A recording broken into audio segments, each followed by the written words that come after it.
Well, good morning everybody and welcome to the Alpha Live YouTube channel for coverage of round 4 of the 2022 Super 1 Series Karting Championship here from Glan Y Gors in Wales on the banks of Mount Snowdon in the distance. My name's Andrew Mather from Double Dash Motorsport Media and we're into May. We're into May already and it's absolutely fantastic to be here. Here's your circuit for today. 1.1 kilometres in length, 13 turns. Nearly 40 feet in elevation change, established in the early 2000s, and one of my favourite circuits in the country personally. Here's your weather forecast for today. We are in Wales, so we are into May now, so we would hope it's getting warmer, but it's not. It's light rain here at the moment, about 10 degrees, and forecast to remain similar throughout the day with some overcast clouds. Definitely some tricky conditions for the drivers out there on circuit. I had a little brief track walk earlier. It is very, very greasy at the moment, and we've seen a lot of wet tyres used across the course of the qualifying sessions which have taken place so far this morning. We're running pretty quickly and it's slightly ahead of schedule so far today, so I'm going to quickly say that we cut straight to our first heat of the day, which will be the first appearance for the C50 Bambino New Era and Pro categories.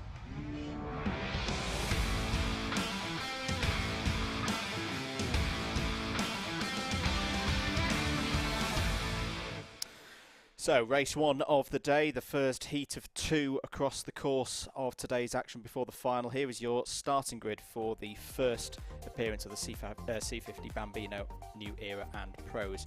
Riley Murrow has pole position, similar to what he did yesterday in round number 3. He's joined on the front row of the grid by Ellis Wildchild. Cole Teal and Harper Das are on the second row of the grid.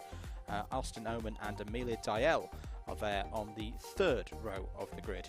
Alfie Mayer and Bertie Clark complete the runners in the Pro category on the fourth row of the overall grid. Now we're into our new eras. We find Chloe McGill on pole position in class there, 9th on the grid overall. Cooper Earsman continuing some great improvements from yesterday is also there on row number 5. Ethan McClelland and Buddy Hugo are there on the 6th row of the grid.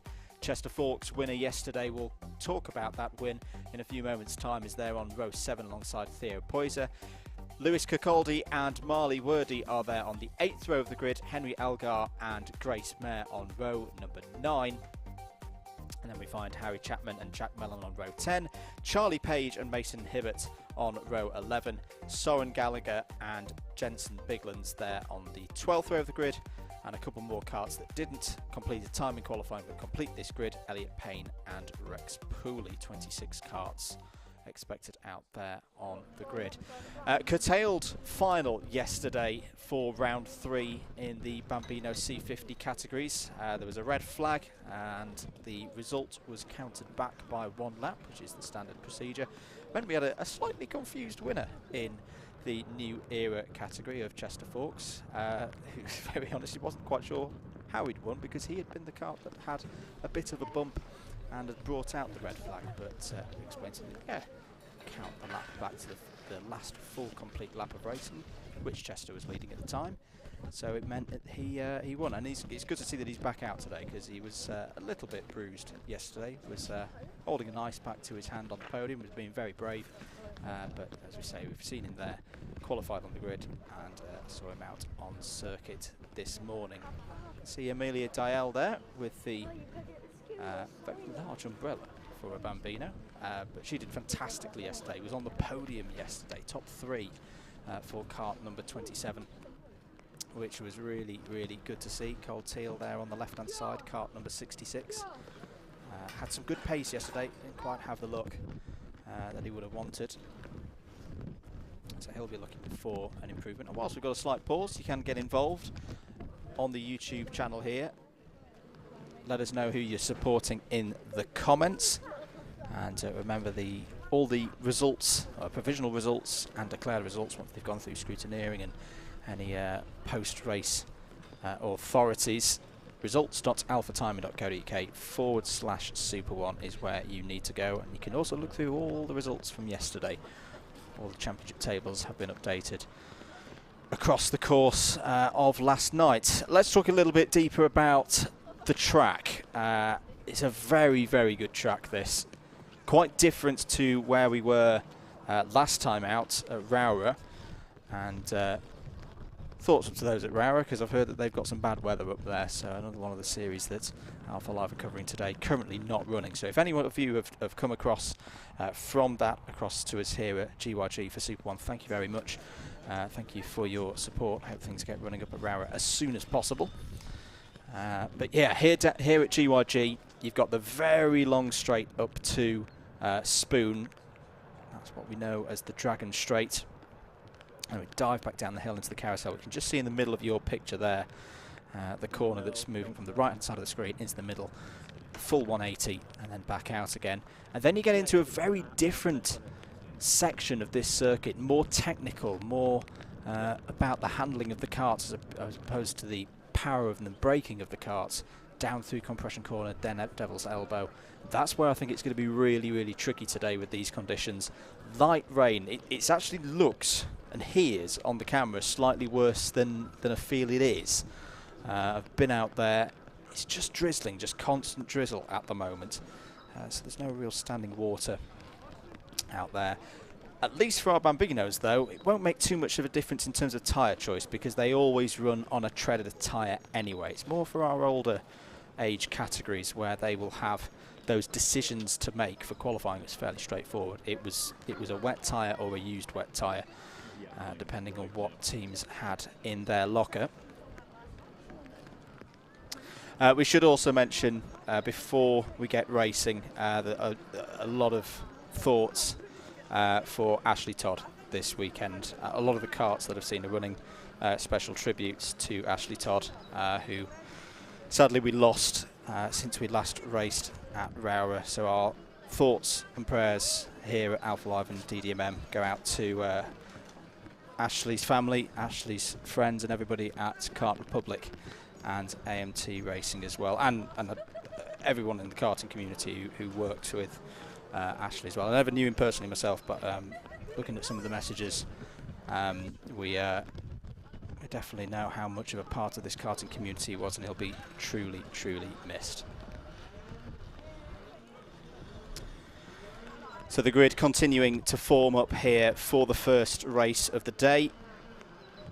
Format of the day, if you're not quite sure of it, get the piece of housekeeping out the way. 2 heats, the grid of which decided by the qualifying session that was held earlier this morning. Results from those heats then decide the grid for the final. 34 championship points up for grabs for a heat victory, 33 for second, 32 for third. You get the picture rolling down through the order. The final, slightly longer in duration when we get to it. That'll have more points on offer, 60 points for a final victory, 58 for second, 56 for third, and then 1 point down for each position there on in. Still very early days though to talk about championship positions and permutations and all of that. Let's say we'll be a third of the way through the season. We're going to have a quick interview from yesterday whilst the karts are heading out there on the grid. Here with our winner today in the C50 Pro category in the Bambinos for Super 1 2022. Our winner is Ellis Wildchild. Ellis, your first final victory of the year. You must be very pleased. Yes. Talk me through the race. It was a very tight one with 8 karts all going for the lead. Yeah, we're actually. What were you thinking as you went through the race? Who do you think was your biggest challenge out there? Austin. Austin Owen was looking very, very quick in the early stages of the race. What do you think about this Glan Y Gors track? Really good. Any particular corners that are your favourites? The top corner. The top corner at Spoon. We do everything again tomorrow. It could rain tomorrow. Is that a concern for you? Yeah, I'm really good in wet. So no concerns at all then. Really, really good. Yes. Good stuff. Well, well done, Ellis. Good to see you get some heat wins and now finally with a final win. Best of luck for tomorrow. Yep. Yeah. Good stuff. Ellis Wildchild there, our winner in the pro category yesterday. And first of quite a few winners yesterday were picking up their first final victory of the road, of the season, I should say. which is good. We like to interview different drivers across the course of the year, so good to talk to Ellis there. It'll be a standing start for these drivers. So just make their way round the circuit. Quite a long circuit, this. Over 1 kilometre in length. I was just being instructed there to slow the pace down before they reach the grid. You can see from this shot as well that it's quite low, the clouds at the moment. I noted that particularly as I was driving in from Wrexham this morning. So if you ask me, I don't think it's going to dry up today. I think it could be wet tyres all day. It definitely will be for these young boys and girls because they run a treaded tyre at all times in the Bambino categories. You can see Ellis on the right hand side of your screen, just at the bottom there, kart number 88. Just heard from him there in the interview. The number 38 of Riley Murrow is on the left hand side of your screen. Was the winner in both heats yesterday. Pipped to the win in the final, of course, took second place. It is a very, very good day for Riley. We're ready to go then, or there or thereabouts. The two grids, the pros at the front with the orange number boards, the new eras towards the back with the black number boards, and away we go for racing here at GYG for round 4 of Super 1 2022. Very good start for those at the front of the grid, apart from yesterday's winner. Ellis Wildchild didn't get off the grid there, has lost a number of positions, 4 wide almost as they go up the Dragon Straight for the first time in this one, but a good start for Riley Murrow. I think it was also a good start for Harper Das in there as well. Austin Oman's come up to 3rd place. Into Spoon Curve we go for the first time here. Very tricky corner this, to get your braking right whilst turning. Ooh, a bit of a squirm there I think for Bertie Clark in the number 21, our single rookie involved here today in the pro category. Filing down into Carousel Corner now. Fantastic corner this. Got to be really committed. Oh, there's a spinner in the middle of the pack there. I think it was Soren Gallagher from Scotland. The number 14 in the new era category has gone round there. Thankfully, everybody else has managed to avoid him and carry on. 6 minutes on the clock. Once time expires, there'll be a final lap, a +1 lap at the end of this heat. But here we see Riley Murrow and the number 95 of Harper Das carrying the speed through the last corner. Ellis Wildchild has had a good recovery in the second half of that first lap of this race. Has got back up to 3rd. Austin Oman, who was very strong at Rowrah a month ago, he's there in 4th place. So that Chester Forks is currently your leader in the new era category. Harper Das having a little look at the inside into Spoon Curve. A lot of the corners around this GYG circuit, typified by their approaches, can be quite hard to overtake round here as Ellis Wildchild does a good move there and it's a change for the lead. Harper Das has got to the front of the order. Ellis Wildchild up to 2nd place. Riley Murrow now 3rd. But very short braking zones around here, which means it can be tricky to overtake. I think we'll see more of that later on in the day. Jensen Biglands or Cole Teal, because we've got 2 66s running in this race, one in one class, one in the other. We'll be able to tell the difference at least on circuit with the number boards, and we're starting to see here what we saw in the final yesterday, that the pros at least do very much stay as one pack. It's a pack of 5 at the moment with Murrow, Das, Child, Oman and Teal all covered by just over a second. Chester Forks, who we were mentioning, leading in the new eras. Chloe McGill in 2nd place, Ethan McClellan 3rd. Ellis Wildchild trying to find a way past Harper Das here. Half looking down the inside as they go towards Carousel Corner, sweeping down the hill. Is there a route underneath for Ellis Wildchild? They're almost side by side as they come off of Carousel. Good racing between these drivers for the first race of the day. Riley Murrow looking to the outside of Ellis Wildchild there. Has he opened the door for Austin Oman? No. Holds on to 3rd place. Just caught a sight of Chester Forks there in the background, doing brilliantly, bouncing back. He's a little bit shaken yesterday, which can be expected from drivers who are so young. That's all a bit wide there from Harper Das. That's going to allow the opportunity for Ellis Wildchild to get underneath, and does so. So our round 3 winner to the front of the order then. 3 minutes and 20 seconds to go. Apologies, our timing tower on the left-hand side I think is having a couple of issues. But we can keep track of the racing here on circuit. Almost 2 by 2 as they're going into the carousel there. At the inside is Austin Oman on Ellis Wildchild. He's being ganged up on here.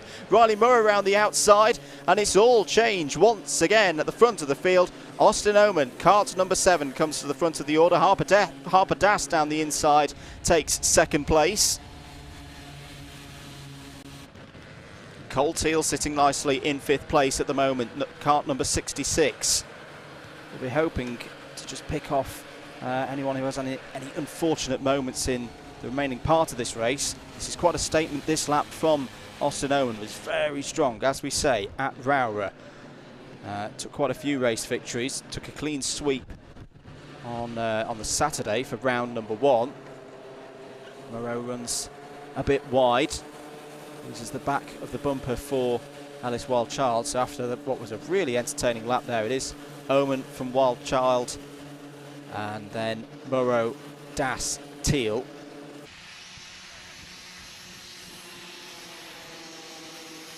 Into Spoon they go.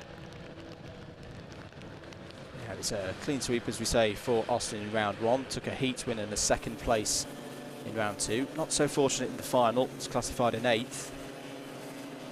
Apologies, no, 2nd and 8th in the heats last time out in front of the Alpha Live cameras, and then a win in the final. Yesterday it was 3rd and 4th.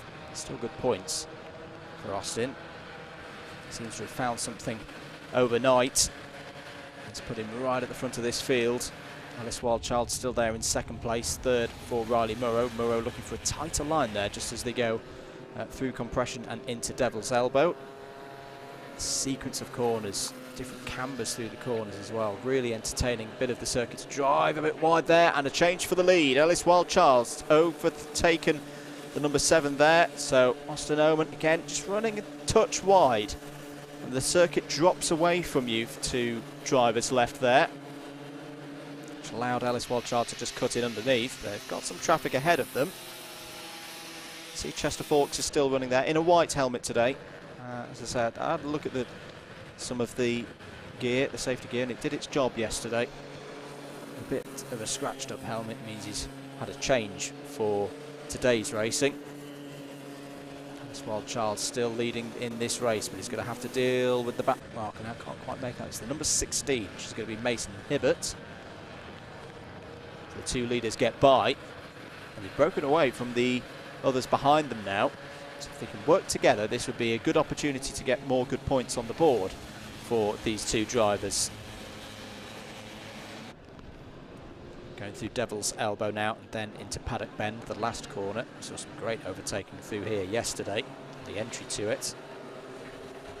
Is this going to be an opportunity now for Austin Oman to cut in underneath the 2nd group of pros, just navigating their way around Mason Hibbert there.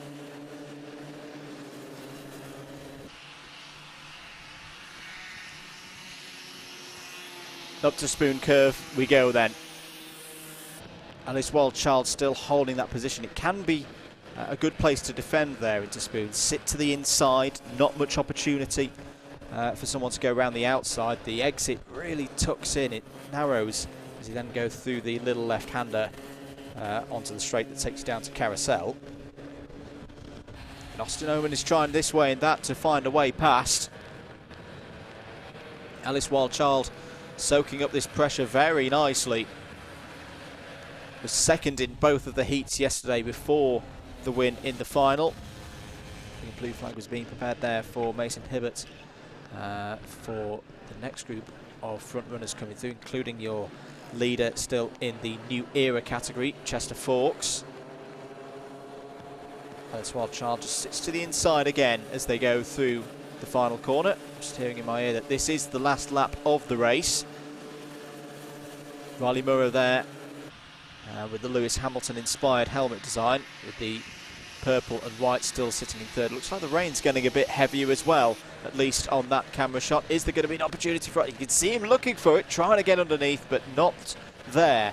Ellis Wildchild defends that again very, very well. Second group of three are closing in, though. This is often what you see in the lower age levels of the Bambinos and the Cadets. It's all about momentum. There may just be an opportunity here for Murrow to sneak in right at the end. Harpadas still there in fourth place. Cold Teal in fifth. Into compression we go for the last time then. And then the Devil's Elbow sequence. Ellis Wildchild has really dealt with this very well. Confirmed there that this is the last lap, but is he cracking under the pressure as they go through the last couple of corners? One more chance for Austin Oman. He's having a little bit of a look. Oh, contact spin! Off goes Austin Oman, loses second place across the line. Ellis Wildchild takes victory on the road. Riley Murrow picks up second place. Harpadas in third. Cold Teal fourth. Austin Oman, well, at least gets fifth place, but that was a dramatic moment on the last corner. Chester Forks takes a really good victory in the New Eras. Chloe McGill, another strong result for Chloe this weekend there in second place. Ethan McClellan in third. Alfie Mayer ninth overall and sixth in pro. Buddy Hugo finishes up the top of the top 10 and is fourth in the New Eras. Just reading through the rest of the order. Lewis Cacoldi was next up, the New Era. Fifth in New Era. Henry Algar 12th. Jensen Biglands, good drive that from Jensen from the back of the field up to 13th. Marley Wordy in 14th. Bertie Clark ahead of Amelia Diel. Two pro runners there finishing 15th and 16th overall in that race. Theo Poyser in 17th place. Jack Mellon, Charlie Page and Gracie Mayer completing the top 20 overall. Not so much good luck for Cooper Earsman there. I think he had a problem somewhere out there on circuit. Finishes in 21st, Harry Chapman 22nd, Soren Gallagher, who we saw spinning on lap 1, 23rd, and Mason Hibbert 24th, and off the lead lap. Entertaining race there, the first race of the day from the Bambino C50 Pro and New Era categories, and we'll see them back out again later. I'm just going to have a general check of where they're due to be out after lunch break, around 13:40 for them. We're going to take a very short break here as we're getting ready for the second race of the day, which will be first appearance for Iami Bambinos.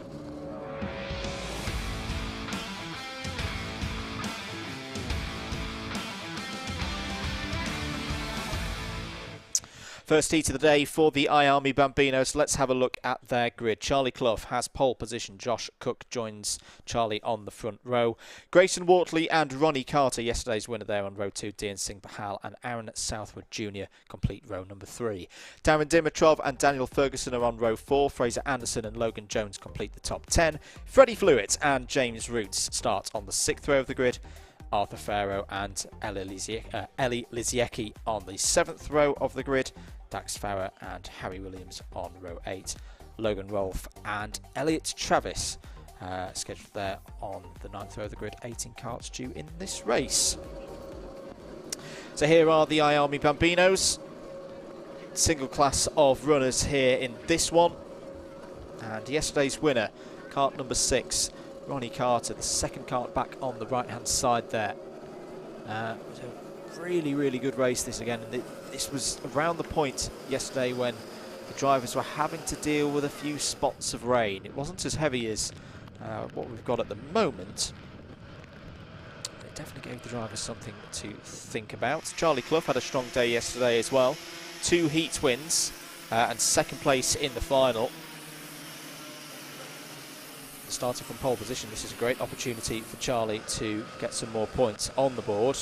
Also good days yesterday for Grayson Wortley, 2 third places in the heat and 4th place in the final. Josh Cook was the driver in between in the final. Had a few problems in heat 1, finished 7th, but then bounced back with a 2nd place in heat 2 and a 3rd place in the final.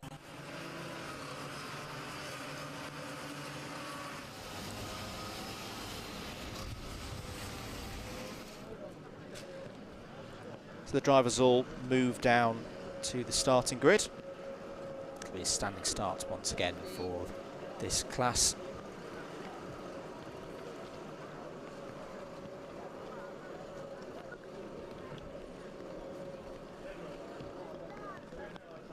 and should be a really entertaining first heat. This very competitive class this season, Iami Bambinos. Instructions to start engines. Grid is cleared, ready to go here for Iami Bambinos, their first heat of the day. Good start there for Charlie Clough, has got a big lead of through Club Corner and up the Dragon Straight for the first time. Everybody else has got through the corner nice and cleanly. We're on the run up to, a bit of squeezing there, and the number 23 of Dian Singh Pahal being squeezed onto the grass there a little bit, but they all got it sorted in through Spoon for the first time, cutting through Grayson Wortley there in the green detailed cart. Number 70 is already up to second place, but is squabbling in the second half of the order. Through Carousel, big moment and the spin there, full 360, very nice. I think that was Dian Singh Pahal, number 23. Very well recovered.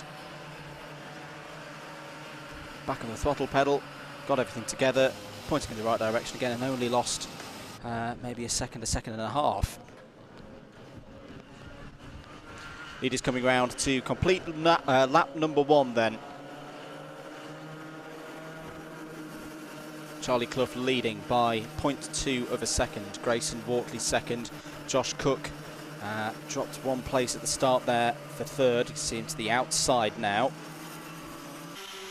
And Ronnie Carter, it's this top 4 who have broken away already.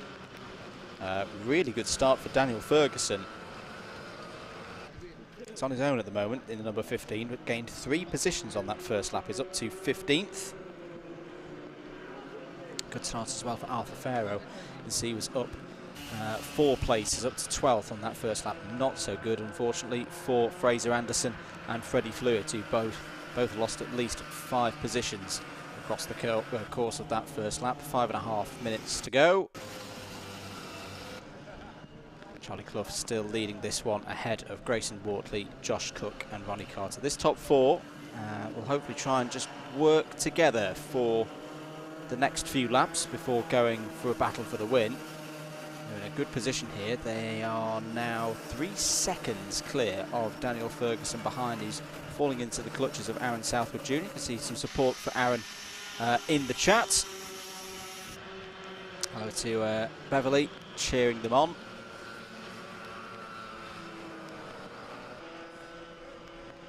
Just splitting apart a little bit at the front there. Bit of a mistake from Josh Cook trying to get his head down again.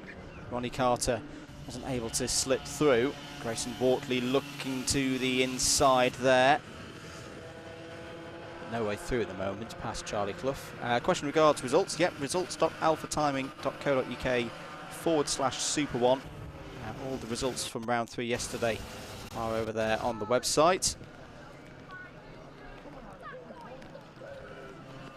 4 minutes to go, and there'll be the +1 lap. Charlie Clough doing well here. This is what we saw from Charlie yesterday in the heats. Taking both of them. Grayson Wortley feels slightly strange because he's still a very young driver, but quite a bit of experience in the Bambinos for Grayson Wortley. Watched Grayson race for a couple of years now. And a bit of a mistake there from Charlie Clough, and that's allowed Grayson Wortley through. Just got a slight slide on through the exit of Spoon there. That shows you how tricky these conditions are, and Grayson Wortley's through. Now, what can Grayson Wortley do on this lap? I get the feeling that this is going to be a key phase of this particular race.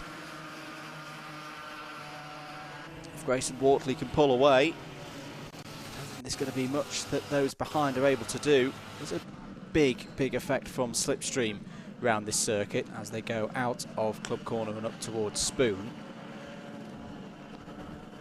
Can Charlie Clough pull it together now and get back onto the rear bumper of Grayson Wortley, or is he more going to have thoughts about Josh Cook behind there in 3rd place? Ronnie Carter still running strongly in 4th. There's been a change of position for 7th place.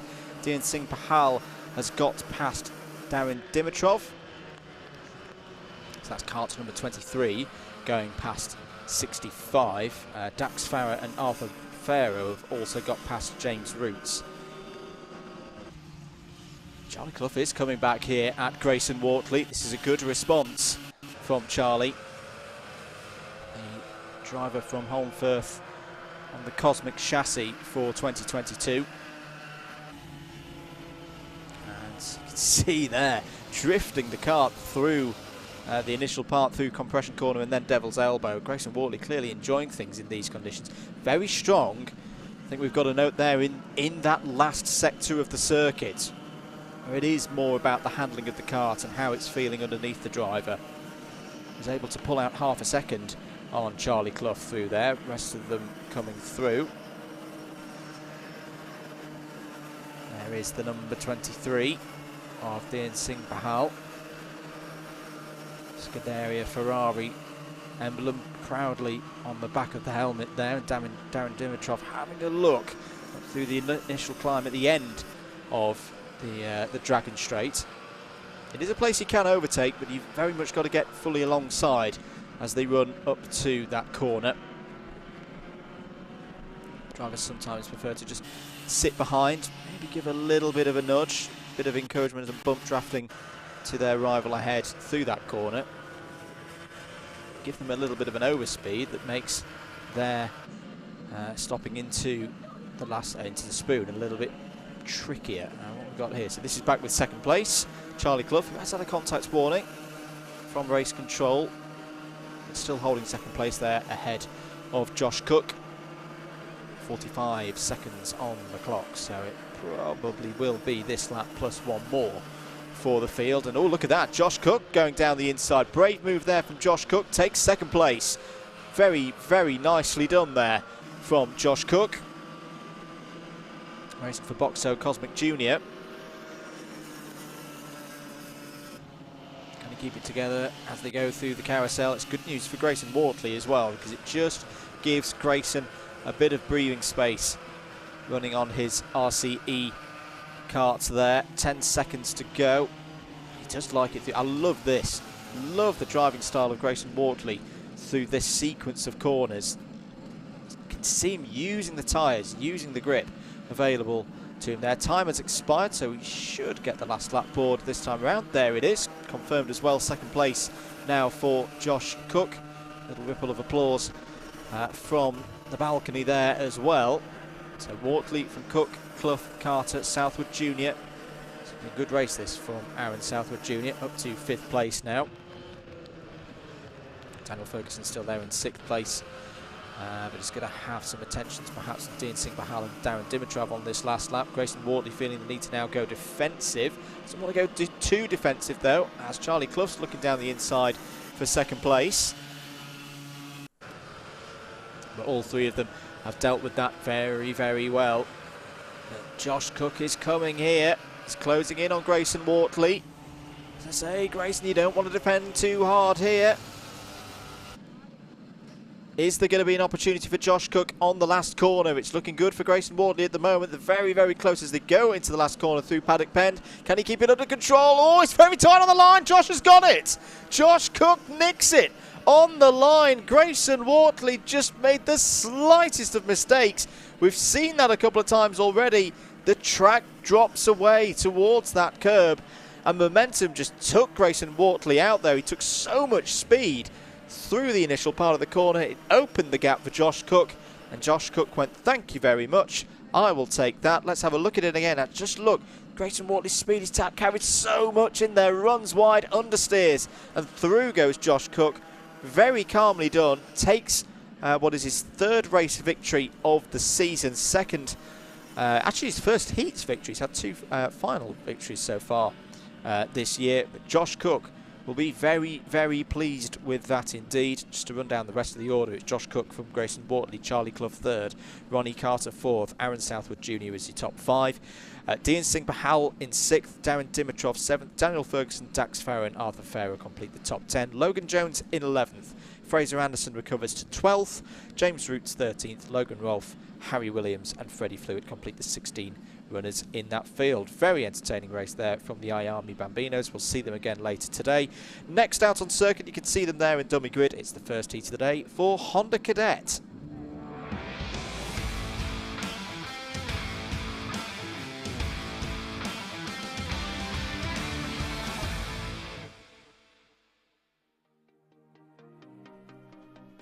Let's have a look at the grid then for Honda Cadet.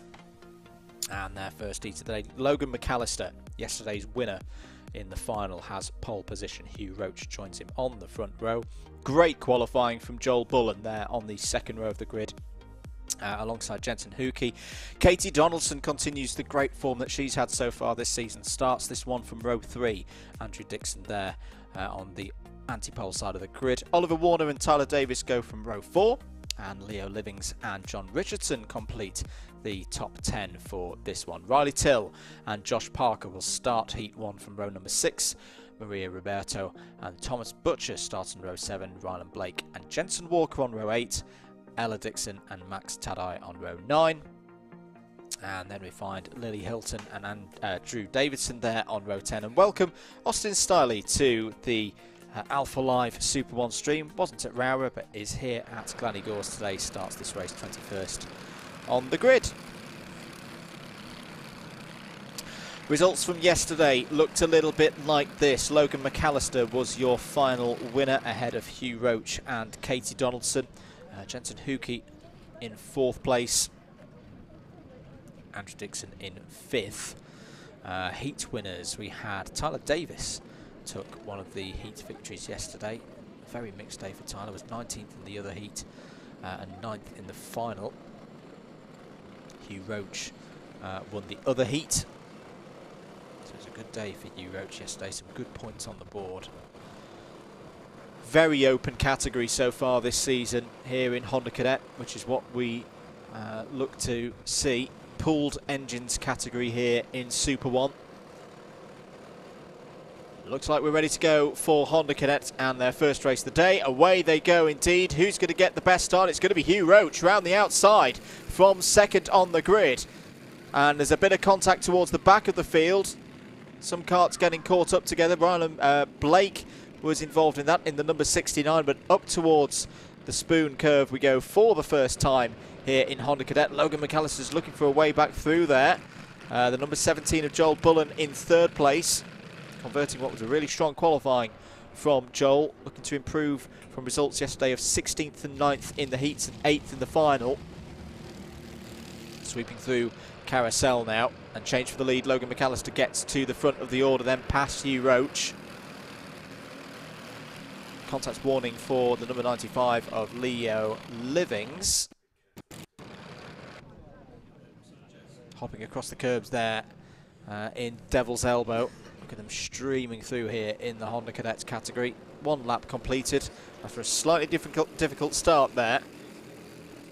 On the inside of the grid, Logan McAllister leads by 0.3 of a second ahead of Hugh Roach. Joel Bullen 3rd. Oliver Warner's had a good start. It's up to 4th place. Biggest mover on that first lap, I think, was Thomas Butcher, as Hugh Roach goes down the inside again. Retakes the lead from McAllister through Spoon Curve there.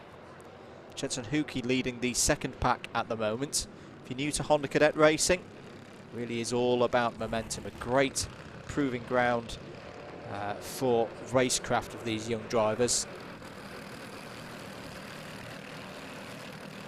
Very popular category here in the UK. And hello to anyone who joined us last weekend here on the Alpha Live YouTube channel, and click that subscribe button from the coverage of the Buckmore Park 24 hours.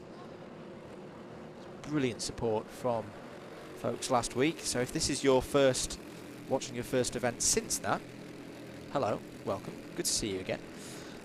Hope you're enjoying the racing so far here today. Tyler Davis has just popped in the fastest lap of the race so far. He's currently in 10th place, 55.270.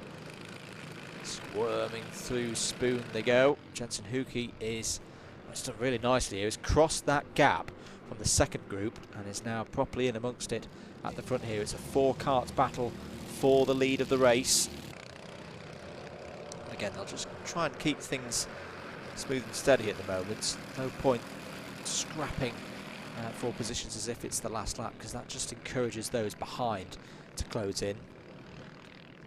Increases the risks as well, because if you then go for a move with a bigger pack and it goes a bit wrong, and we've seen that a couple of times so far today in the Bambinos, you stand to lose a lot more, well, a greater number of positions. Change for 11th place. Josh Parker, has got past Thomas Butcher for 11th. Ella Dixon has also got past Rylan Blake for 20th. I think Ella was one of the drivers with some issues on lap 1, hence why Ella's down there. In fact, I think Rylan Blake has pulled off the circuit. He's either pulled off the circuit or has got a transponder issue. Timing is currently logging. Rylan is 2 laps down, but never mind. Hugh Roach continuing at the front of the field very nicely. Tate Motorsports, Logan McAllister holding 2nd place, Joel Bullen in 3rd. Best result so far for Joel so far this season. 3rd place in the final of round 2 at Rowrah, the last time we were in front of Alpha Live cameras. More changes for position just behind this group. Riley Till has got past 2 drivers on that last lap, actually. There's all changes at the front as well. Logan McAllister has drafted through, and Joel Bullen has followed. Jensen Hookie's trying to gang up through. It's brilliant there from Jensen Hookie. Takes 2 positions, gets both Bullen and Roach. So Hugh Roach, in a matter of 15 seconds or so, has gone from 1st to 4th. Is now going for 3rd again, up the inside of Joel Bullen. Gets the move done. So Logan McAllister backing himself here to lead this one from the front of the order. Is he going to get some help from Jensen Hookie behind? Jensen Hookie was very strong as well at Rowrah. Won round 1 and a couple of heats across the, well, both rounds actually. Won round 1 and 2. So just remind myself, and a number of heats across that weekend. 3rd, 4th and 4th yesterday for Jensen. You can see him there pushing up the hill. The number 3 of Logan McAllister. It's all started to come back together again. Again, I thought this top 4 were maybe going to split, but not this time. Hugh Roach has gone for one down the inside through Carousel. Very nicely done. Takes 2nd place. Ambition Motorsport will be very happy with that move. Millimetre perfect from the driver there from Coventry in the number 11. But what can Hugh Roach do here about Logan McAllister? Bit of a gesture there from Joel Bullen. Needs a good lap here, and a bit of help perhaps from Jensen Hookie to keep this as a 4-kart battle. McAllister continuing to lead though. Hugh Roach having a look down the inside. They're going to be side by side off of Spoon. Oh, sticking on the inside there is Logan McAllister. Who's going to have the overspeed? It's going to be Roach. Sweeps across, takes the line and retakes the lead.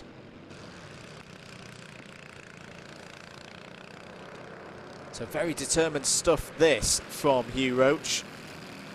He's come back from the adversity of a few laps ago, lost the lead, fell down to 4th. Has retaken the lead, but look at that. Tyler Davis in 5th place, kart's number 83. It's just starting to close in here. This has been a good run from Tyler Davis. Looking for a bit more consistency today after those difficulties 24 hours ago. And they'll just keep hoping here, that 2nd group, that if this top 4 keep fighting onto the last lap, they'll fall into the clutches of Davis and Donaldson and Till in there. John Richardson's going quickly. Also up 2 positions that last lap, and also the fastest lap of the race. Joel Bullen's looking down the inside of Jensen Hookie for 3rd place. He's got 3rd place. A nice move there. You can see him squirming, working at the steering wheel, trying to find what little grip there is out there. This damp GYG circuit. Time is up. Last lap board will be out next time around. Just to compare the lap times, 55.1s last time around for Davis and Donaldson. The top 4, well, no better than a 55.3, a high 55.3. What they're looking like this time. I just think it's going to be not quite enough time for Davis and Donaldson to close up to this group. Still strong points at the moment. We are on the last lap. Hugh Roach continues to lead ahead of Logan McAllister. Joel Bullen looking to the outside. Just started to drop Jensen Hookie a bit here. They're in 4th place. Roach will go defensive as they go through down into Carousel. Bullen's going for 2nd place. Beautifully done. Another great move through Carousel. Finding the grip, using the weight transfer brilliantly in the number 17. Logan McAllister's going to have a nibble back there to try and retake second place. This is all good stuff once again for Hugh Roach, because whilst they're fighting, he's not under attack. Approaching the last corner. We have seen lead changes here in previous races so far today, but not this time. Hugh Roach takes the win in Honda Cadet Heat number 1. Joel Bullen fights through to second place. Logan McAllister third. Jensen Hookey fourth. Good pace there from Tyler Davis to finish in fifth. Casey Donaldson, another strong result in sixth. Josh Parker, Riley Till, Oliver Warner and John Richardson. That is your top 10. Thomas Butcher is in 11th place. Leo Livings 12th. Andrew Dixon in 13th. Jensen Walker and Maria Roberto is your top 15. Max Tadai, Drew Davidson, Austin Stiley, Ella Dixon and Lily Hilton. Your top 20. Rylan Blake with problems there. You can actually see the number 69 there, just in the top left in front of the pit lane. That was a retirement for Rylan Blake after one lap. Classic Honda Cadet racing. Really good, really entertaining, and more of it later on in the day. We're going to get ready though for our next race out on circuit, which is a joint race between Junior and Senior Rock.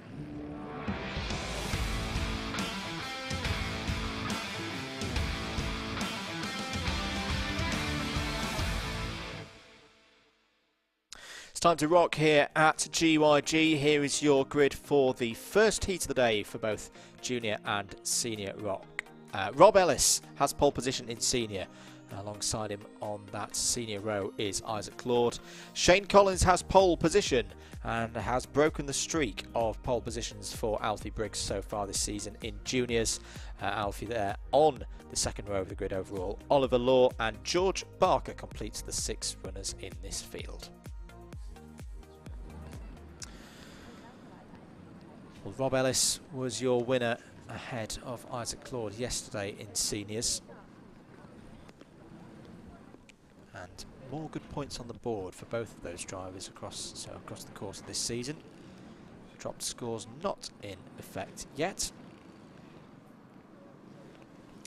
Alfie Briggs, things just being kept dry there on the right hand side. Kart number 47 was out in Europe last week, running in the Rotax Euro Trophy, which we had a brief chat to him about on the podium after his win in Juniors in this category yesterday. It's been a perfect score so far for Alfie Briggs in this category. Shane Collins showing that he's got the pace here. There's a little problem there for Alfie Briggs getting going. Oh, has got going now. This will qualifying performance from Shane Collins, who was second in all the races yesterday. We'll give food for thought to our championship leader in Juniors.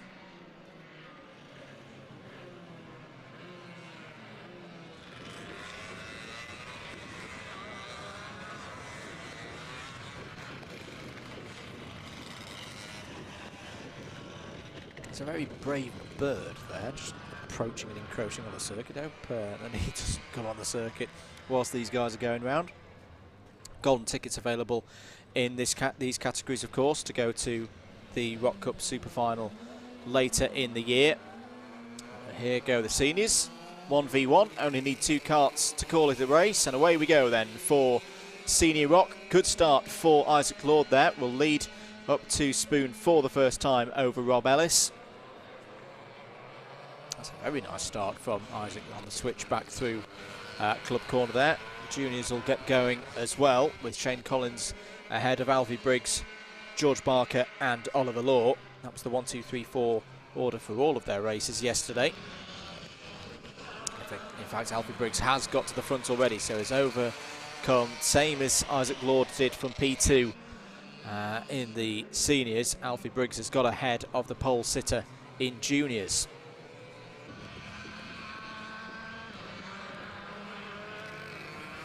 Into compression for the first time they go then. Rob Ellis retakes the lead at the start of lap number 2. They'll look to lead this one out then for the course of this 7 minutes plus 1 lap heat. Alfie Briggs confirmed as your leader over the start line in Juniors, so it's Briggs from Collins, Barker and Law.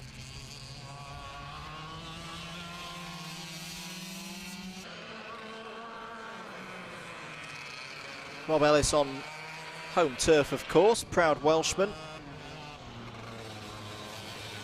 He's definitely at home on the Karts Republic chassis now. Made the change towards the back end of last year. Took a bit of time to get up to speed with it, but has definitely found the rhythm now, especially here in Senior Rock. Last year's champion. Isaac Lord holding him honest though at the moment, less than a second between them. And whilst there's not the full field here this weekend, it's, as I say, it's a good opportunity for both of these drivers to really get some good points on the board and not have to be thinking about improving scores when we get to later in the season.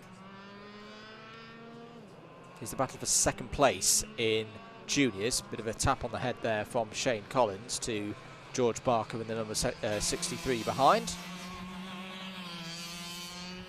Oliver Law there as well in the 77 in fourth place.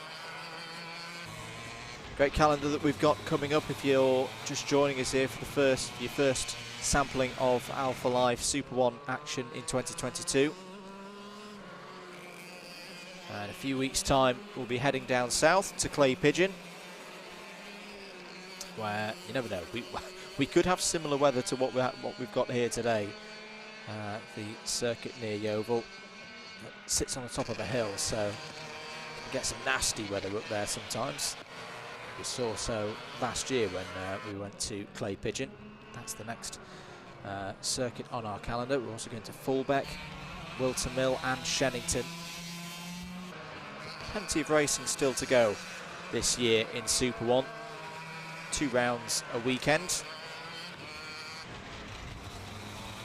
Trophies on each day as well. 3.5 minutes to go here in this one. Still Rob Ellis ahead of Isaac Lord in seniors. Alfie Briggs out front in the 49s in juniors. Shane Collins there in second place. Kart number 10. George Barker chasing him down in the number 63.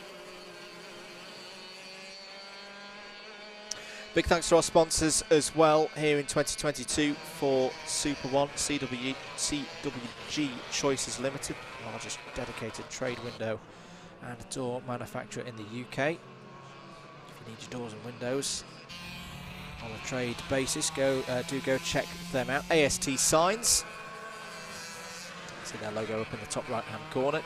JKH as well, and RI Helmets providing the prizes for drivers across the course of the season. 2 minutes and 40 to go.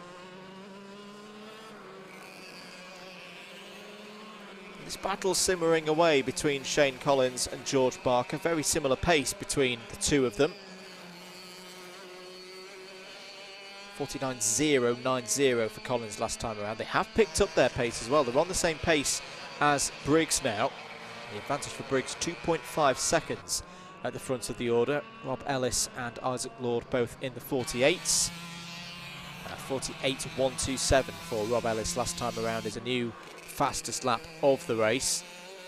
And he's just broken away now from Isaac Lord. 2.7 seconds is the gap with 2 minutes on the clock. So with that, I think we'll have 4 more laps. 4 more laps including the one that we are on. Oliver Law's last time around a 50.794. Let's see if Oliver can break into the 49s in this race. Just looking out the window, it does look like the rain has stopped. This is what the forecast was saying or telling us earlier in the day, that the rain would stop and it would just be a bit overcast. Nowhere near times for a dry tyre though. You can see the treaded tyres on the number 1 there. Another new fastest lap of the race, 48.115 for Ellis on that particular tour of the circuit. Running nicely here. In fact, I think we've got a bit of a split here. I think we've got a bit of rain at the top end of the circuit, but to a lesser extent down here at the bottom end of the circuit in the cafe, where we've got our Alpha Live and DDMM setup here. Not that that is bothering Ellis, though. With a quick glance to his right, he'll see time remaining. It's going to be around 30 seconds as he crosses the line. 2 more laps for him to go. It's about 6 or 7 tenths a lap quicker than Isaac Lord at the current pace. Isaac Lord's pace is dropping a little bit. 49.3 for Lord last time around. New personal bests for this driver here, Alfie Briggs. 48.912 that time around. Shane Collins, though, is going quicker. And this is a story that will follow across the course of the day, because at the moment Shane Collins is a bit quicker than Briggs. 48.5 sets the fastest lap of any of the juniors so far in this race. Collins has dropped Barker. 2.3 seconds is the gap between the number 10 and the 63. Rob Ellis crosses the start line to trigger the last lap board to come out. You see it there on your timing screen. This is not over, this juniors race, because Shane Collins is pushing hard. Not sure if Alfie Briggs is aware. He'll just be pacing, trying to save the tyres at the moment. These tyres could be used later in the day. Yeah, 49.2 for Briggs on that last lap. 48.6 rounded up to the nearest tenth of a second for Shane Collins. The gap is 1 second. Shane Collins wasn't present at Rowrah, so this is his first time in front of the Alpha Live cameras for Super 1 in 2022. But here comes Rob Ellis, continuing his Rit Trainer form, takes the victory and a new fastest lap of the race as well. 48.097 takes heat number 1. Isaac Lord confirmed in second place there in seniors. Still not done in juniors here. Can Alfie Briggs hold on? He's in a proper race management mode here, and he can do. Good stuff there from both Alfie Briggs and Shane Collins, 1 and 2 across the line in juniors. George Barker, another good result there in third place. Oliver Law will pick up the points for fourth place. Coming around the final corner now. Spirited drive there in the number 77. Well, an intriguing situation there, I feel, for later in the day, because that is the biggest challenge, I feel, so far in juniors this season to Alfie Briggs. We'll catch their second heat later in the day. We're going to get ready, though, for the next race of the day out on circuit next, our Mini Rock.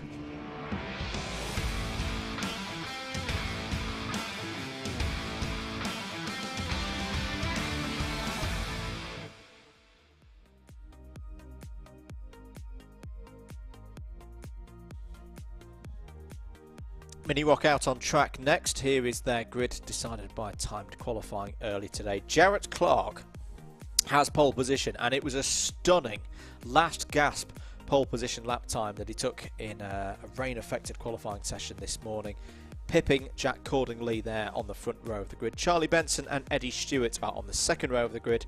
Connor Scarisbrick, our top rookie yesterday, is on the third row of the grid with Cooper Snedden. Marcel Popical and Jacob Anslow are on the fourth row of the grid. Canada's Christian Papp and Sam Woolley there on a very strong fifth row of the grid, ahead of Alex Stoll and Rook Thompson on row 6. 12 karts in the grid, as there is an issue there. It's the Daniel Ricciardo kart. Is that an engine problem?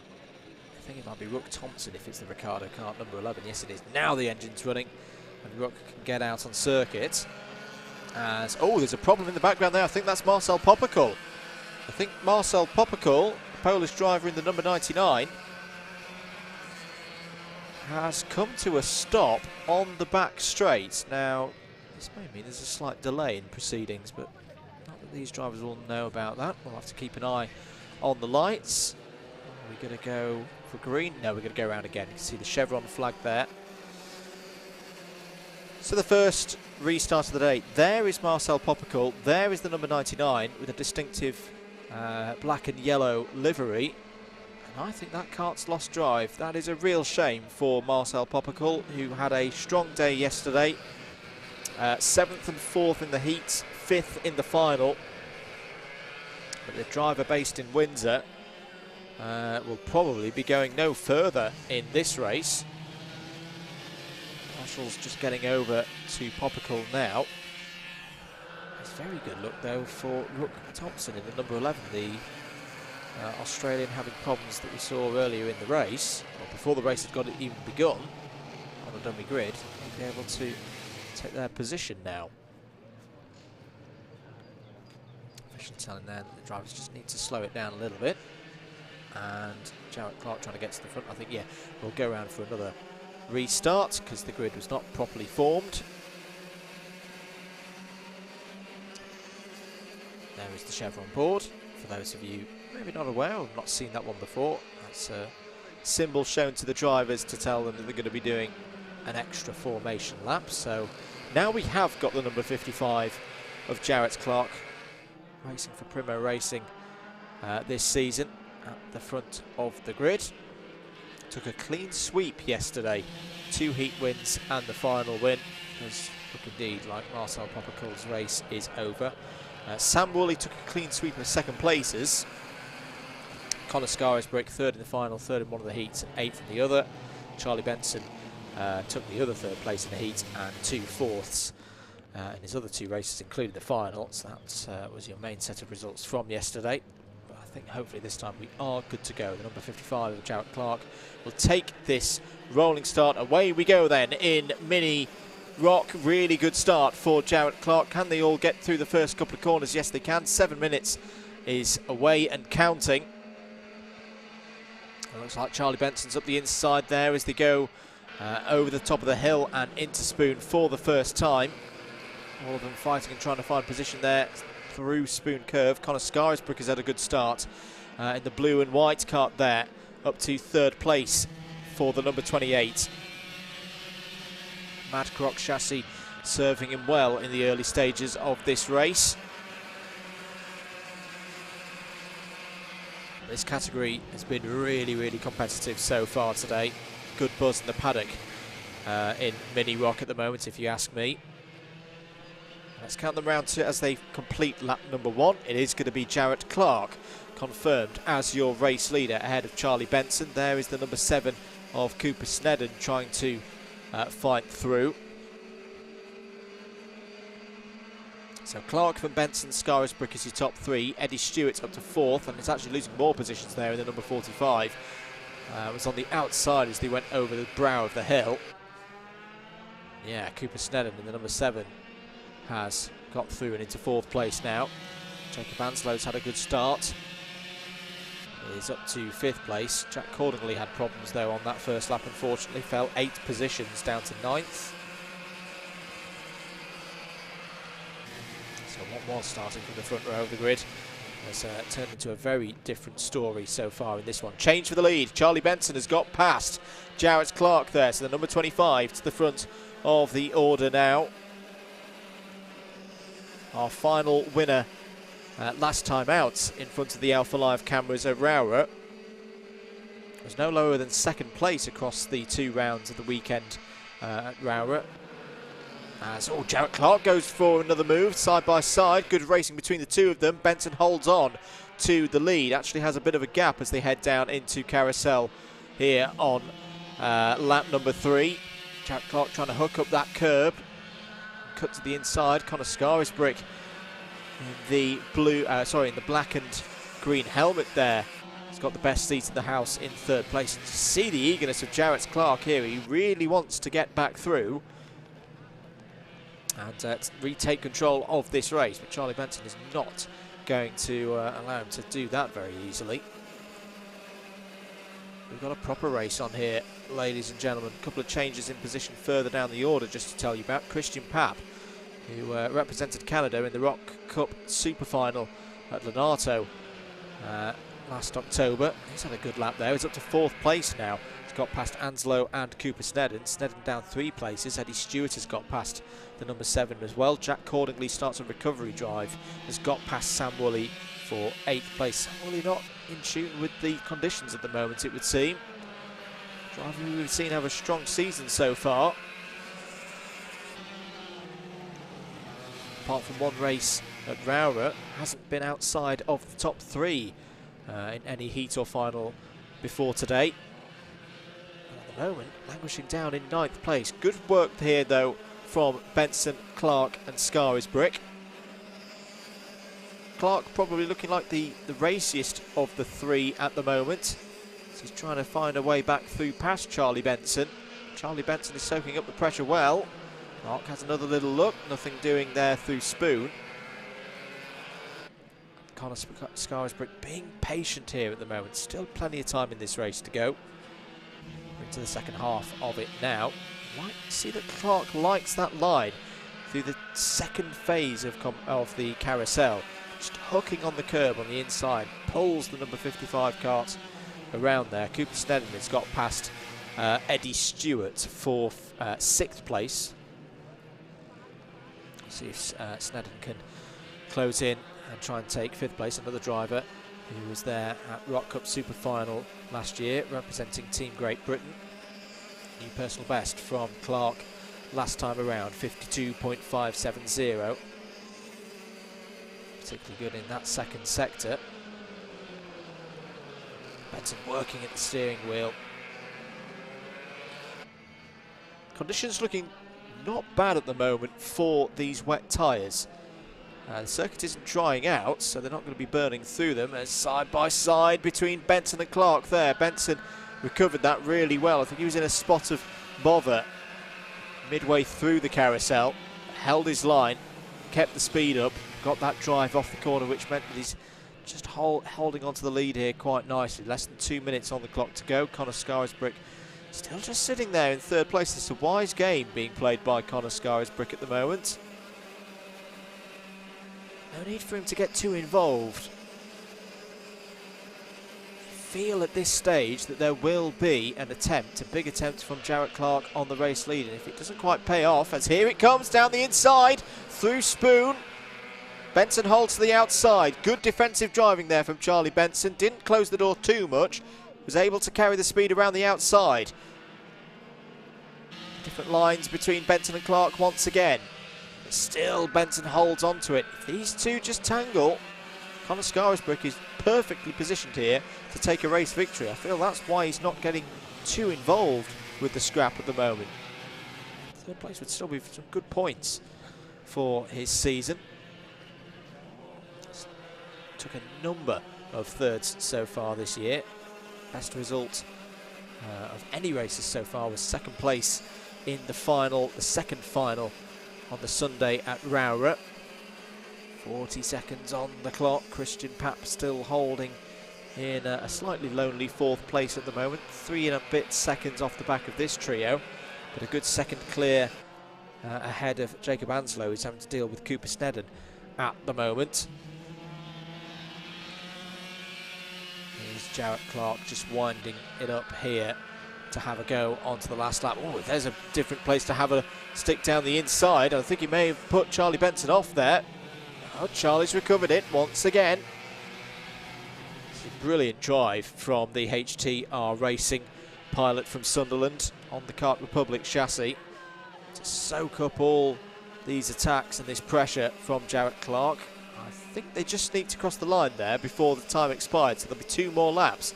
This is not the last lap of the race at the moment. Benson checks it. Oh no, it is. It has been declared the last lap. Apologies. So this is the last chance for Jarrett Clark to try and get through. Charlie Benson takes a tighter defensive line through Spoon that time. Has arrested the momentum off and down towards Carousel. That might have been a wise move as all. This is a good chance here. And Benson slightly on the grass, and he's gone round. He spins round. Through goes Jarrett Clark into the lead. Connor Scarisbrick inherits 2nd place. Now, did Charlie Benson just go a little bit too deep through Carousel, clip the grass? Thought he was going to hold it. Jarrett Clark's going to take another victory here this weekend at GYG. His 4th of the weekend. Connor Scarisbrick in 2nd. Christian Papp.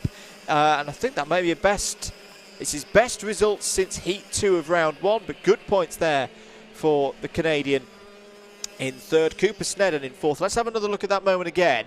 So Benson taking that wider line, as we've seen him do across the course of the race. Jarrett Clark, well, has the lead. Jarrett Clark got up alongside and his nose ahead of the number 25, and he's not going to back out in that situation. Charlie Benson may argue that he was squeezed out a little bit there. It's just firm racing, in my view. You see him shaking his head as he goes across the line to complete in 12th place. That's a big loss of points for Charlie Benson there, and his worst race result of the season so far. Let's just run through. This is a provisional result, of course. Jarrett Clark ahead of Connor Scarisbrick, Christian Papp 1, 2, 3. Cooper Snedden and Jacob Anslow in the top 5. Eddie Stewart, Jack Cordingley, Sam Woolley, Rook Thompson, and Alex Dole is your top 10. Charlie Benson comes across the line with that spin on the last lap, classified in 11th. Drama in Mini Rock. We'll see their second heat of the day out after the lunch break. We're getting ready now for the first appearance of the day for Rotax 177.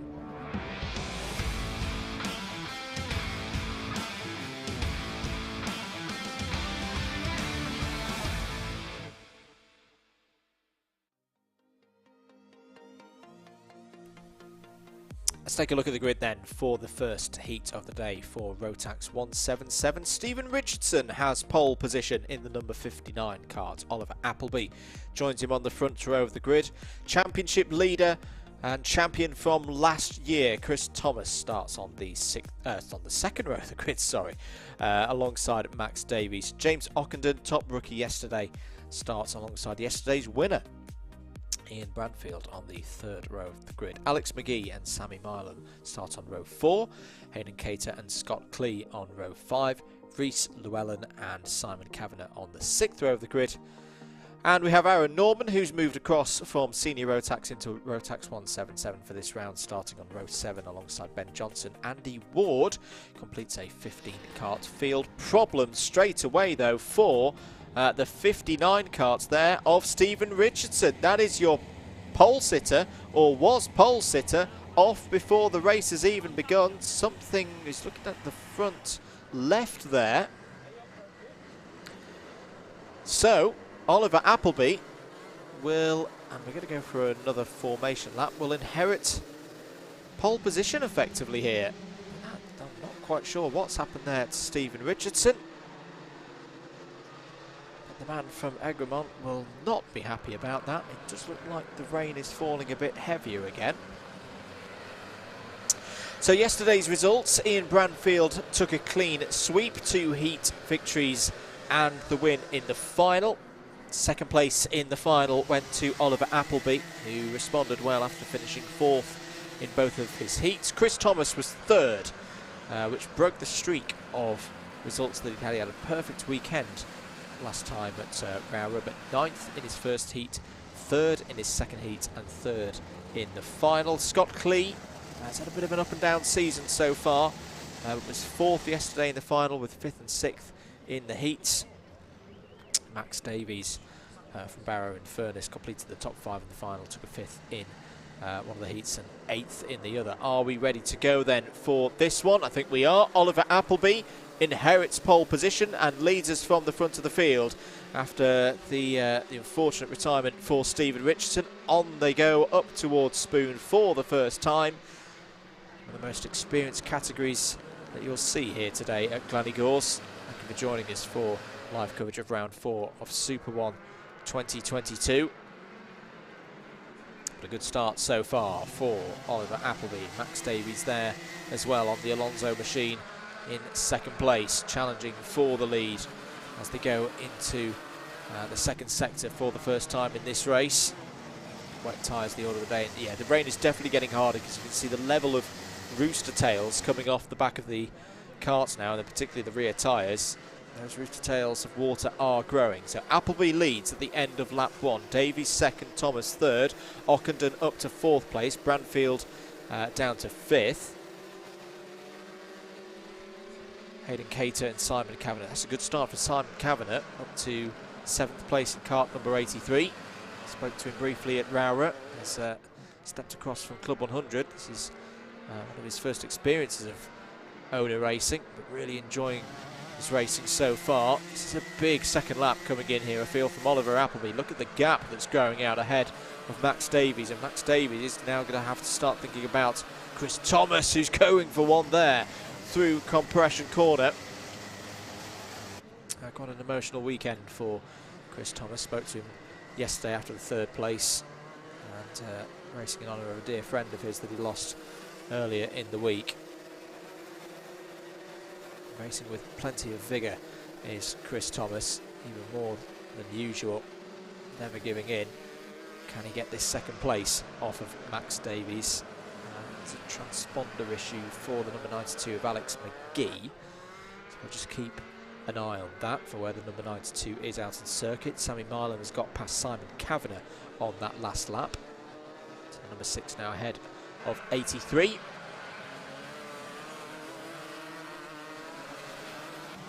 Four minutes and 40 seconds to go then. Oliver Appleby continues to lead. Max Davies holding off reigning champion Chris Thomas at the moment. James Ockenden, your top rookie. Rookies those who are racing in Super 1 series for the first time. There's the number 46 of Ian Branfield, trying to get past Hayden Cater. And in fact, Hayden Cater has taken that position, I think, on the last lap. So Hayden Cater giving it a good go here. Fastest driver out of the circuit at the moment is Thomas, 50.067. Fastest lap of the race so far, very close between the top three. All of them in the 50.0 somethings at the moment. Looks like there may have been a problem for Scott Clee. Last year's runner-up is having a tough season so far in 2022. You see Stephen Thompson's kart. Stephen Richardson's kart stuck in the middle of the circuit. That is well and truly out of the race. Branfield, number 46. It's now got Sammy Marlin to contend with just behind.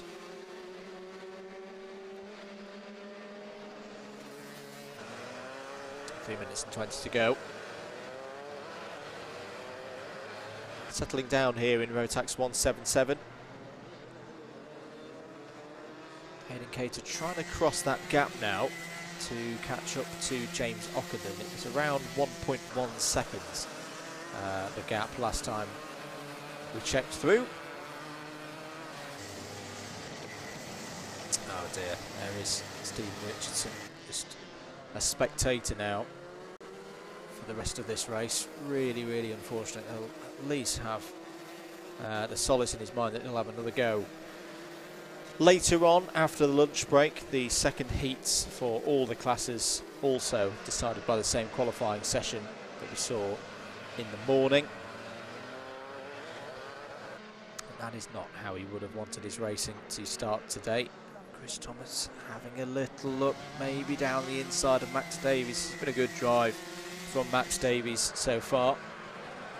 Best results so far this season, a few fifth places, including yesterday in Heat 1 and in the final. So if Max Davies can hold on to this, it's going to be a vast improvement on what Max has been able to do so far in 2022 in this category. 2 minutes to go.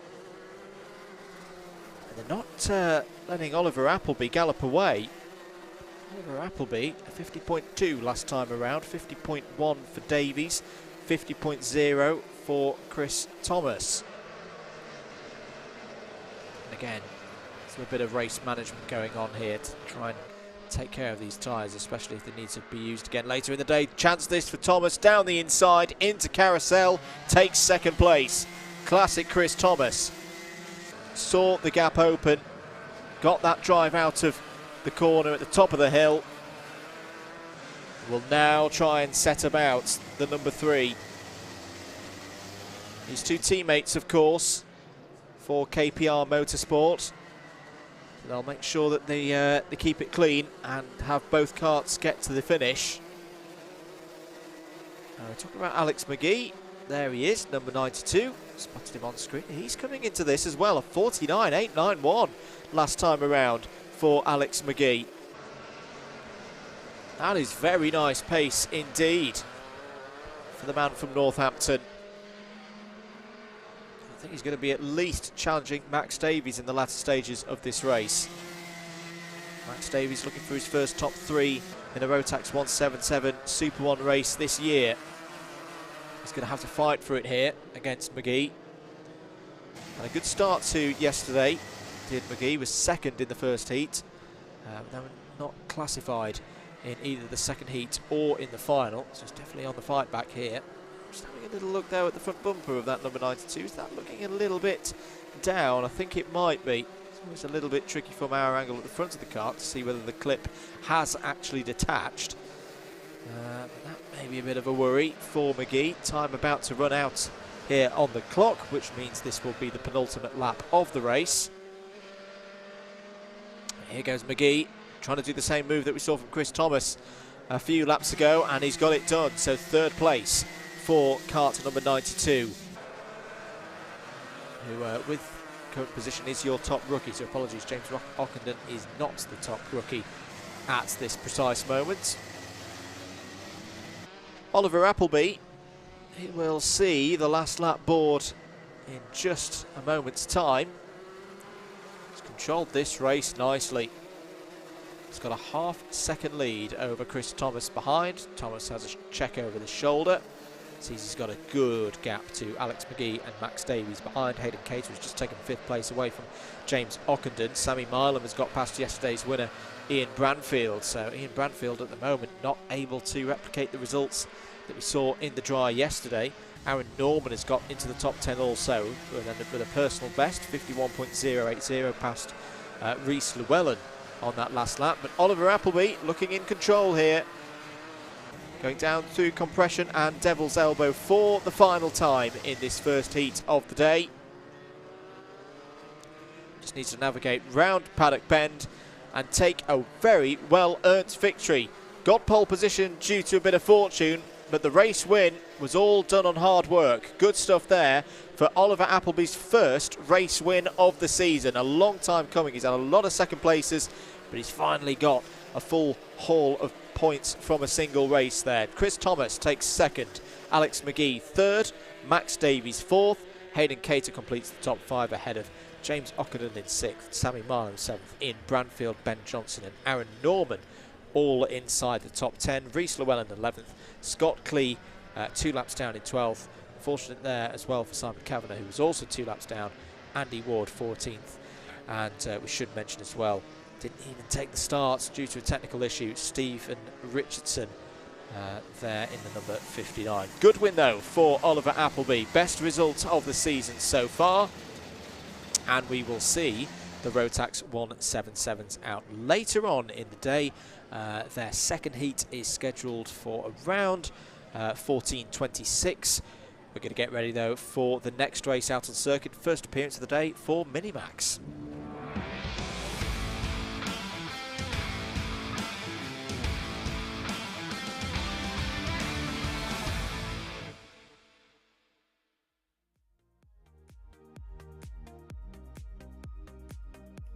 Here's a grid for Minimax and their first heat of the day based on timed qualifying earlier on this morning. Freddie Worlock was the fastest driver in that qualifying session, and he has pole position with Joseph Murphy alongside him on the front row.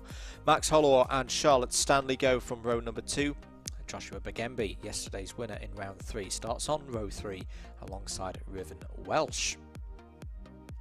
Martin Wright and Jake Flewitt start on row number 4. Jasmine Taylor and Milo Manderson there on the 5th row of the grid. Apologies, no, Milo Manderson was our winner yesterday, but I did speak to Joshua Begemby on the podium as well, but they're there on the 5th row of the grid. Ernie Overton and Joshua Jarvis there on the 6th row. Archie Dyson and Cameron Edmonds on row 7. Jensen Powers and Amelie Ackett's row 8. Lucius McDermott, very surprised to see him there on the 9th row of the grid alongside Michael Barnes. So Lucius McDermott has work to do. 18 karts in the field. Just retriggering my memory, yes, this was the final, or this was the class with a final yesterday that was disrupted by some precipitation and a very dramatic finish. There is a technical problem for Joshua Begemby. We did see this in qualifying. Sometimes the engine is a little bit slow to start. Can drive be found there in the number 52, one of our championship contenders. But problems for Joshua Begemby. He likes these conditions. I've seen Joshua race in wet weather a lot, particularly at Whilton Mill. Can they get that kart going? No, I don't think it's going to get going. can see him on the starter there, trying to get some life into the engine, and that is a real shame that a driver who excels in greasy conditions is not going to be taking part in this race.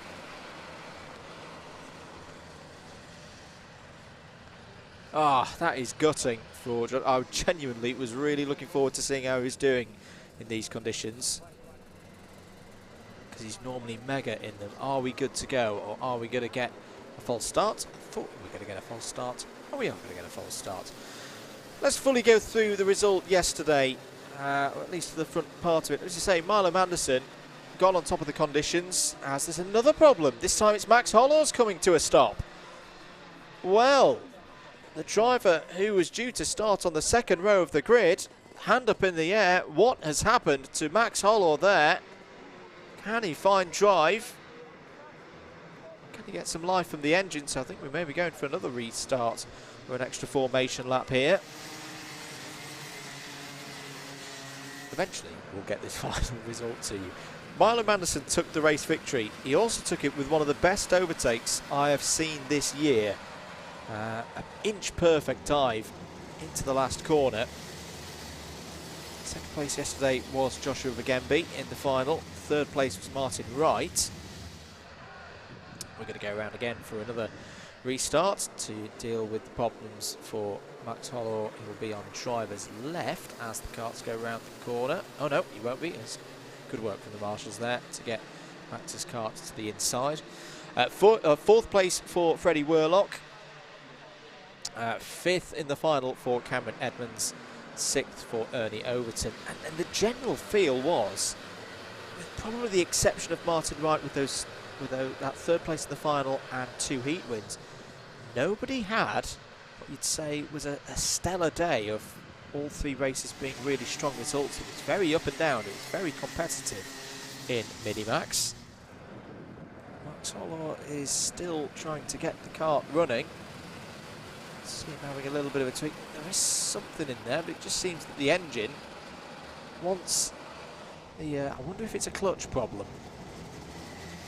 Because you see that initial spark of life and movement from the rear axle, and then the engine seems to conk out on him.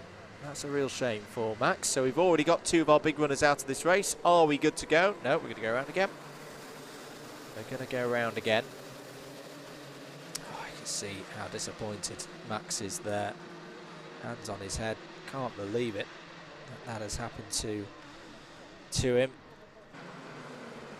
Had a good time in the heats yesterday. 3rd and 2nd for Max, but was 9th in the final. And it just feels like this weekend is ebbing away from Max, and really deserves a lot more. I can see him checking some of the leads now.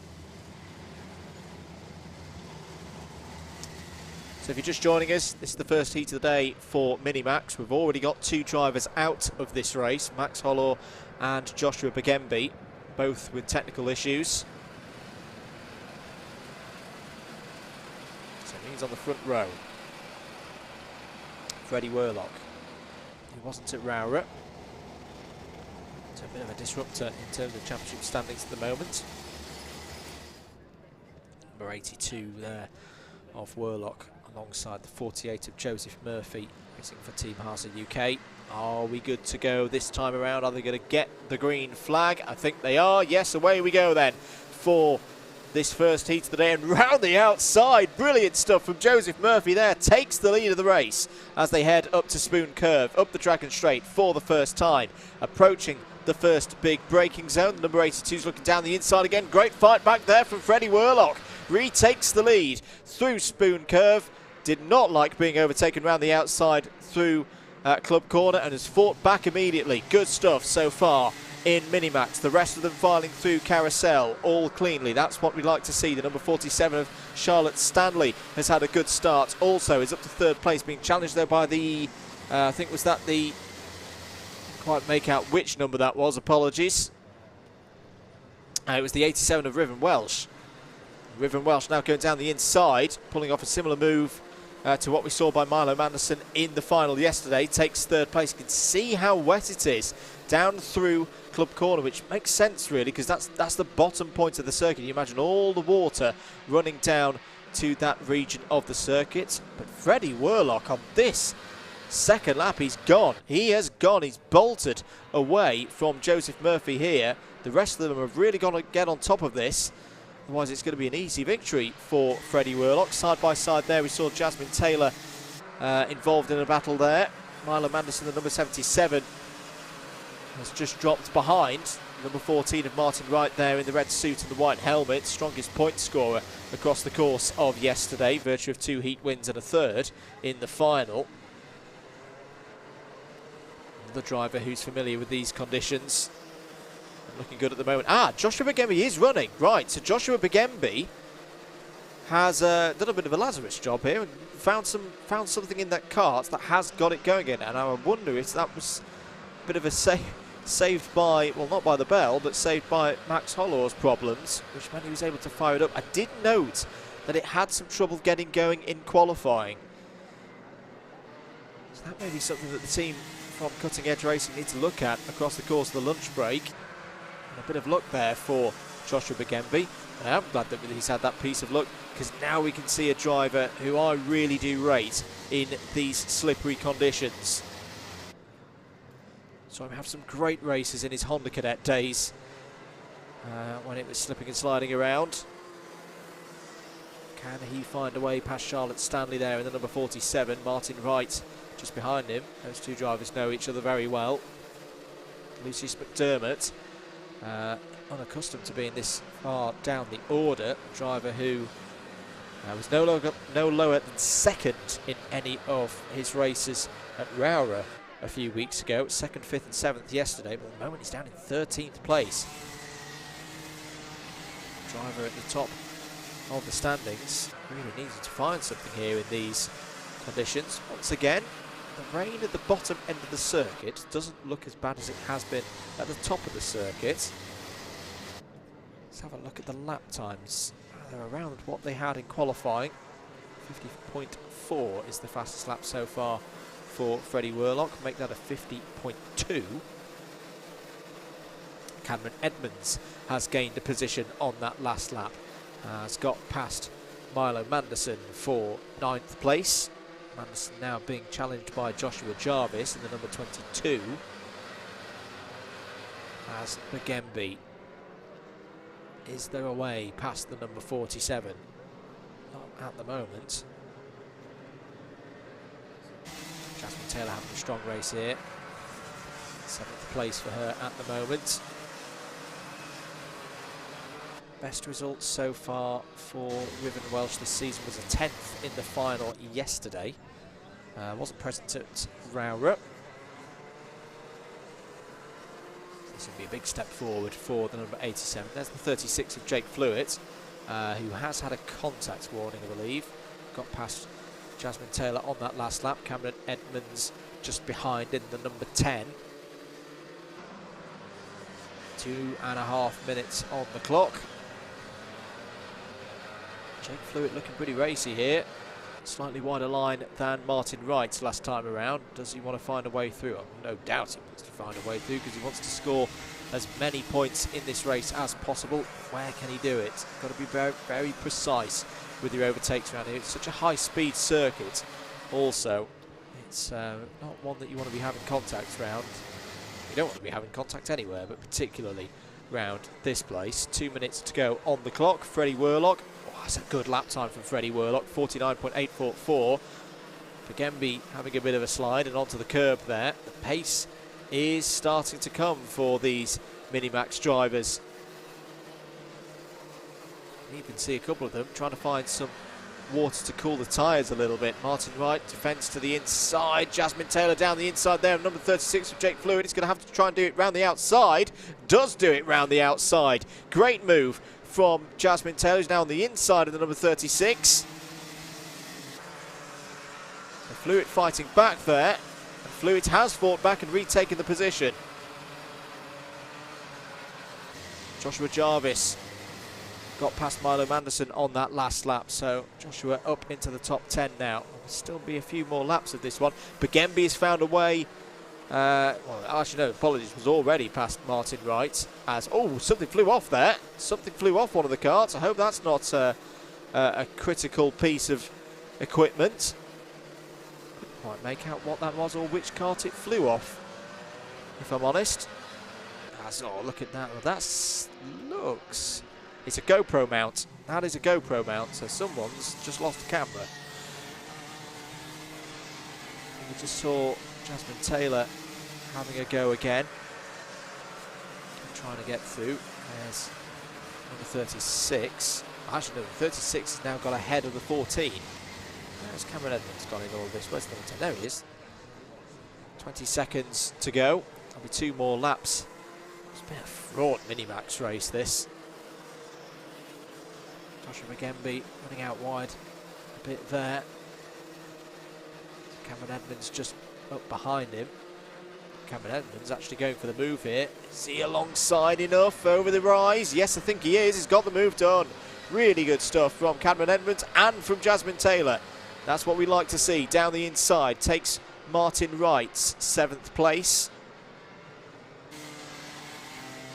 Through the carousel.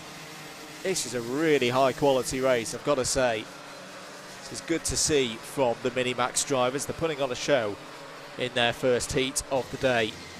Still 1 more lap and a bit to go. Freddie Whirlock has brilliantly controlled this race. Did his hard work at the start. Got that gap ahead of Joseph Murphy and has just continued to pull away. 2.3 seconds is the lead for Whirlock as they go on to the last lap. Riven Welsh still holding on to 3rd place. Actually more than holding on to 3rd place at the moment, as a couple of drivers, they're just trying out the different lines, trying to keep these wet tyres cool. Here comes Taylor down the inside of Bambino. So that's Jasmine Taylor up to 6th place now. Another driver at the moment on for a best result of the year so far. But Freddie Whirlock, a best of 3rd yesterday, is going to come down through the final few corners. It looks relatively easy for him out there on circuit. I bet it wasn't in these tricky conditions. But Freddie Whirlock takes victory in heat number 1 in Mini-Max.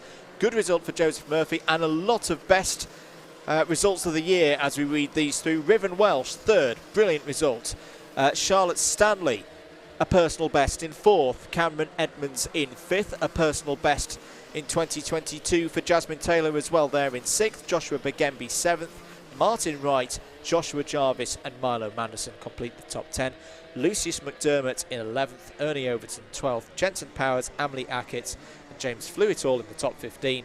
Archie Dyson finishes 16th. Really entertaining race that. One of those where I wasn't quite sure which battle to follow because there were so many of them going on. Very entertaining from the Mini-Max drivers. We'll see them out again at around 14:50 on your 24-hour clock. We're going to get ready though for the first appearance of the day of Junior Max.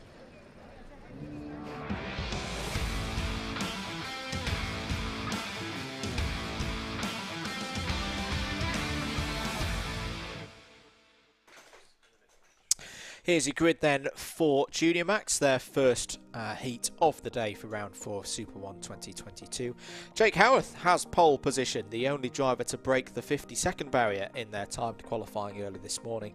Aidan Hassan joins them on the front row of the grid. Shane Collins and Sam Ardolino are there on row number 2. We've already seen Shane out there on circuit in the Junior Rock category so far today. Alexander Adams-Acton and Billy Edgecombe start on row number 3. Ethan Simmons, yesterday's winner of round 3, starts on row 4 alongside Harry Pullen. Ethan Bentley and Alfie Briggs complete the top 10 there on row 5. Oliver Kerr and Harrison Morrow on the outside looking in at the moment on row 6. Jamie Salter and Max Tompkinson on row 7. Callum Ghosh and Stephen Barnes complete the 16 carts expected in this race. There they are in the pit lane with the number 36 on pole position. And I do wonder, because we've seen a bit of trouble for drivers starting on that side of the grid so far today. They are off the racing line. Whether Jake Howarth will actually want to be in that position, or would he rather be in P2 where Aidan Hassan is? yesterday's results. Ethan Simmons, very good day. A win in the final, a win in one of the heats, and second place in the other one. So very, very close to a clean sweep. Hayden Hassan was second in the final, 2/3 through the heats. Jake Howarth completed the top three, had a second in one of the heats and a fourth in the other. So at least averaged third place yesterday. There's Alfie Briggs, we saw him in the Junior Rocks earlier. Had a difficult day yesterday, driver who had a clean sweep in round one. Took the first heat win, but was disqualified from the second heat, fought back to fifth in the final. This is going to be an interesting day, I feel, for the junior match drivers. Away we go for Rotax Racing here at GYG. Good start. Nope, that's a false start. Hayden Hassan will be slightly annoyed about that, because I think he was just about to pull and do another switchback. We've seen a couple of times from drivers starting in P2 there on Jake Howarth, but no matter. There'll be another opportunity to do that in a few moments' time.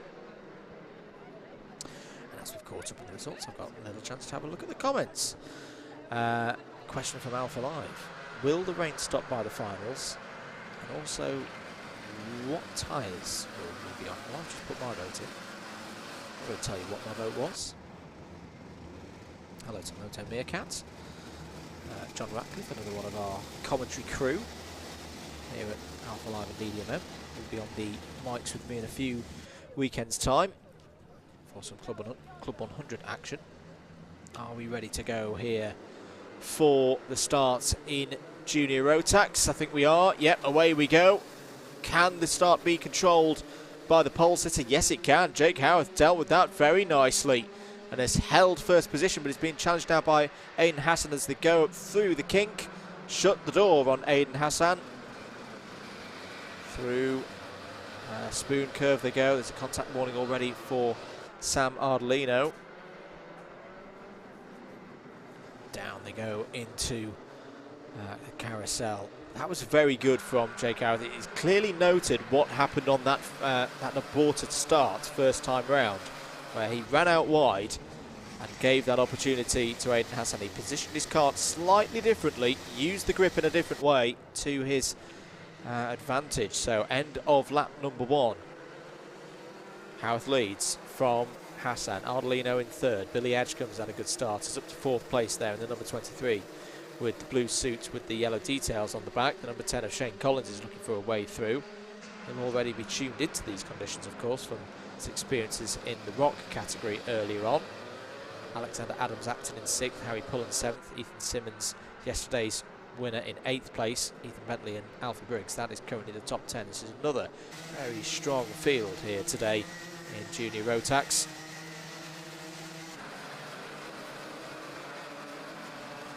This is a bit of a statement here on the second lap. Jake Howarth is pulling a gap here. Hayden Hassan's got to raise that pace a little bit to stick with this. So the race getting into a rhythm.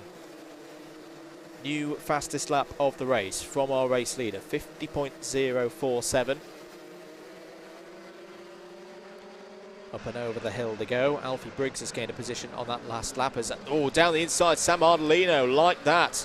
Liking that a lot. Brave on the brakes. Catches out Hayden Hassan and takes second place. Was Billy Edgecombe a little bit wide there? Shane Collins looking for a way through. We have seen overtakes off of the carousel so far today. You've got to get it right. Down the inside again goes Hassan, challenging for second place, takes it back. Really good stuff this from both drivers, Sam Ardolino and Hayden Hassan.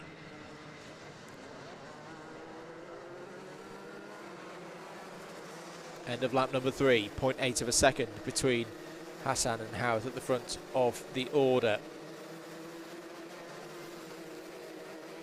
Hayden Hassan, who has already had a clean sweep so far.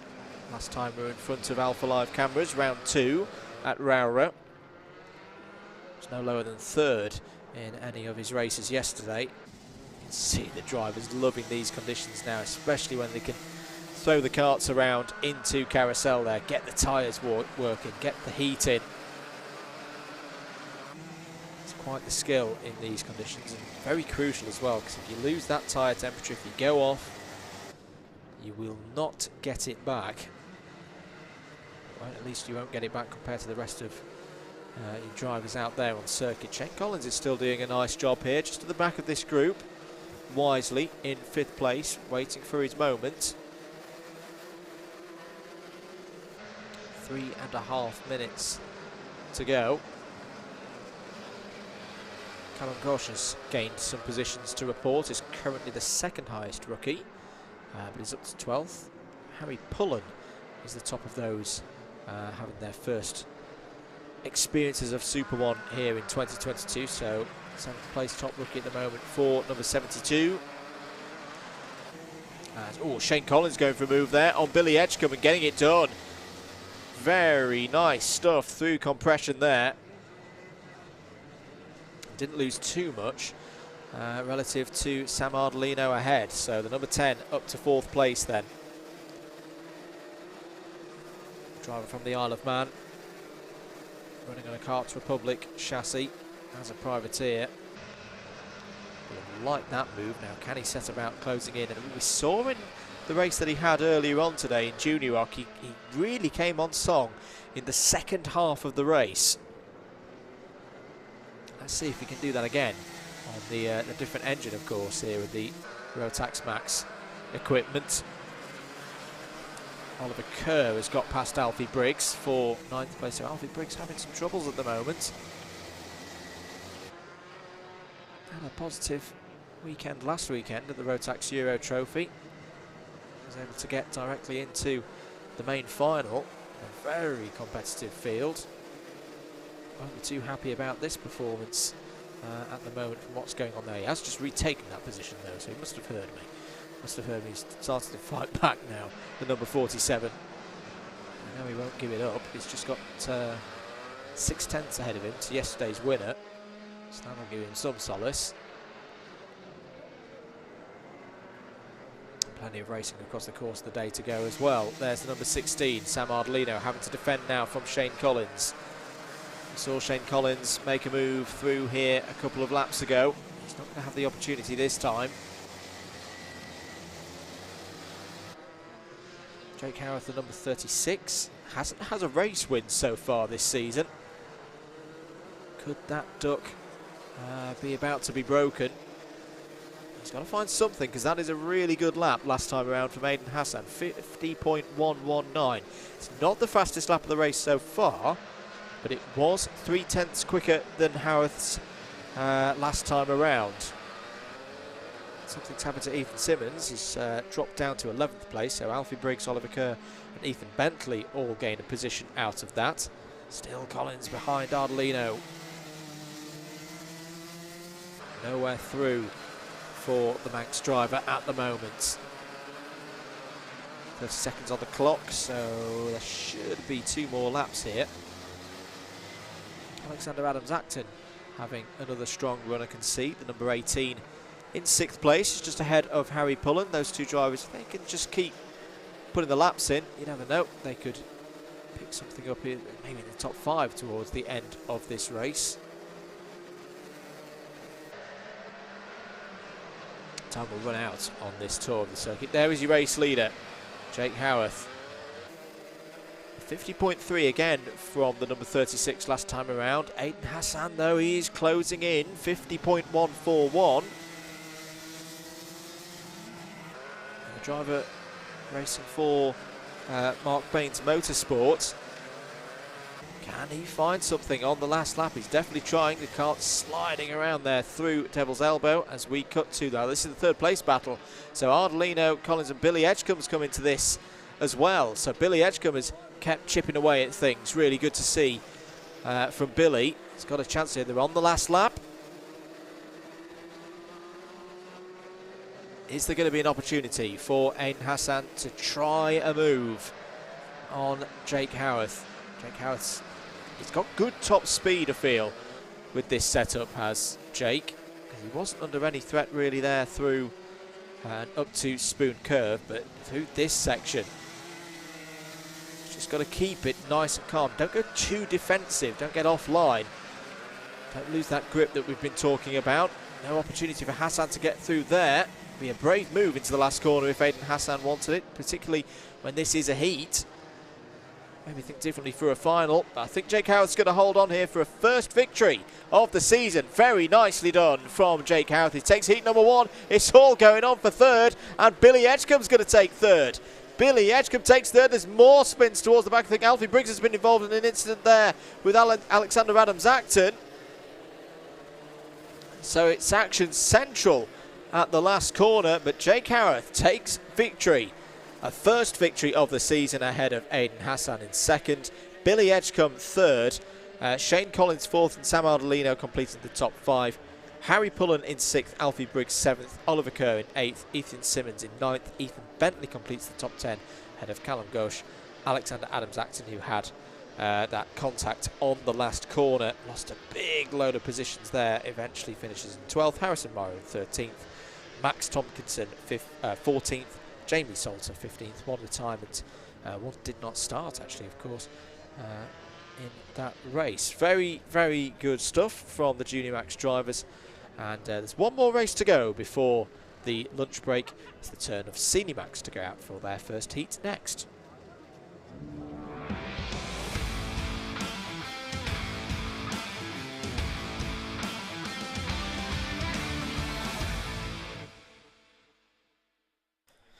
Let's have a look at the grid then for our last race before the lunch break. It is the first appearance of the day for the senior Rotax category, Senior Max. Joe Weaver has pole position ahead of Ben Davis.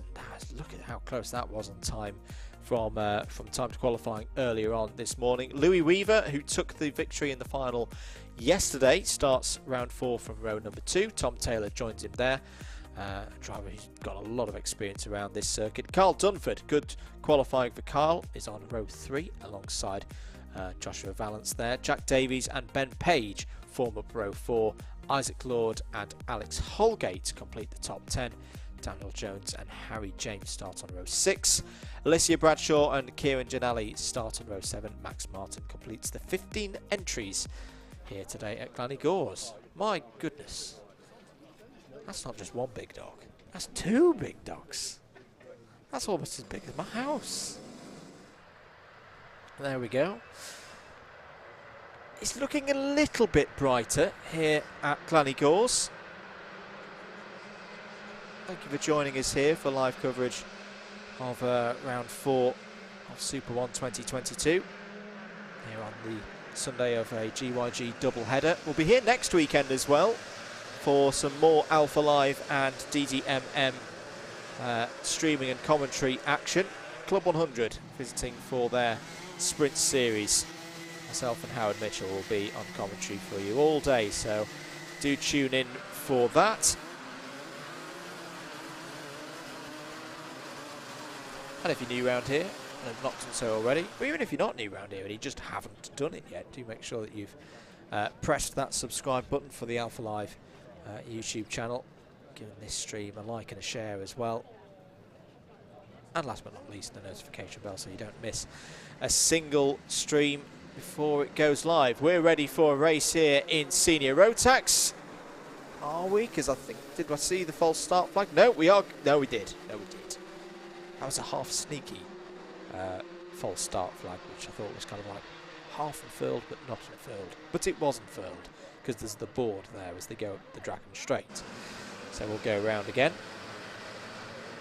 And that's opportune because I can actually talk through yesterday's results, which I've forgotten about. So yes, Louis Weaver took the final victory. He took a heat victory as well, and a third. A trio of second places yesterday for our pole sitter in this race, Joe Weaver, which I think he was pretty pleased about because it continued his streak of not being outside the top 3 in any race so far this season in Super 1.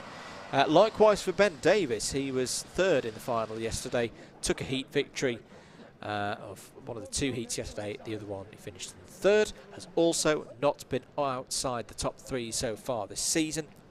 We'll give 4th place as well. Joshua Valance was 4th in the final, 4th in one of his heats and 6th in the other. Here we go then, for 7 minutes plus 1 lap, away we go. Very good start round the outside there. Ben Davis takes the lead as they go up the hill for the first time. A little bit of Water being kicked up there by Tom Taylor in the number 77. He's on the outside, not where you want to be up the Dragon Straight, but a brilliant start there in the Lando Norris kart for number 86, Ben Davis. Dan Holland Racing. Well, I've talked about that with him before the start of this race, that it's a good opportunity from the second place on the grid in these conditions, and he's taken it. Oh, round goes the number 32 of Harry James at the back of the field. The KF Sport driver not in tune at the moment with these conditions on the Cosmic chassis, and he has gone round. Contact warning for Isaac Lord, another driver that we saw in the rock categories earlier on, so he'll be aware of these conditions already. Oh, a little bit of contact, off goes Joe Weaver. Joe Weaver in the wall.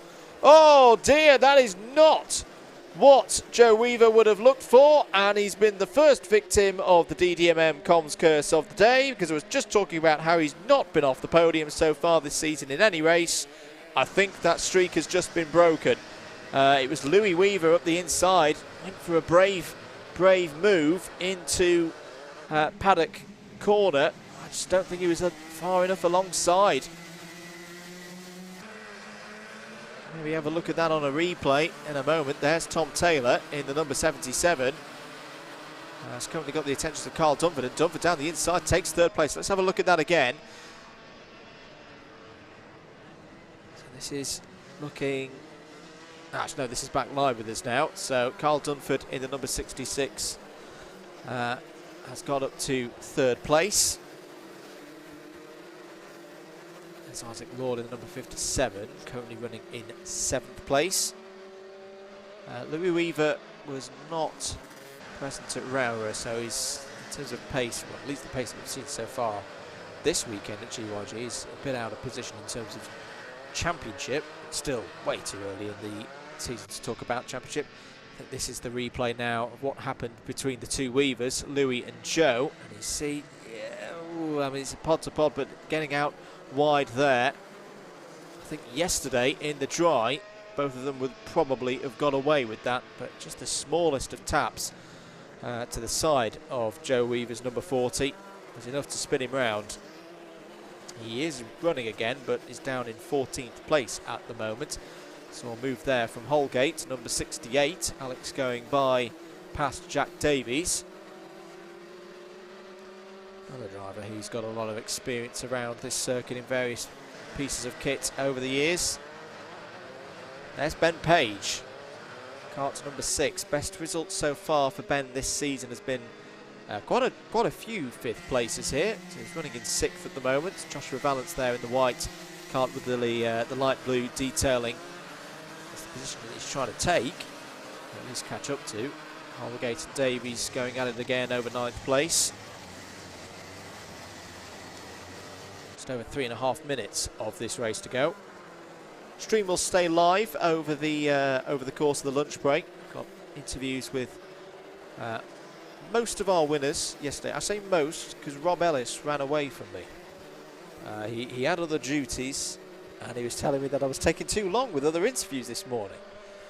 So there we go. It's all right. We've had plenty of chance to talk to Rob so far this season, and I'm sure we'll get more in the weeks and rounds to come. But before someone has a go at me for going, oh, why didn't we get Rob? To say he ran away. 3 minutes of the race to go. Ben Page there, the number 6, holding on to 6th place at the moment. Isaac Lord just behind. Liking this run at the moment for Tom Taylor. Another driver who at the moment is on to match a best result of the day of the season so far by finishing 4th. If the number 77 can stay there for the next 3 and a bit minutes, if you include the +1 lap once time has expired. It was a difficult day for Tom yesterday. 8th, 9th and 10th across his 3 races.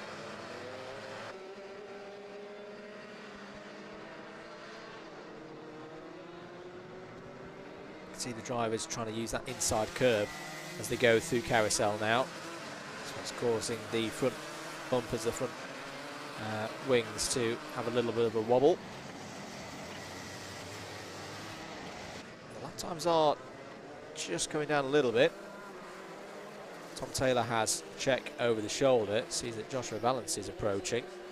Joshua Valance is liking these conditions at the moment. The driver nicely positioned in points. It's been very solid throughout the course of the season so far. Took a heat win during round 2. It was a very strong round 2 the last time we had a streamed round here in Super 1. Took a couple of thirds that day as well. So definitely knows how to race when the cameras are on him. 90 seconds to go on the clock. It's very a steady race so far from the senior Rotax drivers. Is that a change for the lead? I think that is a change for the lead. Yes, Louis Weaver has found a way past Ben Davis. Didn't quite catch it on our cameras, but there it is. Louis Weaver on the GMS kart has got through.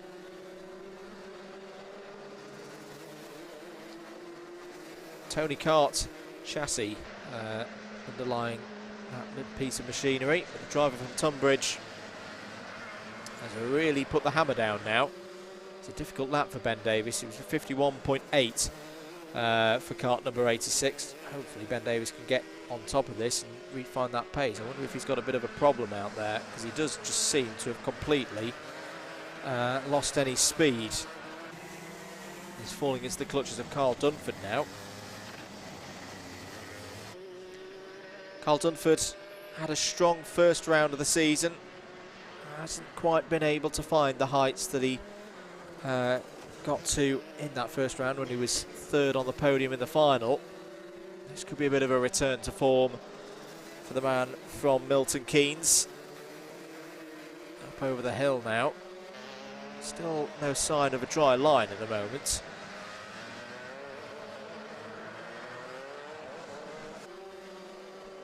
Down the hill they go. Time has gone to 0, so the next time Louis Weaver crosses the line, that'll be the last lap board.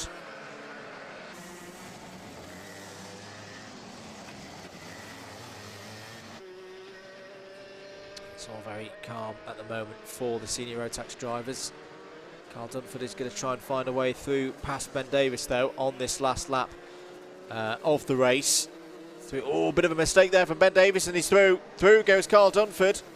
Maybe just found a slightly wetter part of the circuit. Lost the grip even on the treaded tyres. Oh, as I think, is there a problem there? Because Ben Davis came out the traps flying this morning in the qualifying session and at the start of this race, but it just seems to not be there at the moment for kart number 86. This is very unlike Ben. It should keep hold of his streak of top 3 results. I've not cursed that one. But here's Louis Weaver.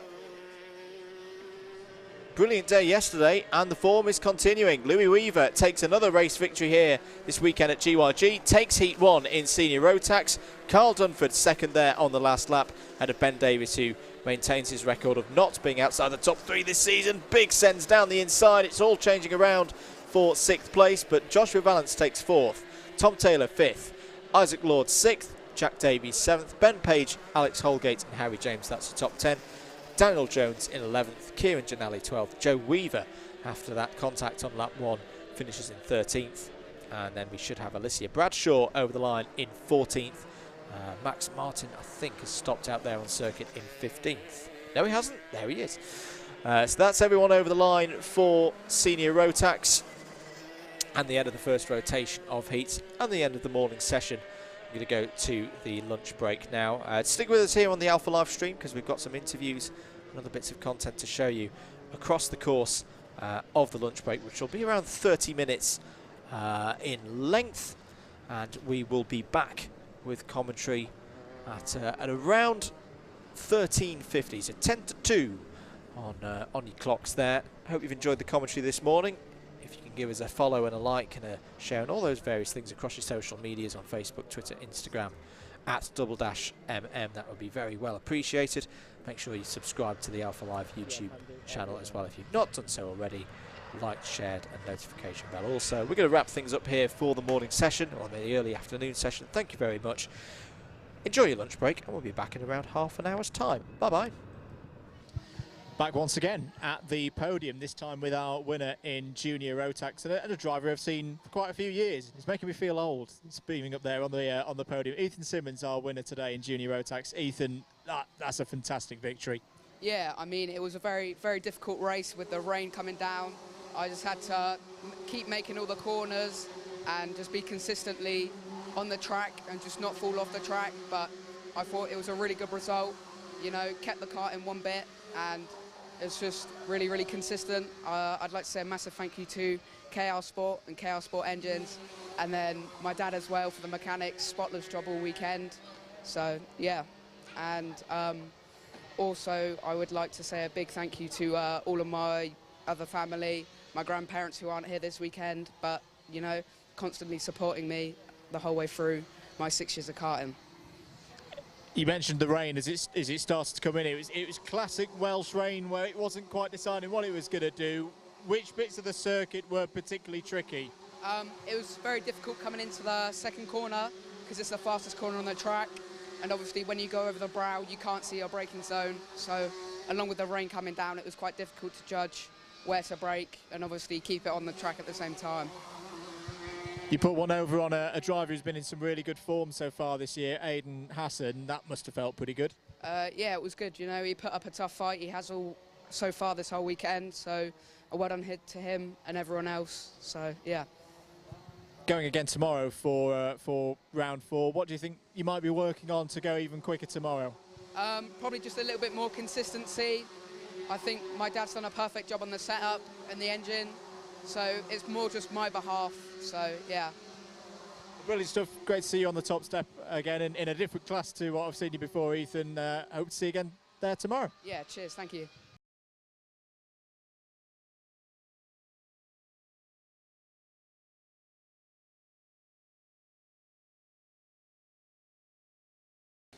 Back at the podium with our winner today, and he's been very patient, Chester Fawkes, our winner in the C50 Bambino New Eras. Nursing a little bit of a war wound out there. Chester, how's the hand? Pretty good.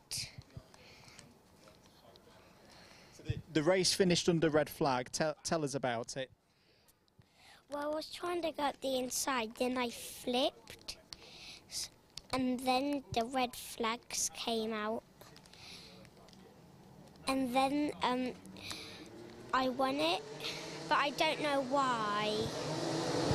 So the red flag meaning that the result counted back to the last complete lap before you had your little accident. That means that you won the race on that basis.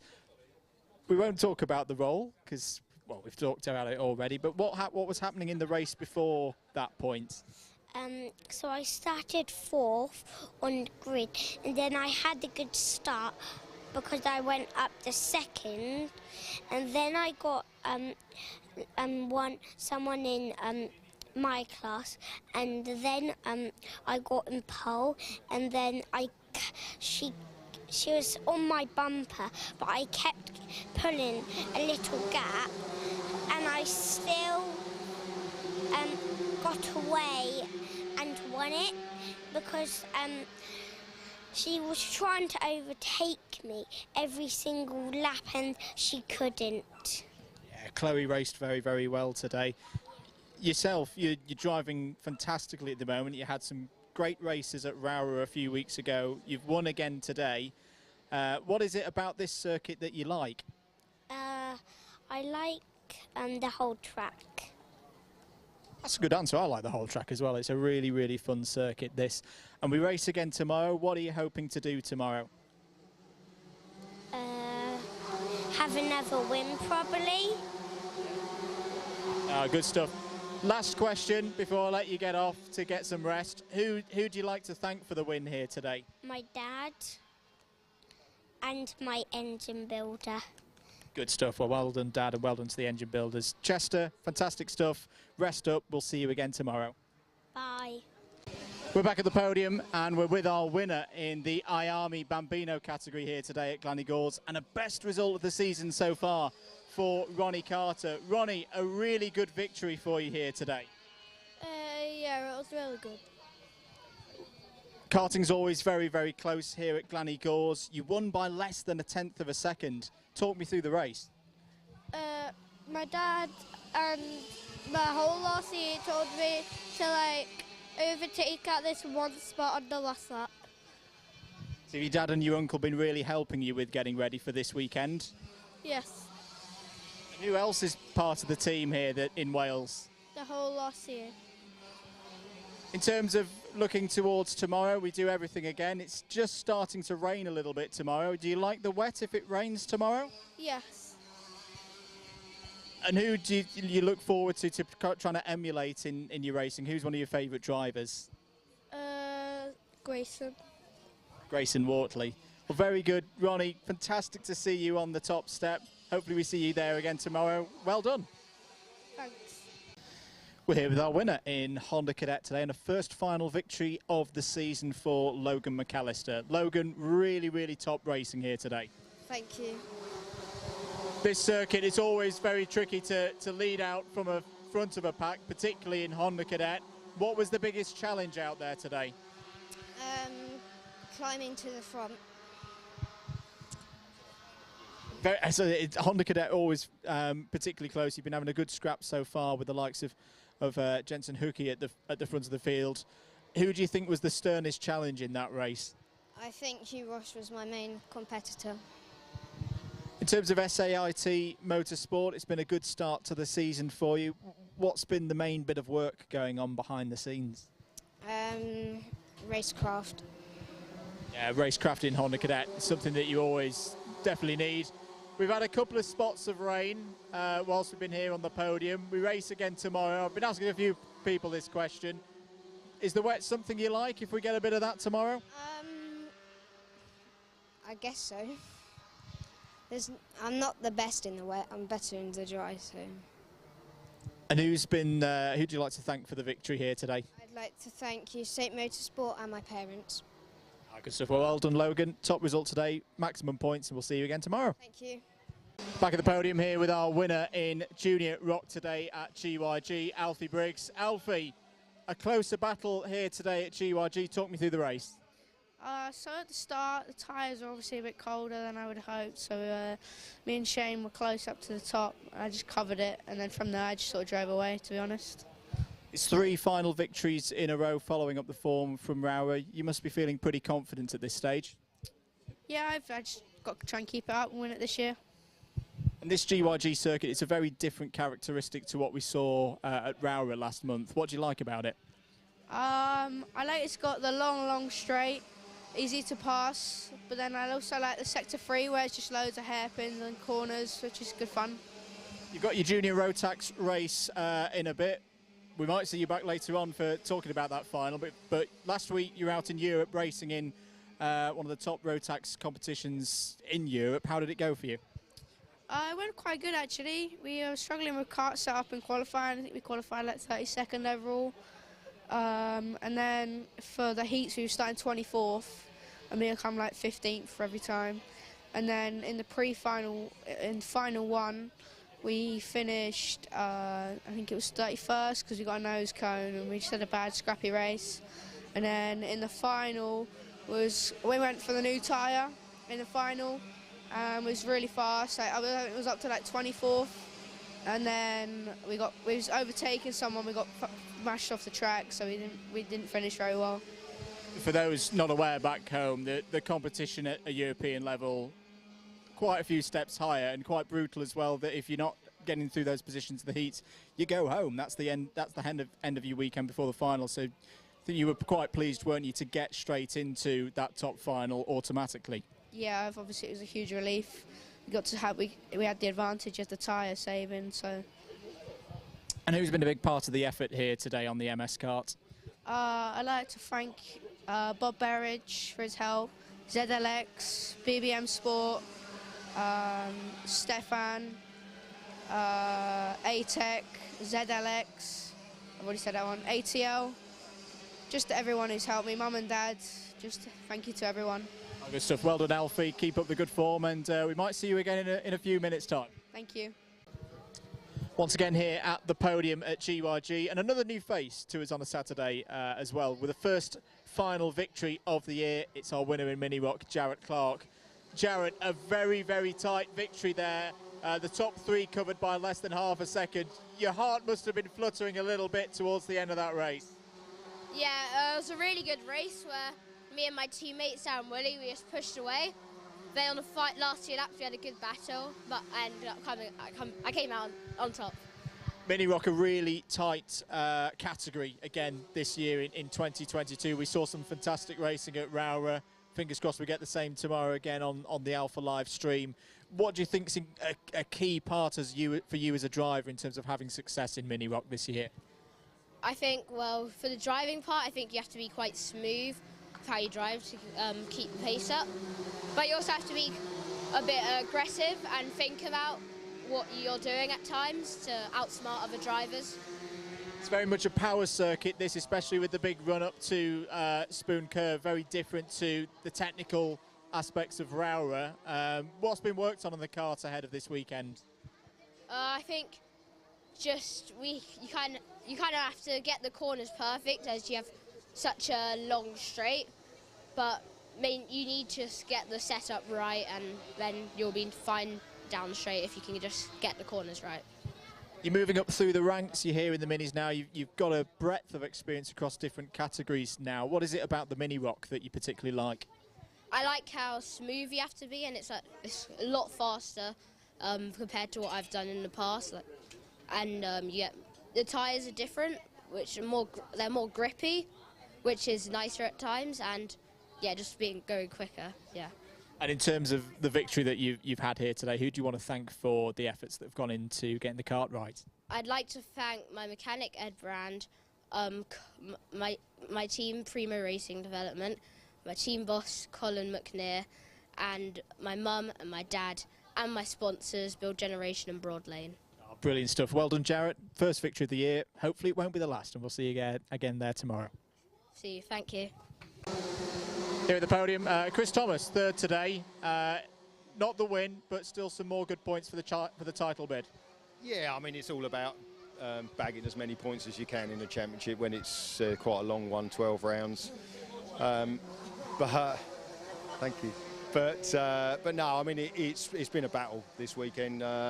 Started all right, we qualified well, was going for the lead and got, sort of taken out really a little bit, which put me back, and that sort of put me on the back foot for the rest of the meeting. But I'm pleased to come away with a third and obviously a second from my teammate as well. So it's a good result, and more importantly for me, I lost a really close friend who's been in the karting, got me into karting really probably about 20 years ago, John Poyser. And unfortunately he passed away on Wednesday, so I want to dedicate this result to him. Yeah, we're really sorry to hear that, and we're all thinking of John and his whole family. In terms of the rest of this weekend, do you think you can get back on that top step tomorrow? Yeah, I think obviously it's a fresh start tomorrow effectively, and we messed up qualifying a little bit today, so hopefully it's key here to be at the front, because it's so easy to defend and it's really difficult to pass because it's such a fast track. There's no real braking areas, so it's any pass is quite dangerous as well. So if you're at the front, it's a massive advantage. So yeah, we go again tomorrow, and hopefully the performance from the Holland, Dan Holland time engines will push us to the front.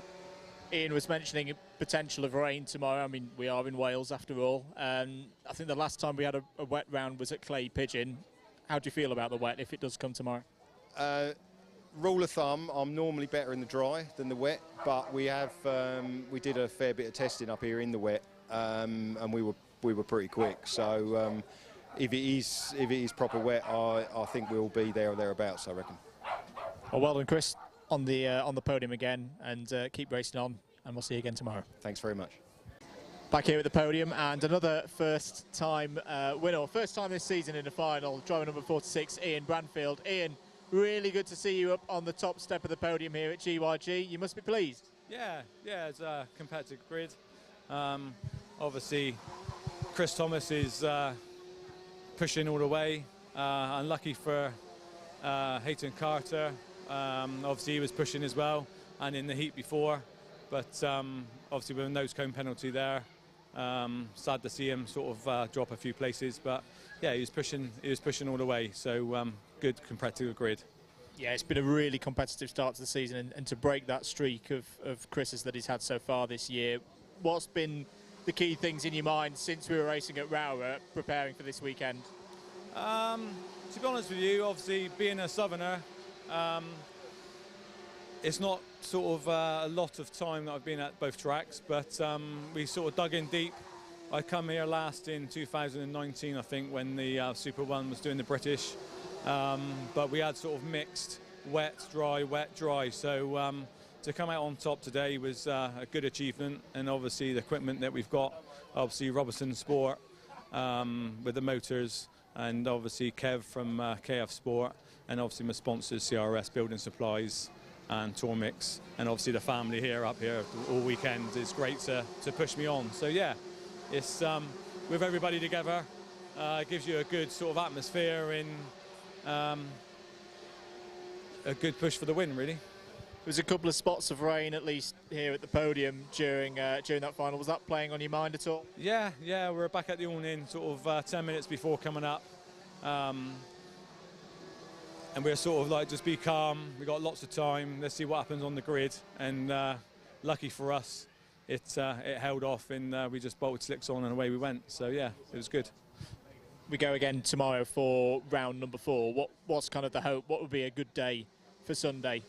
Another podium would be great, but I think we've got rain coming in tonight, and there's mixed forecasts about tomorrow. You know, some forecasts saying it's going to finish at 10, others are sort of 3 o'clock, so we'll just have to see what tomorrow brings, and hopefully we can do what we've done today, and put it back on the podium. So yeah, we'll just have to see what happens overnight. Good stuff. Well, well done, Ian. Well done on the win today, and we'll hopefully see you again tomorrow. Thank you very much. Thank you.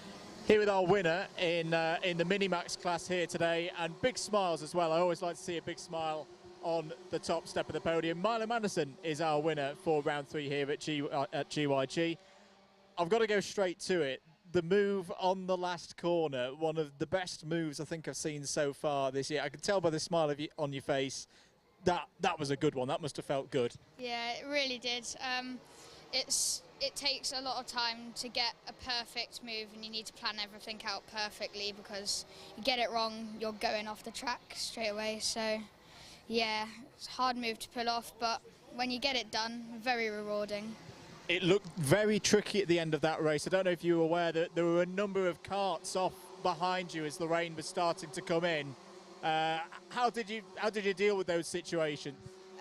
Just carry on driving, get your head down, and you'll know it's just a massive difference when you start to slide around, and that's when you know switch lines and everything. So yeah. Both mini classes are really competitive this year in Super 1. The MS kart's working well for you, though, it looks like, here in 2022. Yeah, definitely. Very good car. Been on it since Mini Rock. Yeah, it's always been very good for us, and yeah. We go again for round 4 tomorrow. There could be even more rain tomorrow in the Welsh Hills here. Is that something you're looking forward to? Not exactly.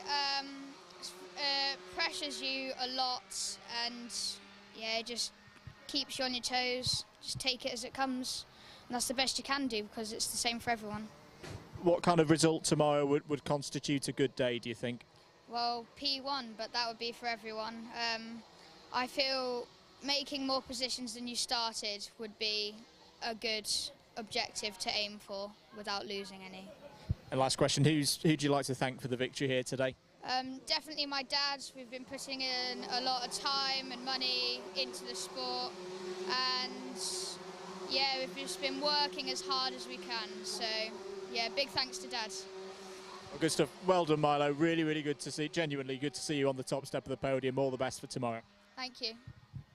Last podium of the day, last race of the day, and with our winner in senior Rotax, Louis Weaver. Louis, really good to see you on the top step. Must be pleased. Yeah, it was a good race. Yeah. The efforts out here today, they've been a bit tricky. We've had mixed conditions as can be expected from racing in Wales. How was it from your perspective? It wasn't too bad. The start was a little bit slippery, but as the race went on, it dried up a bit and it was all right. Another really competitive field. We've seen some fantastic finals so far this season, and that was another one. Who do you think was the main competition in that one? Joe Weaver and Ben Davis, really. They're the only two that could really race with me today, but yeah, it was all good.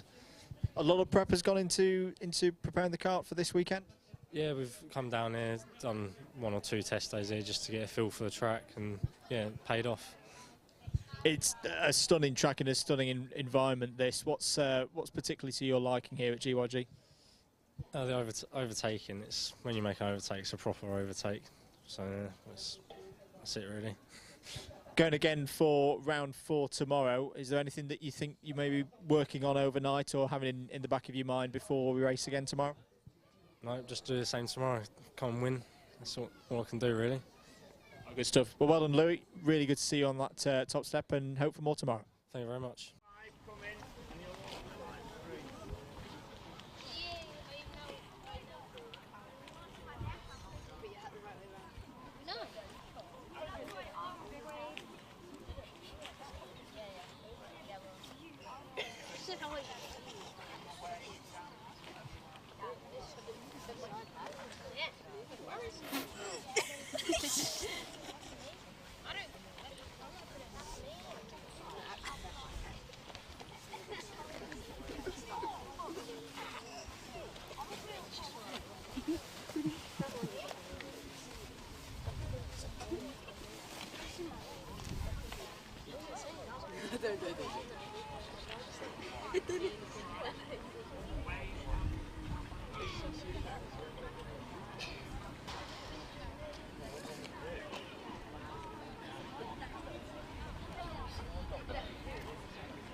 I was supposed to be here in January last week, so I didn't come to arrive. So I went up there for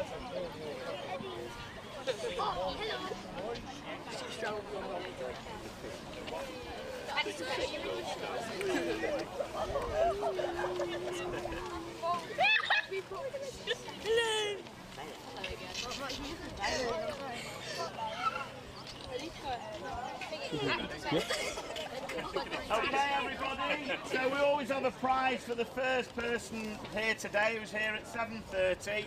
It was Matt Taller.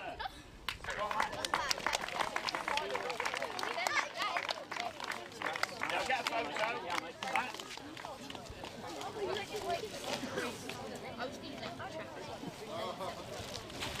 Okay, come on, Louise.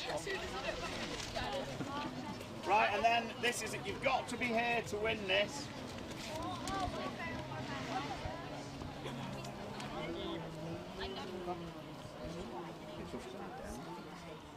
Martin Wright.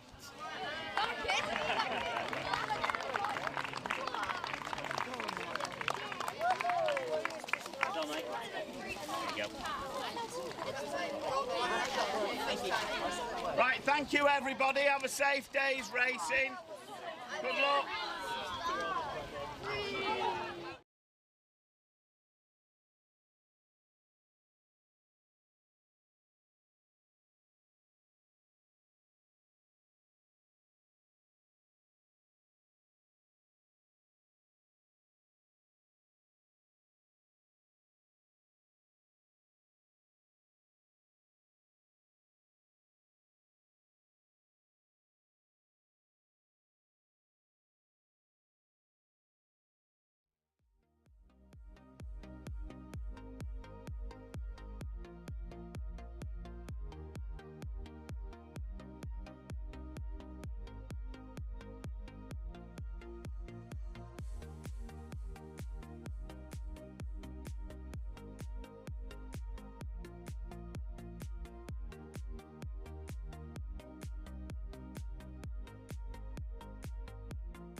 For Bambino C50 Pro and New Era, because they are already on their formation lap. Riley Murrow and Ellis Wildchild on the front row.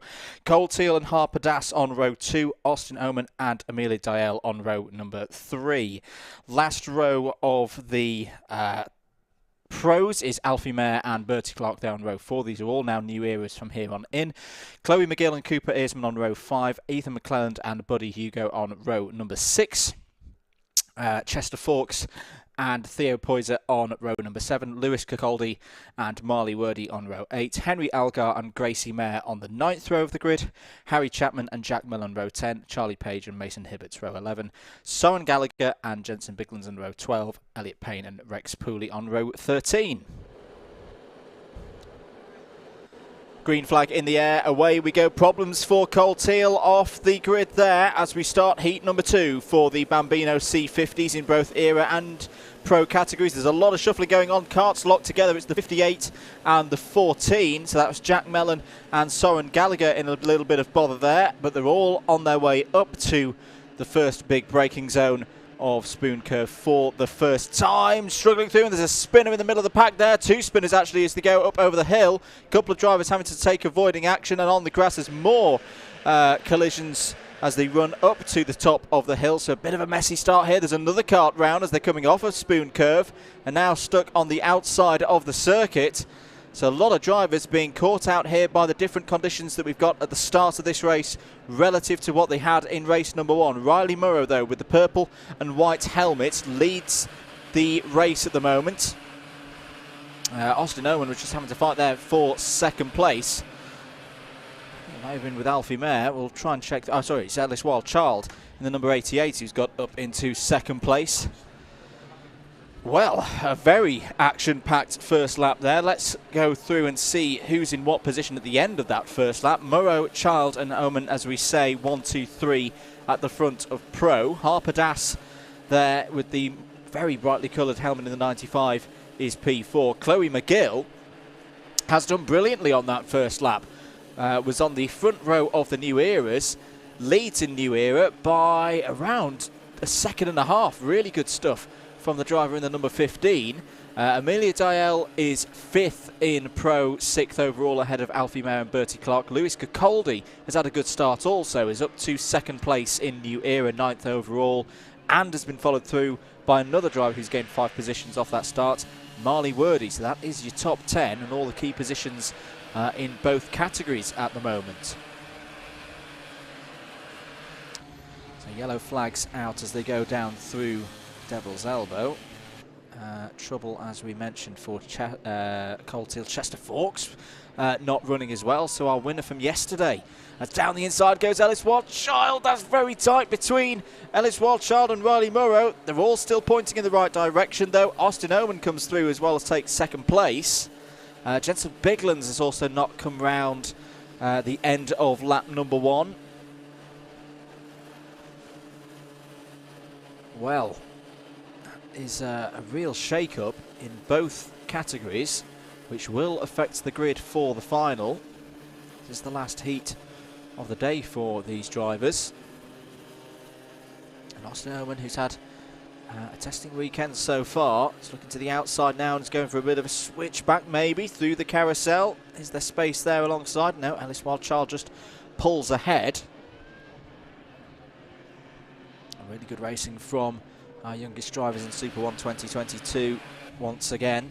Just going to remind myself of what the confirmed result was at the end of heat number 1, because there may have been some jurisdictions across the field after the checkered flag came down and we called the result provisionally. Is there going to be another change of lead here? Yes, there is. Austin Owen to the front of the field then, past Ellis Wildchild. It's that last corner. It really is very tricky because there's a big curb on the inside, so you don't want to get too tight to it because that can throw you off course. But similarly, the camber, the way the circuit drops away, the wet conditions as well. Maybe the startings of a dry line in some places as well, including that last corner. And just to remind you, if you weren't here earlier, a side-by-side for the lead of the race, Ellis Wildchild has got ahead of Austin Oman. Maybe, no, it's going to try and be a switchback here through the carousel. They're still side-by-side, these two drivers. Really good stuff. Harper Das is coming into this as well. You just see Harper there in 4th place. So in the damp conditions that we had earlier, it was Child from Murrow, Das, Teal. That was your 1, 2, 3, 4. Chester Forks as, oh, bit of contact there between Austin Oman and Ellis Wildchild, but they're still all running. They're still in the race, 2 by 2 as they go over the line. Ellis Wildchild to the inside, goes for the block pass quite nicely. Harper Das is going for 3rd place as well. Bit of bumper to racing here, and Murrow pushes Oman through. So Murrow takes advantage of the situation, gains himself a spot, and maybe now go for the lead of the race. Saw Murrow leading a number of laps earlier on in the day. And we had heat number 1, took heat victories yesterday during round number 3. No changes to report at the front of the order in New Era. Still Chloe McGill with a bit of a gap over the rest of the field. Marley Wordy has come up to second place though. It's 7th overall now ahead of Buddy Hugo. Lewis Cacoldi, very famous racing family there, currently being shown in 10th place overall, 4th place in class. Still great battles going on between Murrow and Child here. Austin Oman, slightly wider line being used there. There'll be probably 3 more laps on the clock to compare. Lap times in the first heat were running around 67.8 was the fastest lap time in that one. So it's relatively the same, I'd say, because 67.7 is currently Murrow's best.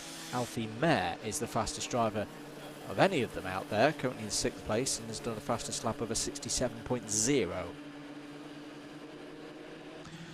And Oman and Murrow now generally working together at the moment to pull away from Child behind and then Harper Das. Alfie Mayer for overall is trying to find a way past Chloe McGill. So we've got both of the number 15s running line astern. There they are in the back of shots. But the one with the black number board currently ahead of the one with the orange number board. So it's Chloe still ahead of Alfie. There will be some time left on the clock. So 2 more laps for all of our drivers out there. In fact, a new fastest lap of the race has come in from Harper Das, but meanwhile, Murrow, we've seen some good speed from this number 38 kart in a straight line. Murrow has the inside line, is now going to get a bit of a bump and help from Ellis Wild Child behind, and that is going to push Riley Murrow through into the lead. Good reading of the situation by Ellis Wild Child, because with that bit of help and 2 engines better than 1, has got second place, is now going to take the lead off of Spoon. So all change again. Austin Oman cuts back underneath, retakes second place. Harper Das, as we say, fastest driver on the circuit at the moment. Only driver to get into, well, under the 67-second mark for a lap. Chloe McGill still ahead of Alfie Mayer, but crucially leading of those in the New Era category. Still be 1 more lap after this. Down through Compression Corner and Devil's Elbow. Austin Oman had a spin on the last corner early on, and this time he's nipped through and taken the lead. So final lap then. Record books will say that there were no lead changes on that last lap, but we know, watching here on the circuit, that it changed 2-3 times on that one. Oman initially lost it to Murrow, Murrow then lost it to Child, and then Child lost it back to Oman. There's a bit of traffic ahead of them. I think it may be Soren Gallagher. So Soren Gallagher may get blue flags in a moment. So this is a testing moment for Austin Oman. Not sure the number 14 is aware of the situation. That's beautifully read by Austin Oman, just to hold the inside. That's the crucial thing. Oh, the back marker's still not quite aware of the surroundings. Murrow's going to try and go around the outside. Is there going to be an opportunity?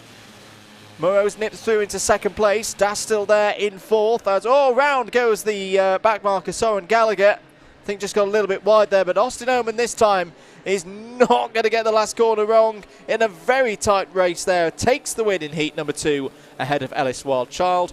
Riley Murrow in 3rd. Harper Das in 4th. Alfie Mayer takes 5th overall. But Chloe McGill wins in the New Era category comfortably in the end by 2.7 seconds ahead of Marley Wordy. Buddy Hugo is 3rd in New Era, 8th overall. Lewis Cacoldi next up. Henry Algar completes the top 10 overall and also the top 5 in New Era. Ethan McClellan, more good points for Ethan there, 6th in Ethan's category. Theo Poyser up to 12th. Emilio Dial and Bertie Clark 13th and 14th. 6th and 7th in Pro. Cooper Earsman, Grace Mayer over the line. There's Harry Chapman over the line in 17th. Charlie Page, I think, is going to be our last kart over the line, because Soren Gallagher and Mason Hibbert were already classified a lap down. Jack Millen, Cold Teal, Chester Forks and Jensen Bigland all having problems in that race and finishing quite a few numbers off the overall lead. So there we go. That is the end of the heats for the Bambino C50 Pro and New Era categories. Their final will be out later on this afternoon. And I reckon it's going to be probably around 3:45, given how we're running at the moment. Actually, no, we're pretty much running to time. So 15:38, as on the schedule, is when we should have the final for the C50 Bambino New Era and Pro categories.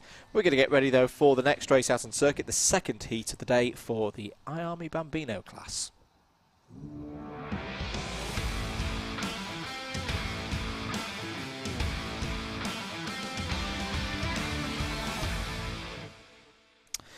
Let's have a look at the grid then for the iArmy Bambinos.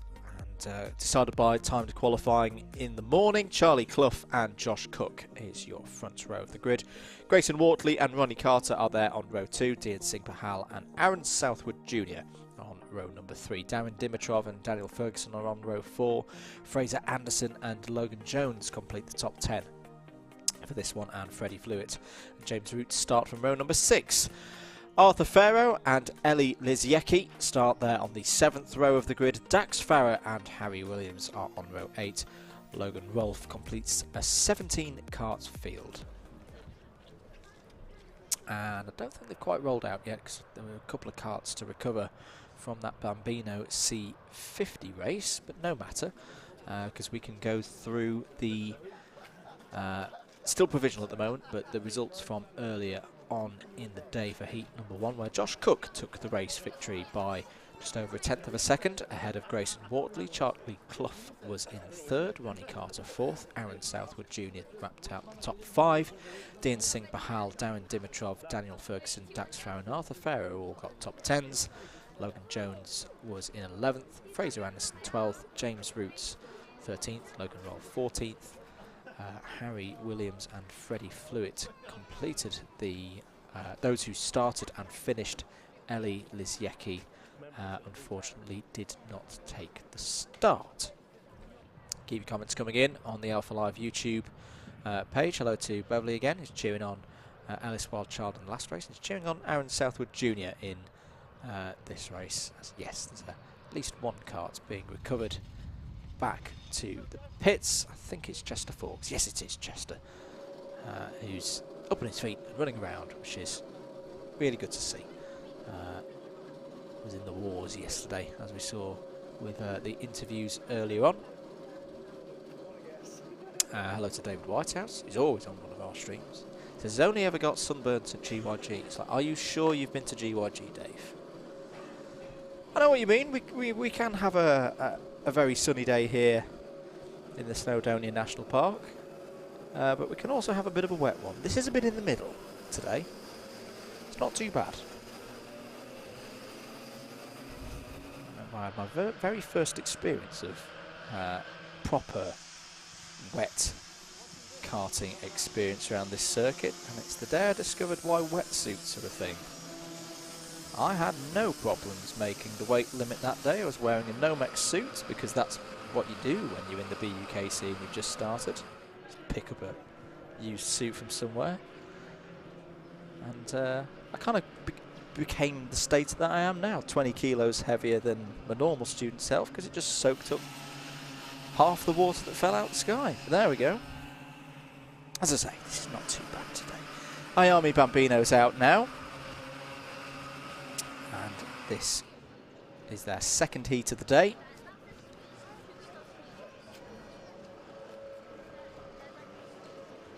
They'll come to the grid for a standing start. There's Charlie Clough in the number 7. Having a very good weekend so far. 77 of Josh Cook alongside, winner of the first heat earlier.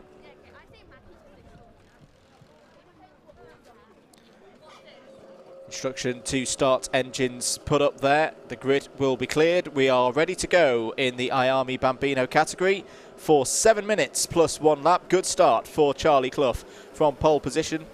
Similar to what we saw in the first heat, Josh Cook follows through in second place. They're all on their way up to Club Corner.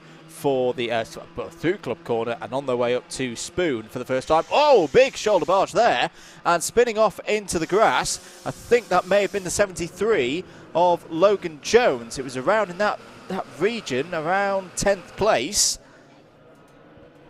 And a contact warning for Freddie Flewitt now, and there's more carts off towards the back. There's 1, 2, 3, 4 in a level of bother. I think James Roots may have been one of them. The number 15 of Daniel Ferguson definitely is. It's a bit of a scrappy start for the IARMY Bambino class. Grayson Wortley's still in there, running well. Aaron Southwood Jr. And Ronnie Clark also. So end of lap number 1. Charlie Clough leads, Grayson Wortley second, Ronnie Carter and Josh Cook there third and fourth. Dean Singh Pahal in the number 23 and fifth. Aaron Southwood Jr. now sixth. Good start for Dax Farrer and Logan Rolfe, both up 6 and 7 places respectively. Fraser Anderson is now 9th, Freddie Flewitt 10th, so the drivers who had problems on that first lap: James Roots, Daniel Ferguson, Darren Dimitrov and Logan Jones. So yeah, we did call that correctly, that number 73 was off in the grass on the run up to Spoon. I don't think it was Logan's fault though that he ended up there.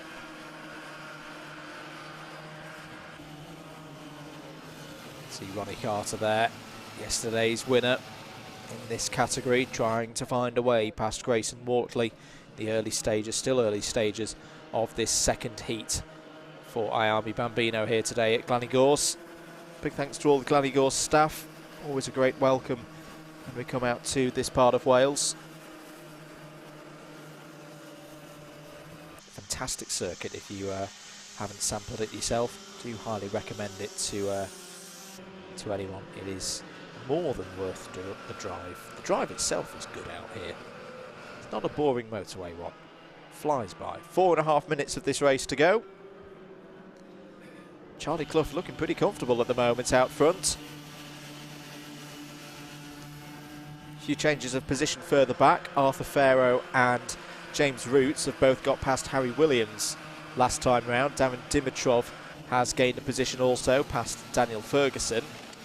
Fastest driver out there at the moment, at least on lap time, looks to be Ronnie Carter, but we're about to get a new list of recordings. Let's see if that's changed, because Josh Cook is pushing along, and yeah, Josh Cook has now done a 57.867. Now this is interesting, not just for these drivers, but for the rest of the field, because the lap times, to me, look to be coming down now at quite a rate. Remember, in qualifying, these drivers were doing 60 point somethings, and we mentioned in the previous race that the pace for the C50s was relatively the same to what they had earlier on in the day. Now, this track can change quite quickly, and I think we're seeing that now. These drivers running at least 2 seconds quicker than what they were doing in their respective heats earlier on in the day. That's a great move from Josh Cook. It's a great attempt, at least, to get past Ronnie Carter. Fair racing between both of them, and they're still going to be side by side as they approach Paddock Bend. Cook is on the inside, has the line, takes third place. Beautifully done from Josh Cook there.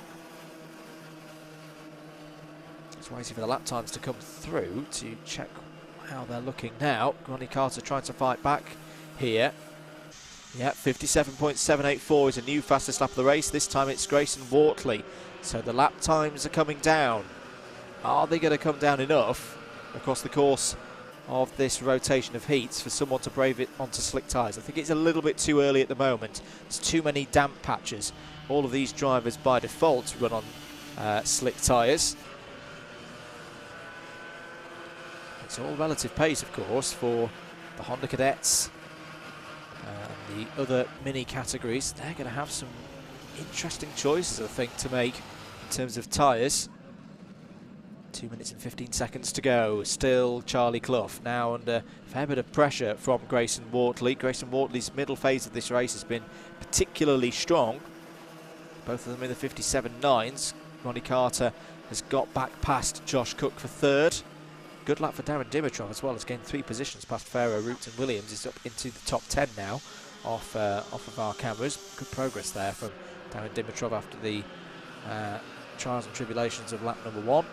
Ferguson has gained a position also past Harry Williams for 13th place. Still at the front of the field though, Charlie Clough and Grayson Wortley. Grayson Wortley just happy at the moment. In fact, he's gone for it. He's gone to the inside. Found some grip on the inside line. Grayson Wortley takes the lead. Lovely stuff there. You just see with this circuit at the moment, there's some corners where there is very much, I wouldn't say a fully dry line, but it's just a very slightly damp line now. With these tyres you can get some real grip, some good speed through the corner, but fall off it at your peril. Grayson Wortley, another new fastest lap of the race, 57.3. Charlie Clough now in the slipstream of Wortley ahead. Bit of an unfortunate lap for Arthur Farrow. I think he's had a problem and Arthur's fallen down to 16th place, unfortunately. Roots, Ferguson, Williams, Jones, Flewitt all gaining one spot there on lap number 6. Still Wortley and Clough at the front of the order. Wortley ahead of Clough. Through here particularly, yeah, just look at the surface. There are patches that are slightly darker, have less of a sheen to them. And look at that behind. 3rd and 4th place, Ronnie Carter and Josh Cook putting on a heck of a show. Josh Cook back through, retakes 3rd place, but is going to have to defend now from Ronnie Carter, who may have a go into club corner. Cook gives him space and runs it round the outside, holds onto the position.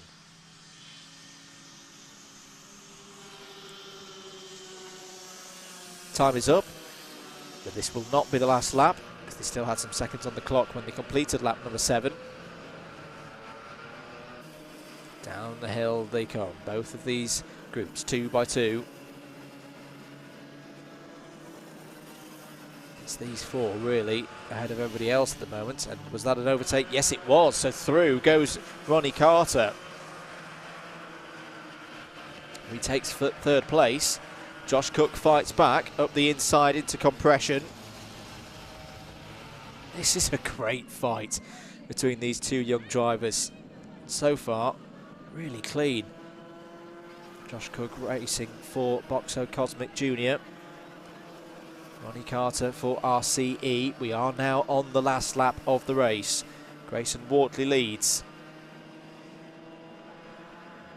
A good day so far for Grayson Wortley, but he has had a race win snatched away from him in this position before. Josh Cook got the move done in heat number 1 on the last lap of the race. Grayson Wortley hasn't had a race win in Super 1 since the very first race of the season at Rowrah a month or so ago in round number 1. He's had some good results since then. He's definitely a championship contender and wants to get back on that top step, or at least virtually on the points table. It's a good run down the hill from Grayson Wortley. Don't think he's going to be under attack this time. Grayson Wortley comes around the final corner and breaks a run of non-victories to take first place in heat number 2. A very good drive. First win since the first race of round 1. And had to wait a little bit for it here in round number 4, but richly deserved. Charlie Clough, more good points for Charlie there in 2nd place. Josh Cook 3rd. Ronnie Carter 4th. Aaron Southwood Jr. is 5th. Dean Singh Bahal in 6th. Dax Farrer, good result there for Dax in 7th. Logan Rolfe 8th. Fraser Anderson and Darren Dimitrov both with sterling drives there into the top 10. Daniel Ferguson and James Roots 11th and 12th. Harry Williams classified as 13th over the line there ahead of Logan Jones, Freddie Flewitt and Arthur Farrow completes your 16 runners in that race. Results.alphatiming.co.uk/Super1 for all of the details of not just today but the season as a whole. So you've got a spare electronic device to check out those numbers. Do go and check those out. Miami Bambinos will see out again later on in the afternoon. Running to schedule at the moment, their race will start at 15:52, so that's 10 to 4. We'll see these drivers again. We're going to get ready for the next race. 2nd heat of the day for Honda Cadet.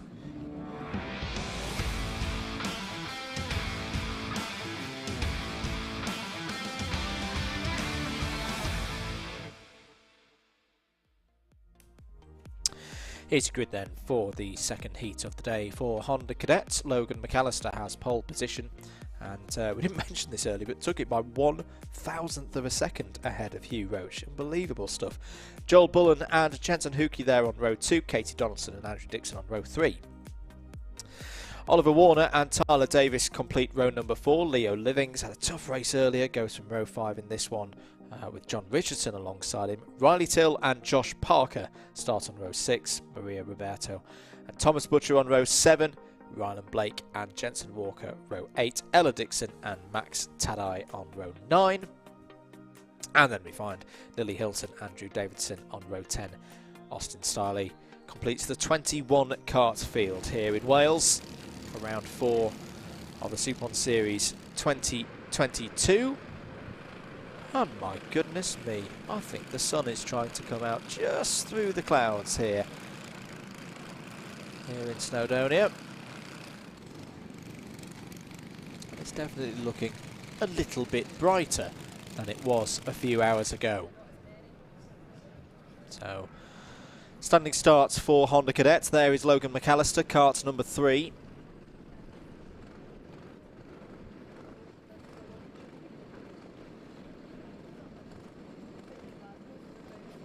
Wet tyres definitely the choice for most parts of this field. I don't think anyone has braved it, but we're all ready to go here. Jensen Hookey's got his kart aimed very particularly towards the first corner. Away we go. It's another good start for Roach round the outside like he did this morning in heat number 1. All clean pretty much, and we're running up to Spoon for this first attempt at the big braking zone. 7 minutes on the clock. It's been a good start for Hugh Roach. Once again, had a great race earlier on. See Bullen in there. Hookey trying to fight for 3rd place with McAllister. Down through Carousel for the first time. All looking clean at the moment. This is good from the Honda Cadets. Hugh Roach was your winner as a full course yellow and a red. Oh, okay, so apologies. There's been an incident out there on circuit. The reason that means we've had to call the race under red. At least we saw a red flag being shown there by the marshal. Yes, the field is being brought to a stop.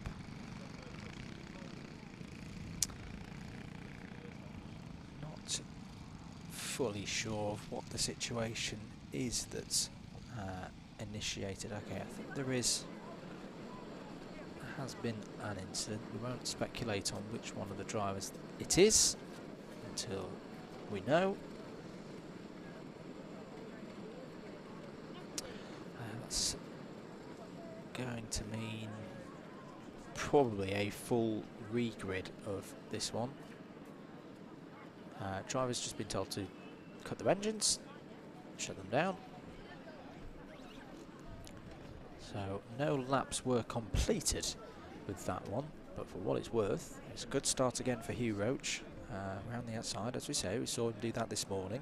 It's a big part of putting him in a good position to fight for the win, which he did take earlier on. Joel Bullen was classified 2nd.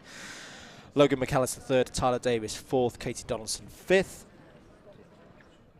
Josh Parker 6th, Oliver Warner 7th, John Richardson, Jensen Hookey and Thomas Butcher was your top 10. There were a couple of front fairing position penalties in that race as well.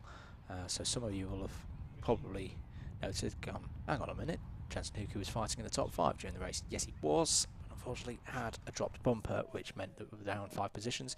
Here's your obligatory sheep shot that we have to have every time we come to Glan Y Gors. Thoroughly entertained is the crowd by the karting here at Glan Y Gors today. And thankfully, there's a wall there, so that there's no visuals of an unfortunate incident that we had with this kind of shot back end of 2021. Well done, cameramen. You have followed the brief very, very well. We're on the red flag here at Glan Y Gors. Well, we didn't complete a racing lap of the 2nd heat for Honda Cadet. I'm going to look to Adam now. It's like, have we got our Honda Cadet interview from yesterday? let's have a little look at that whilst we're killing some time here before we get racing back up and underway. Before Adam cues that up though, big thanks to our sponsors once again here for Super 1 2022, AST Signs, JKH, RI Helmets and CWG Choices Limited, largest dedicated trade window and door manufacturer in the UK. Big thanks to all of those guys for their kind support. And let's cut to it. Let's cut to our interview with yesterday's round 3 winner, Logan McAllister. We're here with our winner in Honda Cadet today and a first final victory of the season for Logan McAllister. Logan, really top racing here today. Thank you. This circuit, it's always very tricky to lead out from a front of a pack, particularly in Honda Cadet. What was the biggest challenge out there today? Climbing to the front.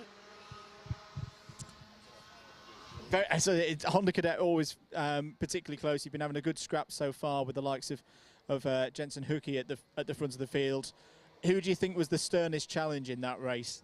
I think Hugh Ross was my main competitor. In terms of SAIT Motorsport, it's been a good start to the season for you. What's been the main bit of work going on behind the scenes? Racecraft. Yeah, racecraft in Honda Cadet is something that you always definitely need. We've had a couple of spots of rain whilst we've been here on the podium. We race again tomorrow. I've been asking a few people this question. Is the wet something you like if we get a bit of that tomorrow? I guess so. I'm not the best in the wet. I'm better in the dry, so. And who do you like to thank for the victory here today? I'd like to thank you, State Motorsport, and my parents. Good stuff. Well done, Logan. Top result today, maximum points, and we'll see you again tomorrow. Thank you. Welcome to Alpha Live, the live streaming service where you can be part of the action from home. You can watch via your smart TV, phone, tablet, or even your gaming console. We've got you covered. Just head to the YouTube app on any of your devices and search for Alpha Live. Here you can watch all of the events as they unfold, or you could choose from our vast library for those lazy days in, all in beautiful HD. Be sure to hit that subscribe button and click on that notification bell so you don't miss out on any future videos.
Welcome back everybody to live coverage of round 4 for Super 1 Series 2022. You join us under red flag conditions for an incident involving the number 25 of Jensen Walker at the top end of the circuit. As soon as we are told here in the commentary position about any news regarding Jensen, we will let you know. Obviously we won't speculate until that point.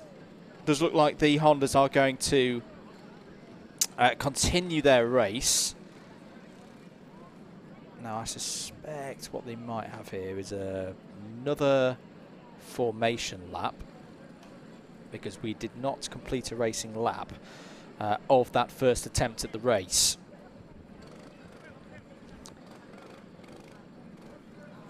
Because of that, I think yes.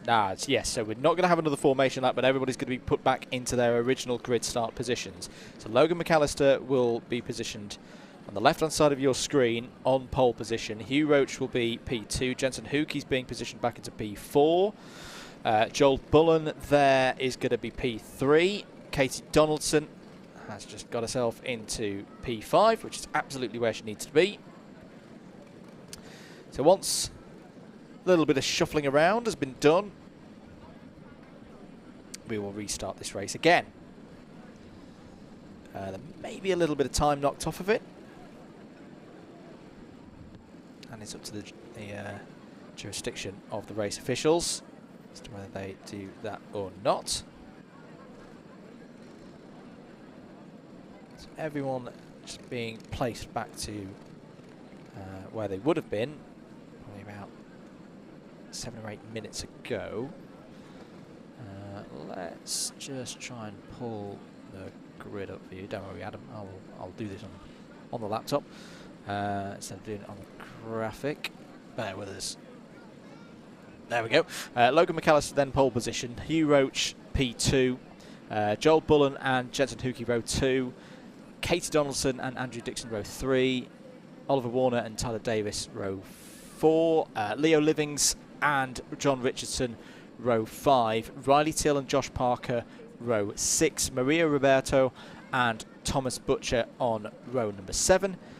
Ryan Blake probably on his own now on row 8 because Jensen Walker was involved in the incident that brought out the red flag, so there'll probably be a slot missing. What's that going to be? 8 back on the right hand side of your screen as you're looking at it.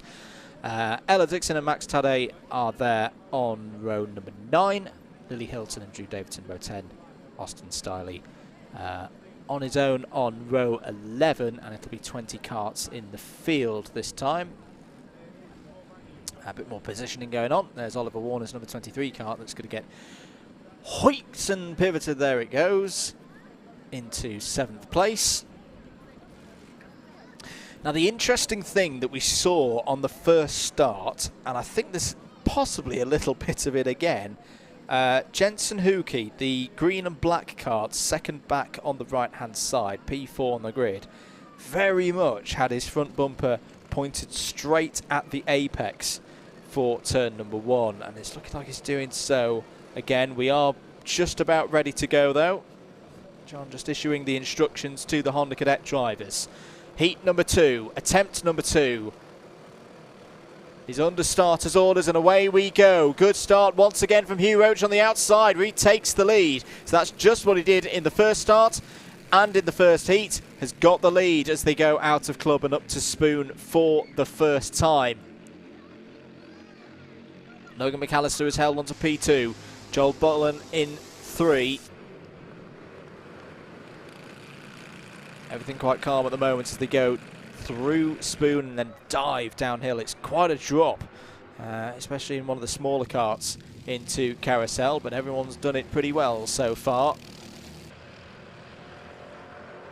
No time reduced, so this is effectively a full rerun of the race that was red flagged 10 minutes ago. Great response from the marshals and medical crews here at GYG to get things turned around and get us back under racing action in a safe condition. But that's a good first lap for Hugh Roach, who does have himself classified as the race leader at the end of lap 1 this time. Logan McAllister P2, Jensen Hookey 3rd there, Joel Bullen 4th. It's been another good start for Katie Donaldson as well in 5th. Very good start for John Richardson, who started this race 10th, is now up to 6th. Down the hill they go. Leader out front of the rest of them at the moment. Battle there between the number 23 and 22. That's Dixon in the 22, Warner in the 23. Number 32 of John Richardson continuing to make some good overtakes. He's got past Joel Bullen there and Katie Donaldson. Jensen Hookey closing in on Logan McAllister. And this second group, they really have to get themselves organised here. It's very rare to see somebody out front by a second or more at the end of 2 laps. But it can happen in a Honda Cadet race. If that second group don't get themselves organised and don't start working together to reel the leader in. It looks like they are starting to get themselves in position to close down Hugh Roach. Jensen Hookey not interested in making the overtake at the moment on Logan McAllister, knowing that there's the best part of 5 minutes and 1 lap afterwards still remaining on the clock. This Honda Cadet category, all with pooled engines. racing more even across the competitors. It's produced some good racing so far this season, and this one's just simmering away nicely at the moment. Oliver Warner confirmed past Andrew Dixon there. Riley Till and Thomas Butcher have swapped positions also for 11th place. Maria Roberto has got past Rylan Blake for 15th place. Fastest driver out there at the moment, Logan McAllister, 52.230, helped a little bit behind by Jensen Hookey. John Richardson coming on song as well. We saw a little bit of this at Rowrah with John Richardson, where John was a lot stronger on the second day of racing. And I think that's coming true again here. It's good to see a driver maybe a little bit less experienced on these circuits, but learning quickly and putting in some really good performances on a Sunday in front of your Alpha Live cameras. 3.5 minutes to go. Hugh Roach leads by 0.7 of a second. The lead being chipped away here. 52.4 for Roach last time around. 52.3s for McAllister and Hookey. 52.2 for Richardson. Donaldson has got past Bullen for 5th place. It's a good move by Katie Donaldson in the 77. Tyler Davis has also gained a position. Had a difficult qualifying in the number 83. He's clearly got some race pace in that kart. He's gained positions. There goes Oliver Warner past Joel Bullen. That was for 6th place. Comparing the lap times as well to where we've been earlier in the day, I'd say I'm pretty sure everybody is on a treaded tyre.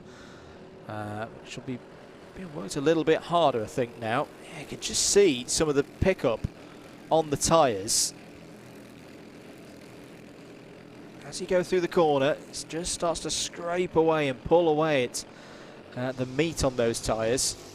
52.0 now, the fastest lap time from Oliver Warner.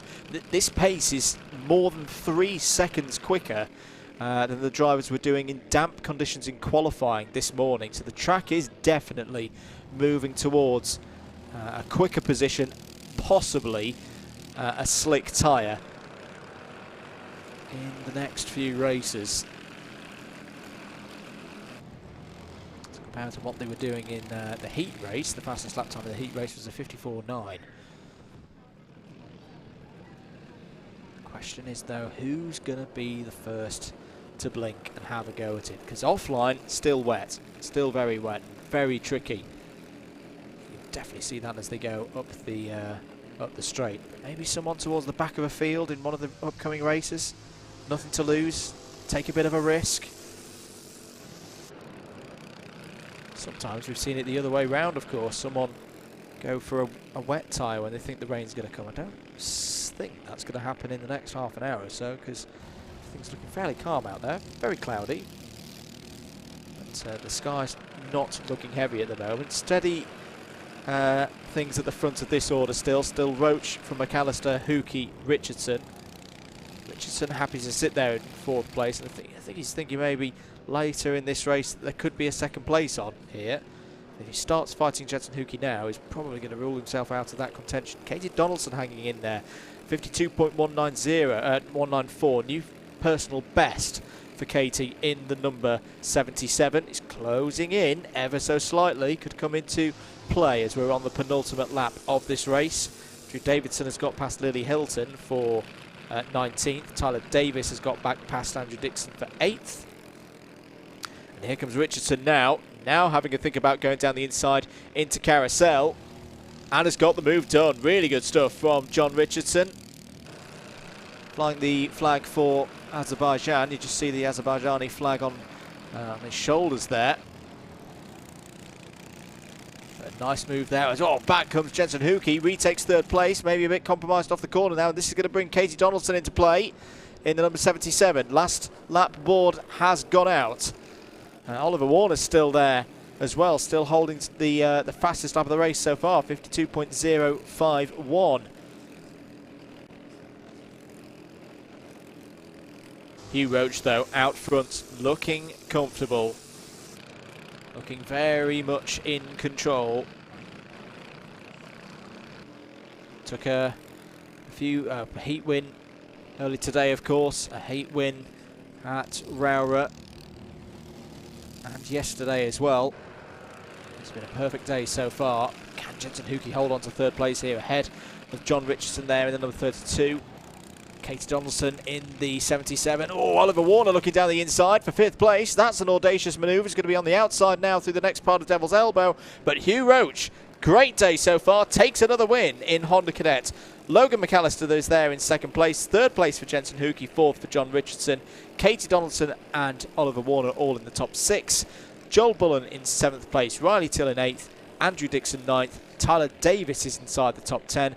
Josh Parker is in 11th, Thomas Butcher 12th, Leo Livings, Maria Roberto, Max Tadej, Rylan Blake takes it down to 16th, Ella Dixon, Austin Stiley, Drew Davidson and Lily Hilton is top 20, Jensen Walker. Did not start at that second running of the race due to an incident in the first, which brought out a red flag. Well, good stuff once again from the Honda Cadet drivers. That's all of their heats completed. We'll see their final sometime just after 4 o'clock. We're going to get ready though for the second heat of the day for 2 classes running out at once. It's going to be the Junior Rocks and Senior Rocks.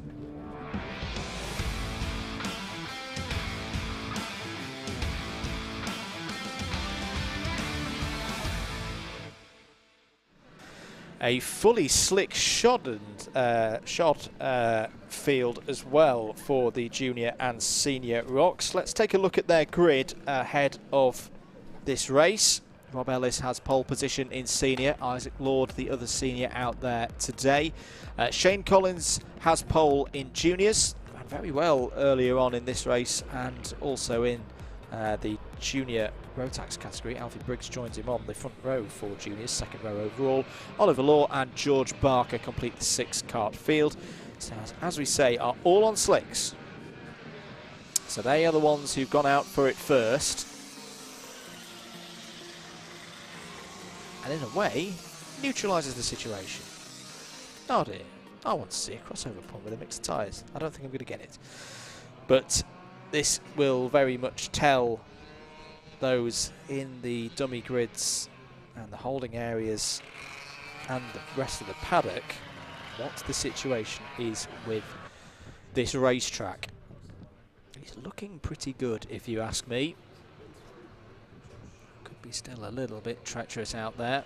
Rob Ellis and Isaac Lord come to the line then for the start of their seniors race. Away they go. Isaac Lord goes around the outside and really did have a bit of an advantage there, starting P2 and on the dry line, so away they go. Just for reference, 48.0 is what the lap time was as well. Oh, as off goes George Barker. Alfie Briggs had a skirt with the grass there as well on cold tyres. And Shane Collins takes the lead in juniors. So 48.0s, 49s is what all of these drivers were doing earlier on. But those were on wet tyres. Alfie Briggs trying to get through past Shane Collins. He's on the damp stuff here. Is he going to overshoot? Yes, he is going to overshoot. This is going to be the challenge in this race. It really is going to be a catching is one thing, overtaking is another. Because to get off the racing line, you've got to go on the damp stuff. That's going to mean that your stopping power into the next corner is going to be diminished. Well, Isaac Lord has already thrown in a 47.5, so they are going quicker than they did earlier on. You can see Shane Collins trying to lean in there, trying to get heat into the tyres. Oliver Law has run wide this time.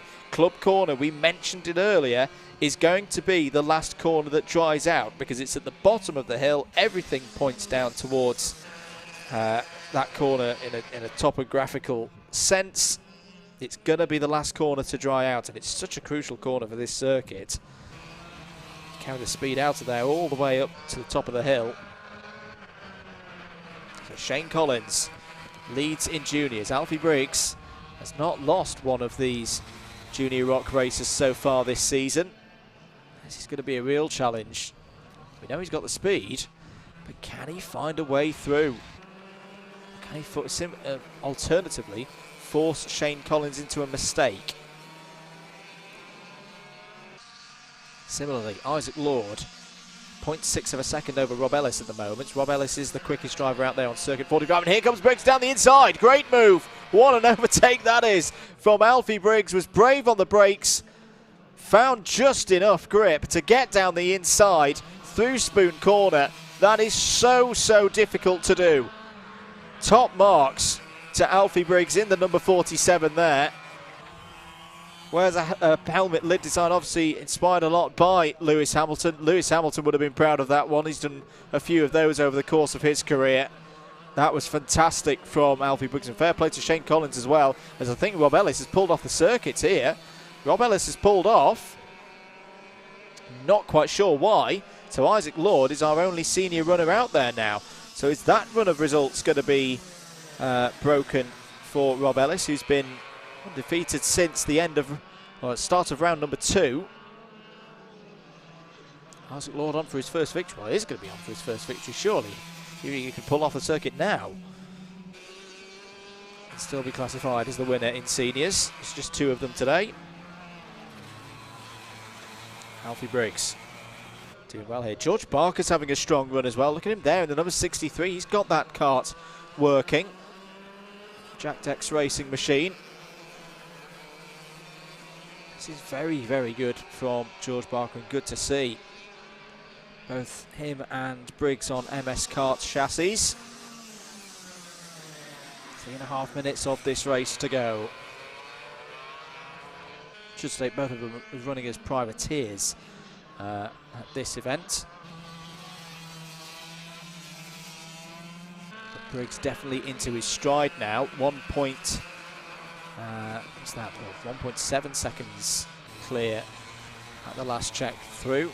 Sorry, 0.7 of a second at the last check through, but I'd say that gap we're looking at on your screens is more like 1.7 now. George Barker is closing in on Shane Collins.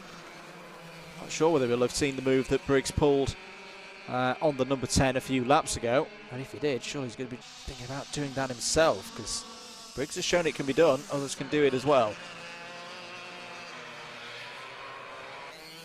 Lap times continuing to come down here, by the way. 44.039 is the fastest lap for Isaac Lord in this race at the moment. The fastest of the juniors is Barker. George Barker, 44.668.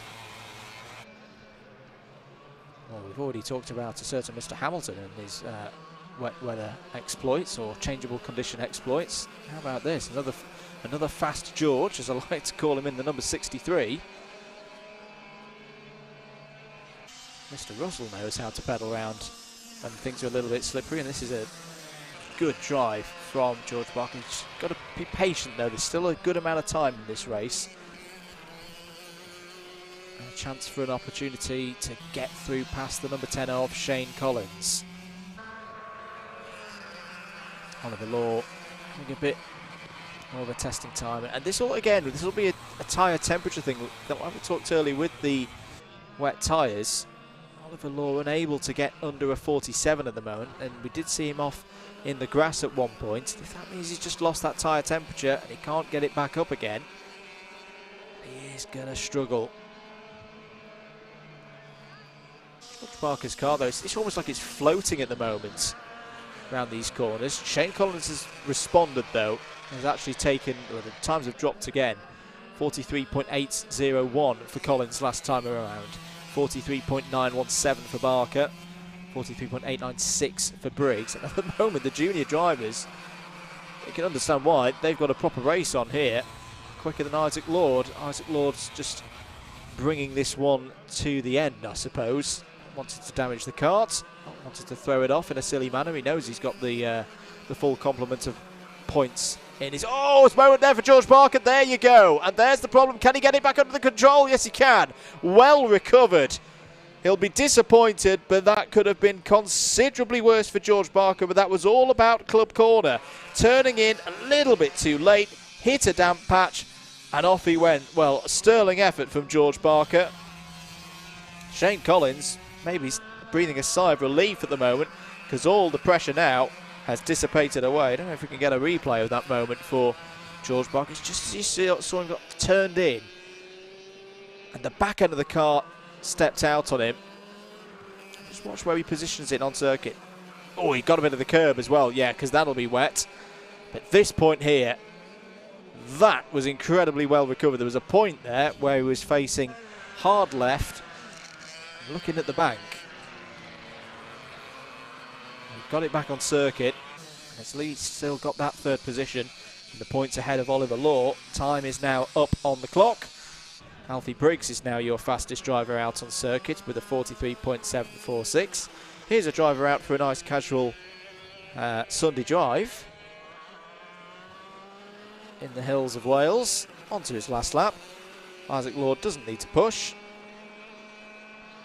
and is going to take a first senior rock victory in a race since the final of round number 1. 1.1 seconds the lead for Briggs over Collins, so Briggs needs to keep pushing, can't make any mistakes, as we saw with Barker. Barker lost around 4 seconds with that error on the first lap.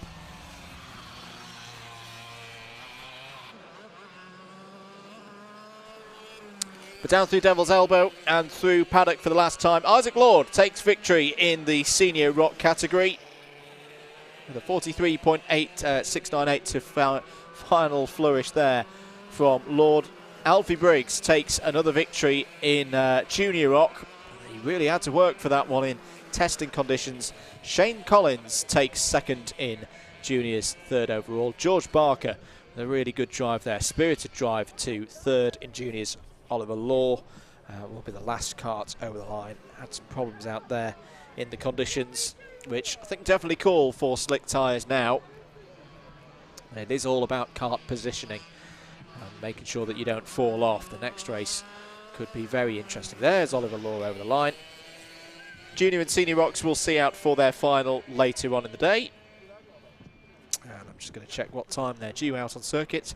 4:20 is when they're due out, so join us for that. We are running, I think, a little bit behind the schedule because of the red flag earlier, but we're going to move on. Next out on circuit should be a brilliant race. This is Heat 2 for Mini Rock.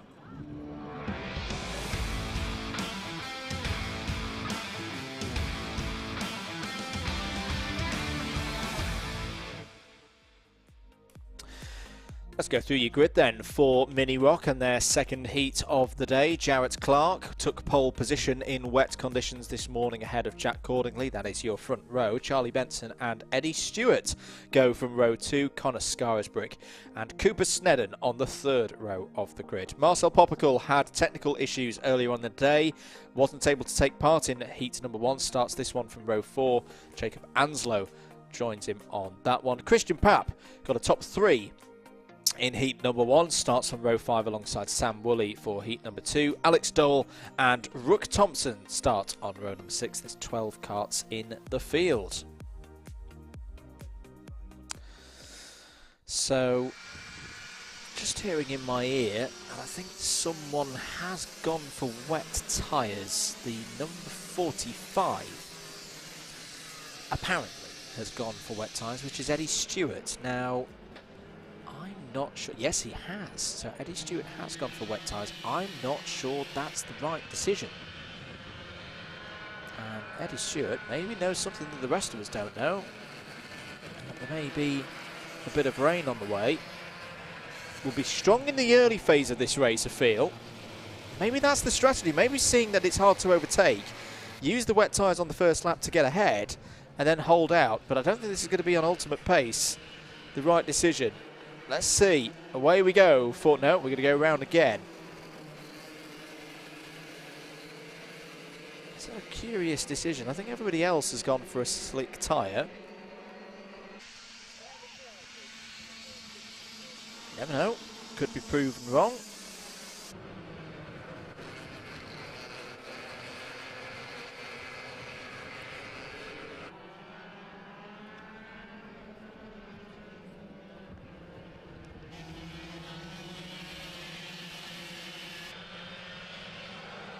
So Jarrett Clark on pole position. Field just been told to slow it down and come around to complete their second formation lap. One kart on wet tyres is the number 45 of Eddie Stewart.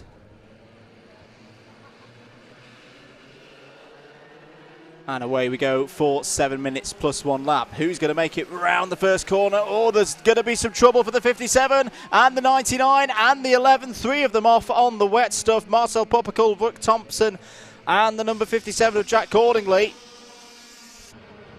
So a bit of a moment there. Charlie Benson has the lead. Cooper Snedden, I think there was a bit of bumping and barging on the early part. Is that a drop bumper already for the number 7? I think it is. Oh yes, definitely on that side shot. So there's going to be a post-race penalty for Cooper Snedden. Off goes Benson. Charlie Benson off. Just in the background there. He's out of the kart. He's all okay, but well out of contention for this race. So Cooper Snedden leads. Jarrett Clark has held on there in second place. Where is our kart, the number 45, that's on the wet tyres? Couldn't see them there. Yeah, I'm afraid I think that is a pretty stonewall dropped bumper. There is the 45, so it's Eddie Stewart's held in 4th place. Oh, someone was having a big moment there, and a big save may have been Jacob Anslow. This just shows you that offline it is still very, very tricky. In fact, no, I think it was Eddie Stewart. I think it was the kart that is on wet tyres. That'll have been a speed through the corner thing. There's Cooper Snedden. I don't know if Jarrett Clark is aware of the situation at the front of the number 7. And it's going to be getting a penalty at the end of this race. If he does, it'd be wise to just sit behind the number 7 at the moment and hope that the field doesn't get backed up too much. Christian Paps had another really good start. He's up to 3rd place, the driver representing Canada. Raced at Rock Cup Super Final last year, as did Cooper Snedden, a couple of other drivers in this field. Oh, down the inside goes Clark. Brave move. Same as we saw with Alfie Briggs in the last race. Has got through, got it done. Has got it done. Really good stuff from Jarrett Clark, who got the conditions right in the qualifying session and has got to the front of this field.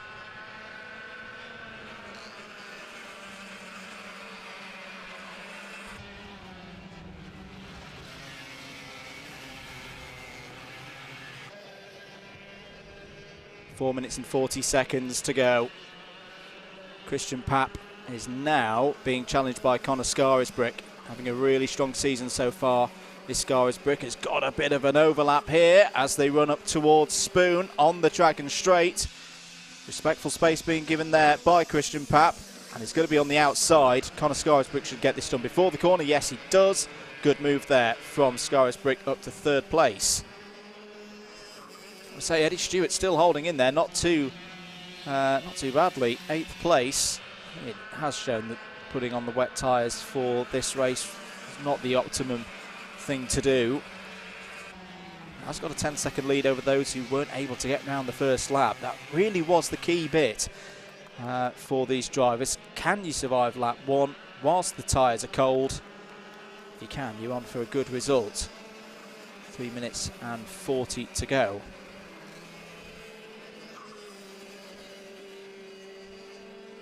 Clark leading by just over 3/10 of a second from Cooper Snedden. Connor Scarisbrick in 3rd. Now, tactically, I don't know if Cooper Snedden is aware that he's got a front bumper down, but if he is, tactically the thing to do here would be to push Jarrett Clark along and secure at least 2nd place, as opposed to having a bit of a battle and encouraging this second group back into the vicinity of the number 7, Scarisbrick, Papp and Woolley. It's been a good race this from Sam Woolley. He's had a difficult day so far. He's kept on top of things in this race. He's maybe having a think about trying to get past Christian Papp here for 4th.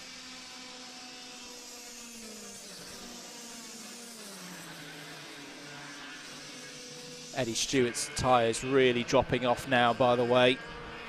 50.918 for the 45 last time around. It's been caught at a rate of about 2 seconds a lap by Rook Thompson and Marcel Poppercull behind. They've got their tyres back up to temperature. Sam Woolley is currently the fastest driver out on circuit, 47.5 last time around. He's 3rd in this little train here, the number 34, blue and white kart. Racing for Primary Racing on Ricardo chassis. Based up in Manchester is Sam.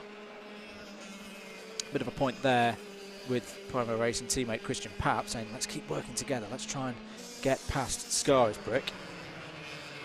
And in fact, down the inside there goes Papp past Scarisbrick, so they did work together. I just wonder with Cooper Sneddon whether the front bumper's actually dragging now. Oh, off goes Woolley! Oh, off goes Sam Woolley, pushed a little bit too hard, got on the wet stuff, and is now going to fall down through the positions. And that is how tricky it is. a slightly different racing line here, and just look, he'll just get a tad wide through Carousel, clip with the rear right, yep, round he goes, and at that point there's absolutely nothing that he can do. Taking so much speed on a slick tyre that will not grip on a damp patch. Ah, that's a real shame for Sam, who was on for a strong result there. But funnily enough, I don't actually think he's lost a position. I don't think he's lost a position. Now, there may be some who will want to have a word about that, because you could argue that he didn't take the corner. But there we go.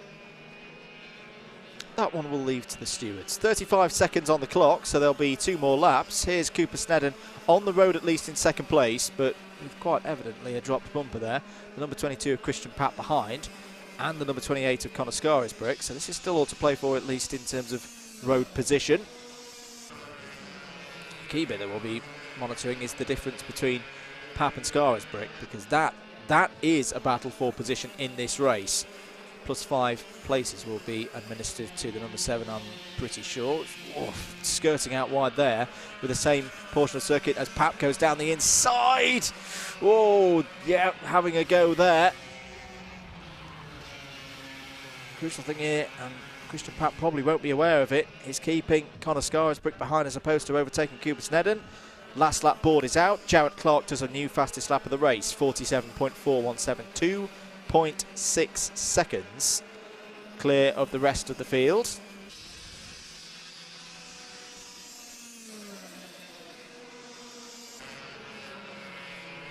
Oh, brilliant move there by Christian Papp, back down the inside.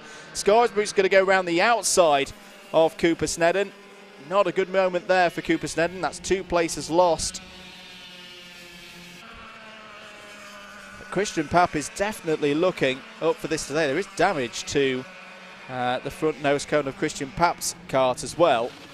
This is a better showing from Papp than we saw at Rowrah. Jarrett Clark, though, is on real form here today. Takes race victory in heat number 2. Christian Papp second, Connor Scarisbrick in third. Cooper Sneddon fourth, but potentially with a penalty to be administered post-race. Sam Woolley finishes on the road in 5th. Jacob Anslow 6th. It'll be Alex Dole with a good 7th place there in the number 50. And then we're into the karts that had big problems. Marcel Poppicle was one of the spinners on turn 1 of lap 1, finishes in 8th place. Rook Thompson as well in 9th. Jack Cordingley 10th. Eddie Stewart took a bit of a gamble on the tyres. It didn't pay off. Finishes there in 11th place. Charlie Benson, though, really did lose out in that race. Was arguably the biggest of those to have a problem on lap 1. Finishes in 12th.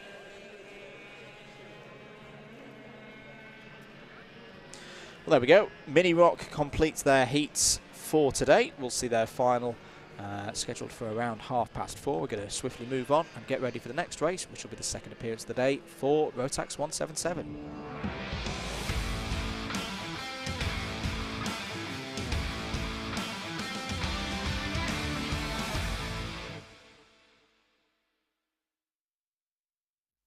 Let's have a look at the grid then for Rotax 177. Stephen Richardson wasn't able to take the race from pole position last time round because there was a kart failure on his number 59. Fingers crossed they've got that fixed and he can lead us from the front row alongside Oliver Appleby in this race. Chris Thomas and Max Davies on row 2, James Ockenden and Ian Branfield on row 3. Alex McGee and Sammy Marlam on row 4, Hayden Cater and Scott Clee row 5, Rhys Llewellyn and Simon Kavanagh there on row 6.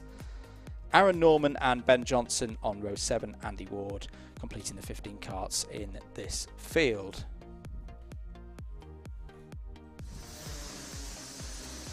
So Rotax 177 out again. It's been a very competitive class this weekend. I suspect all of them will be on slicks here.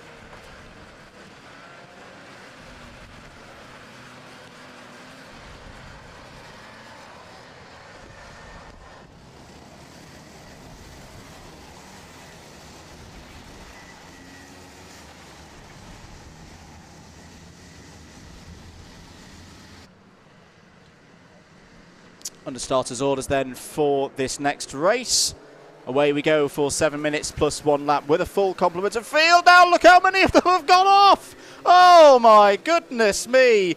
One of the most experienced fields has completely failed through turn number 1 there, and there was at least 4, 5, possibly 6 karts all off in turn number 1. And we're on the full course yellow at least, I think. And there's still a little bit of concern down there at turn 1. Well, who survived that one? Oliver Appleby went through. Rhys Llewellyn has got up a number of positions. Scott Clee as well. And the red flag is now out. Because I think there's at least one driver down there a little bit winded from that incident. That was, once again, that was all drivers going into turn 1, all on slick tyres, cold slick tyres, simply not having the level of grip required to get through the corner. Helmet off, and I think it is a thumbs up. It's the number 87 of Max Davies who's in a bit of discomfort, and I imagine that's because he's gone backwards into the wall. A little bit of whiplash. We'll go for an interview and catch up with some of our drivers from this category and their racing yesterday. Here at the podium, Chris Thomas, third today. Not the win, but still some more good points for the title bid. Yeah, I mean, it's all about bagging as many points as you can in a championship when it's quite a long one, 12 rounds. Thank you. But no, I mean, it's been a battle this weekend. Started all right, we qualified well, was going for the lead and got, sort of taken out really a little bit, which put me back, and that sort of put me on the back foot for the rest of the meeting. But I'm pleased to come away with a third and obviously a second from my teammate as well. So it's a good result, and more importantly for me, I lost a really close friend who's been in the karting, got me into karting really probably about 20 years ago, John Poyser. And unfortunately he passed away on Wednesday, so I want to dedicate this result to him.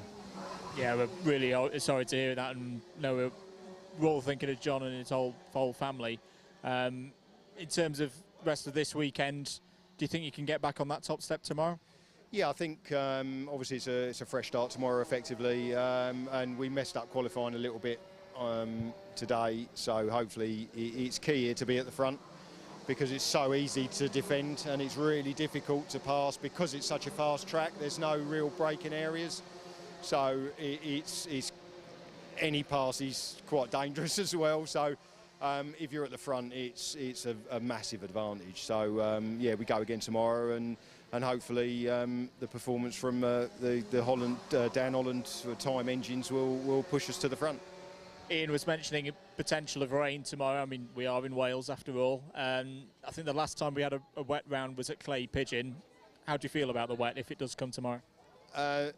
Rule of thumb, I'm normally better in the dry than the wet, but we did a fair bit of testing up here in the wet, and we were pretty quick. So if it is proper wet, I think we'll be there or thereabouts, I reckon.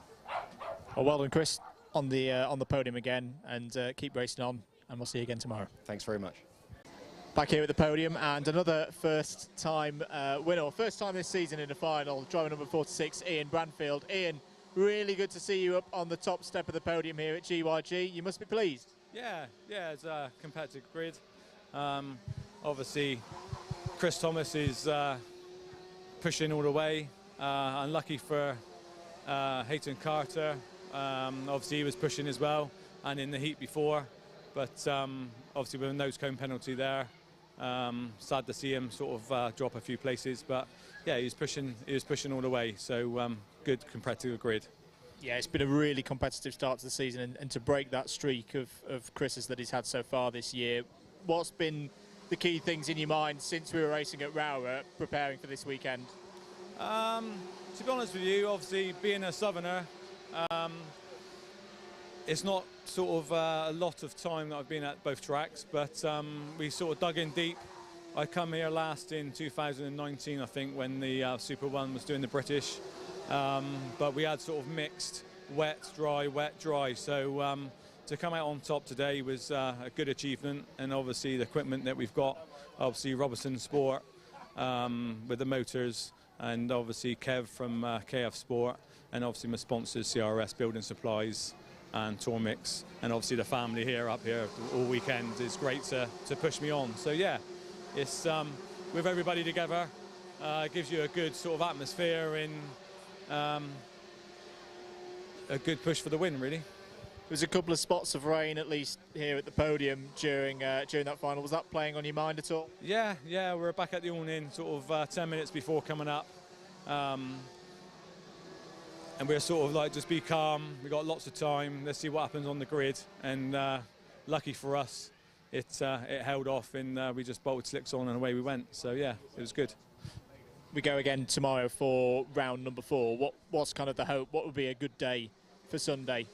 Another podium would be great, but I think we've got rain coming in tonight, and there's mixed forecasts about tomorrow.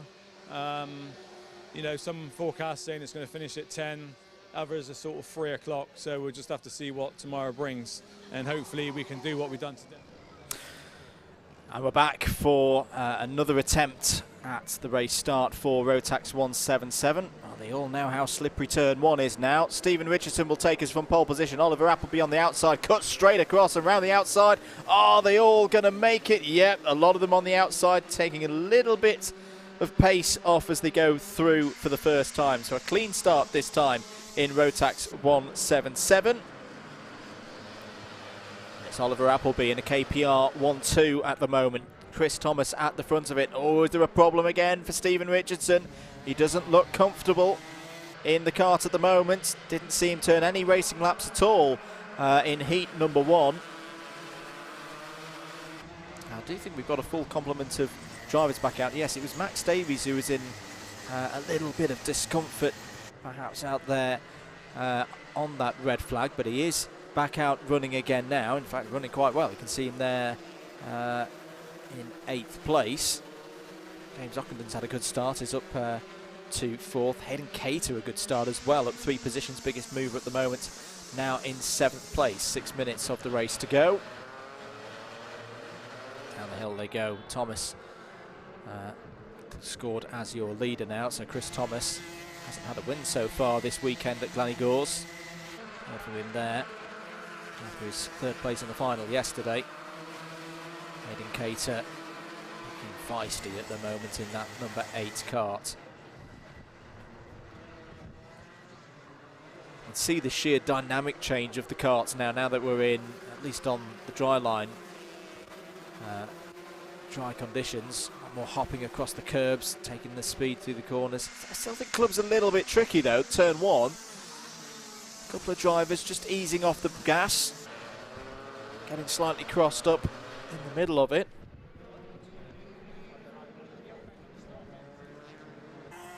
Number 46 of Ian Branfield in the middle there. Had a brilliant day yesterday. Difficult first heat. Seems to be back on form now. A bit more comfortable with these drier conditions. A very tight race at the moment here in Rotax 177. Hopping down through Devil's Elbow. Branfield down the inside there of Ockenden. Beautifully done by Ian Branfield, being a change for 2nd place, as well as round goes Cater. And into the wall. Forced out wide there. I think it was by Alex McGee. It's got back on circuit now. Is overtaken by Andy Ward. Let's have a look at that again. So the number 92 up the inside has got the move done pretty much. McGee himself has a moment. I don't think there was much that Alex McGee did wrong there. It was just a racing situation. Driver on the outside. got in the wet stuff and span round. If there was any malicious intent at all from Alex McGee, that was just a bit of racing in my book. And here comes down the inside the number 6 of Sammy Milam, who gets wide and is going to have trouble through turn 1. Or see, can't take the corner with any kind of speed because the tyres are wet. Scott Clee will nip up the inside. Quick radiator flap adjustment on the number 2. Gains a position. Rotax 177's really going for it in this one. Chris Thomas has bolted out and gone. This is a very impressive performance from Chris Thomas. Clearly got on top of the conditions out there. Stephen Richardson looking more comfortable now. 2 seconds behind Thomas. A good second and a bit clear of Branfield. Branfield leading Appleby, then Max Davies. Max Davies going down the inside. There's definitely no problems now. Down the inside and takes 4th place away from Oliver Appleby. Rest of the field running through. Moment there for Sammy Milam. At least on the exit of Club, there is enough traction available that if you do have a bit of a slide, you can catch it all together on the exit. The start of races, I feel, for the rest of today are going to be very, very interesting. So what we saw earlier, with P2 having a bit of advantage on a cutback out of Club, is maybe not the case now. Because if P1 or those on the odd side of the grid can hold out the inside line, they're going to put those on the even side of the grid into that portion of the circuit that nobody wants to be. 2.5 minutes to go. Chris Thomas sets another new fastest lap of the race, 43.266. Now more than 2 seconds clear of Stephen Richardson. Oliver Appleby not quite with the speed at the moment. Has got back ahead of Max. Sorry, no, not ahead of Max Davies. Apologies, that's ahead of James Ockenden. So he's fallen into the grips of James Ockenden now. Alex McGee and Scott Clee looking for ways through also.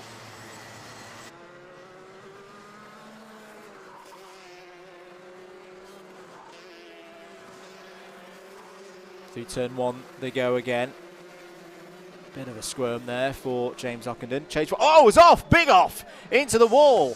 And I think Simon Kavanagh was involved in that. Possibly Hayden Cater as well. That's another issue through turn number 1. And full course yellow flag is going to come out here.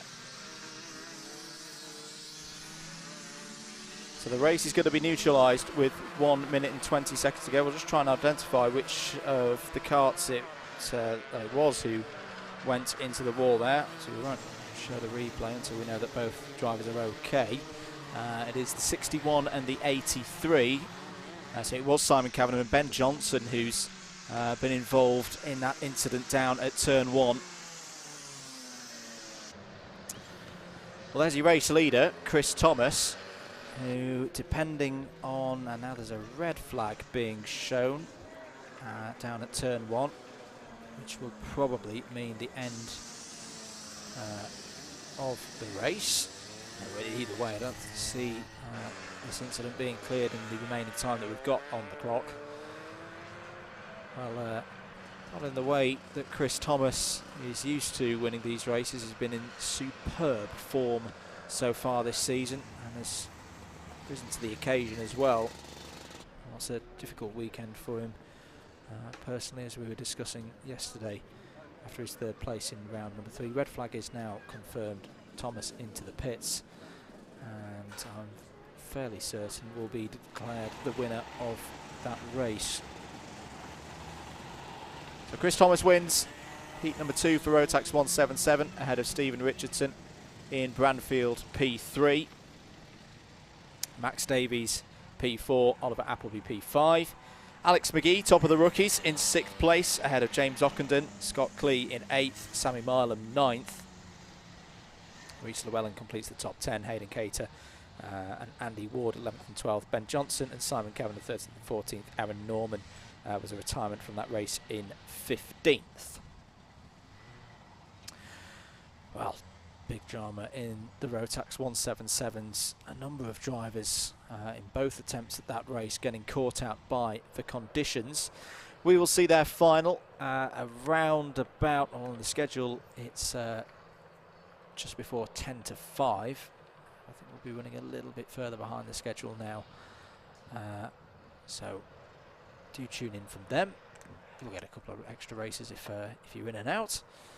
But we're going to move on from the Rotax 177s. Their heat racing is completed. Next out on circuit, once everything is declared good to go, will be the second heat for Minimax.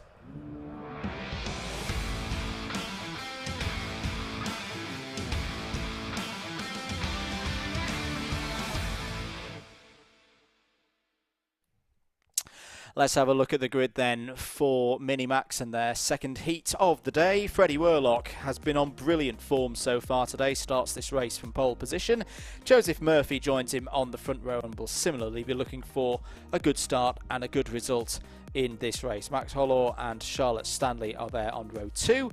Joshua Bagembi and Riven Welsh start on the third row of the grid. Martin Wright and Jake Flewitt start on row 4. Jasmine Taylor had a best result of the season so far in race 1. We'll be looking to progress there from row 5 alongside yesterday's winner in round 3's final, Milo Manderson. Ernie Overton and Joshua Jarvis start on the 6th row of the grid. Archie Dyson and Cameron Edmonds on row 7. Jensen Powers and Amelie Ackett's on row 8. Lucius McDermott and Michael Barnes start on row number 9. 18 karts in the field. I can see, well, there is the number 61 from Rotax 177, Ben Johnson's kart being recovered to the pits with a bit of a higher speed incident to what we saw at the start of the Rotax, or the first start of Rotax 177. But all drivers walked away, is what I'm being told in my ear. So that's good news. Fingers crossed we can see Ben's karts repaired and out again later on this afternoon. There is your field for the next heat. The Minimax drivers. Let's have a quick reminder of what the result was from heat number 1. Freddie Worlock, as we said, has been on this fantastic form so far today. Took the race win by 2.4 seconds ahead of Joseph Murphy, so the 82 from the 48, as you see on your screen there at the front of the field. Riven Welsh, great performance, 3rd place for the number 87, best results of the year so far. And it's a bit of a theme through the first 10 drivers, a lot of best results of the year so far. Charlotte Stanley was one of them in the number 47, second back on the right hand side of your screen there. Jasmine Taylor in 5th place, really well deserved 5th place if you ask me.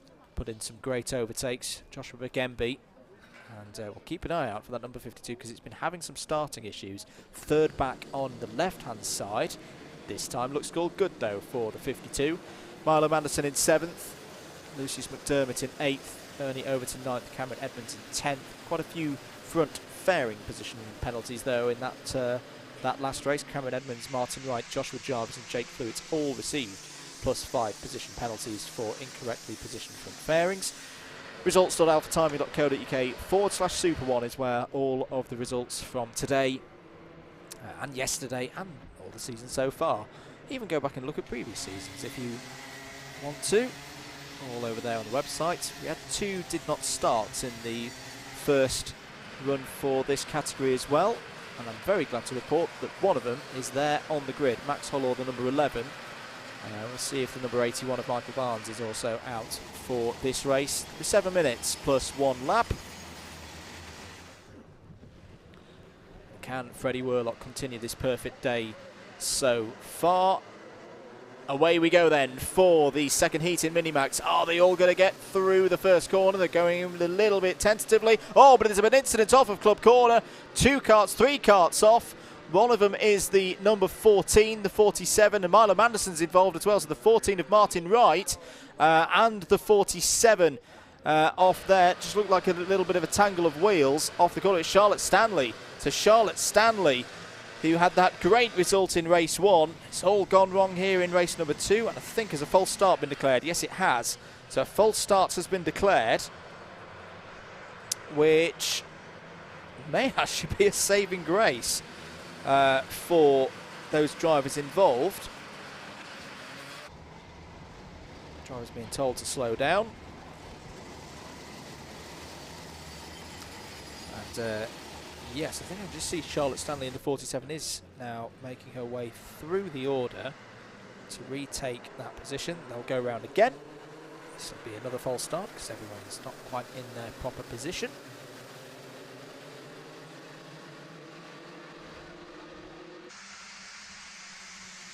It's good to see that the younger drivers have learned from some of their more experienced counterparts. At least through the initial part of club, we didn't have any incidents through there, which we've seen for the last couple of races. Then, not taking some of the lessons from the race before them, did have that moment off of club corner. I've got to say that the second half of the field did very well to avoid that. We saw quite a nasty incident at the FIA European Karting Championships yesterday, and all of our thoughts going out to drivers involved in that. And the field did very, very well to make sure that that wasn't a larger incident. We are back under control though, with everybody in their correct grid positions. I think a warning flag has been administered to at least one driver. Away we go then for the second start. Freddie Worlock gets a much better start this time, looking to get everybody through and up to spoon first time. Done so successfully. Much better start from the Minimax drivers.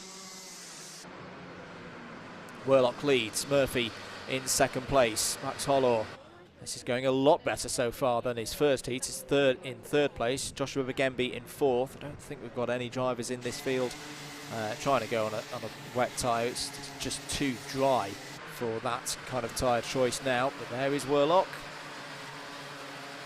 He wasn't present at Rowrah, so this is his second round appearance of the year after yesterday's, where he was in the top 6 for all of his races. Today really has turned on a show. Looks like Joseph Murphy is going to have some attentions from Max Hollor behind. It's Worlock from Murphy, but here comes Hollor up the inside, scything through. Brave stuff from Max Hollor, takes second place, and here comes Joshua Bagembi as well. Ever the opportunist in these slightly greasy conditions. Joshua Bagembi up into third place. Really, really good stuff from the youngster in the number 52. Performed well yesterday, was second in the final after some difficult heats.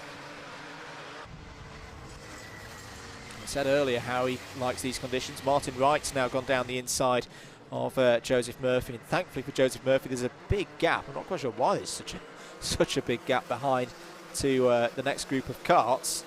But Joseph Murphy, at least for now, is safe from those behind. Milo Manderson was leading the next group, but just had a moment through turn 1, which is where the damp patches are really affecting things. It was in 6th, but I think it's fallen down to about 9th place now. A group involving Taylor, Edmonds, Dyson, Powers, Jake Fluids, Lucius McDermott. In fact, everybody back down to Amelie Ackitts in 16th place. It's more than 10 karts covered by less than 3 seconds. Here is that group. Cameron Edmonds there in the number 10. Contact warning for the 87 of Riven Welsh.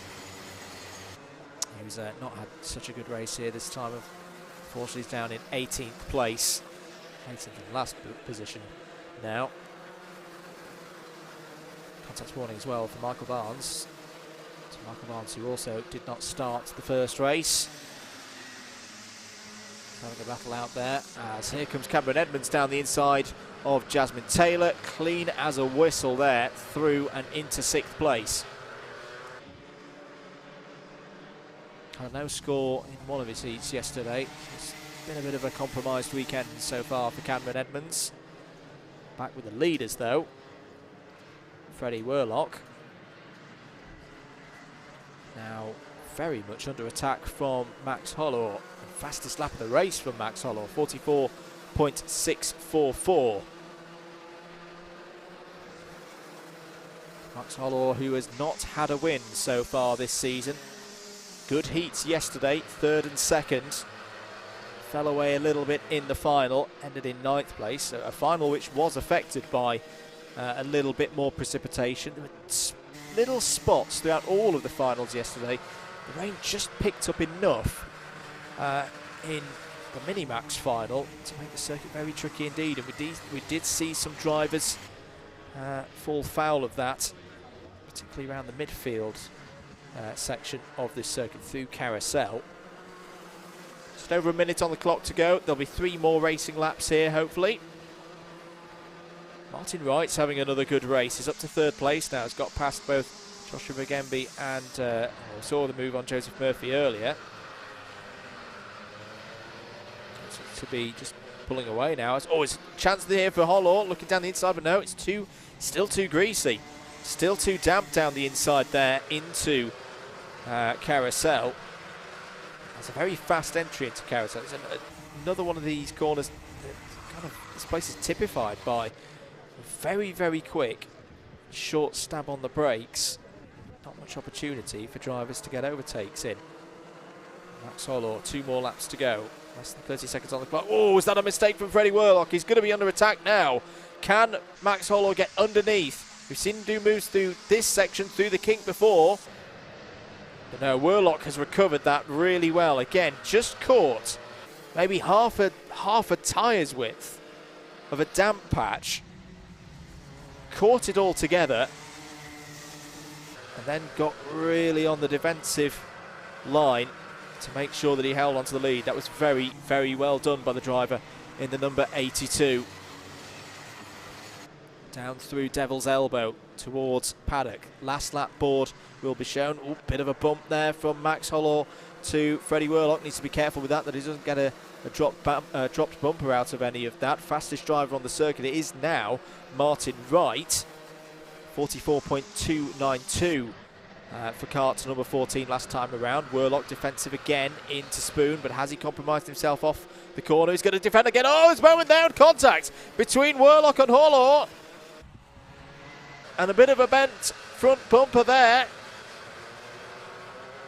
May have to have a little look at that again between Worlock and Hollor. Hollor will argue that the defensive move was too late. 1 more lap and Martin Wright could have won this race. They're going to come down to the last corner now. Freddie Worlock on the road at least. Provisionally, he's going to take race number 2 in Minimax. His 2nd heat win of the day ahead of Max Hollor. Martin Wright in 3rd. Joshua Bagembi, another strong result there in 4th. Joseph Murphy, another strong result for him as well in 5th. Cameron Edmonds 6th. Jasmine Taylor in the top 10 once again, ahead of Archie Dyson, Lucius McDermott and Milo Manderson. Ernie Overton 11th. Joshua Jarvis 12th, Amelie Ackertz in 13th, Jake Flewitt 14th, Michael Barnes 15th, Charlotte Stanley in 16th, Riven Welsh and Jensen Powers completed the 18 runners of that race. Let's have a little look at this again. So this was coming off of Spoon. Worlock defensive to the inside. Is there enough of an overlap for Hollor to have a claim? No, I just think Hollor gets into the back of him. I just think Hollor gets into the back of Freddie Worlock, who, for me, didn't make any kind of chop or move across. He just stuck to the inside of the defensive line. Racing instant, if you ask me. Dog watches back. And whilst you're enjoying that, we're going to get ready for the next one. We'll see the Mini-Maxes out again later on in the afternoon. 2 more heats on the schedule. Next up out on circuit, 2nd heat of the day for Junior Max.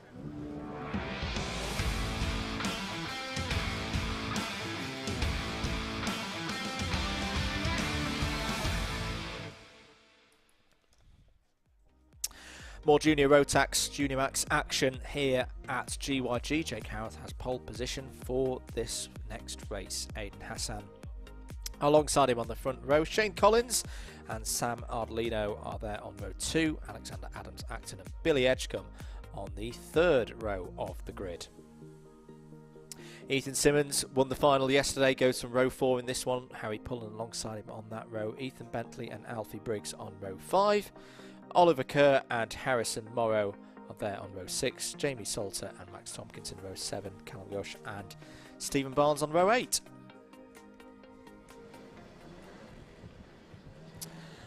So there's your grid formed up for, well, in the dummy grid for this next race.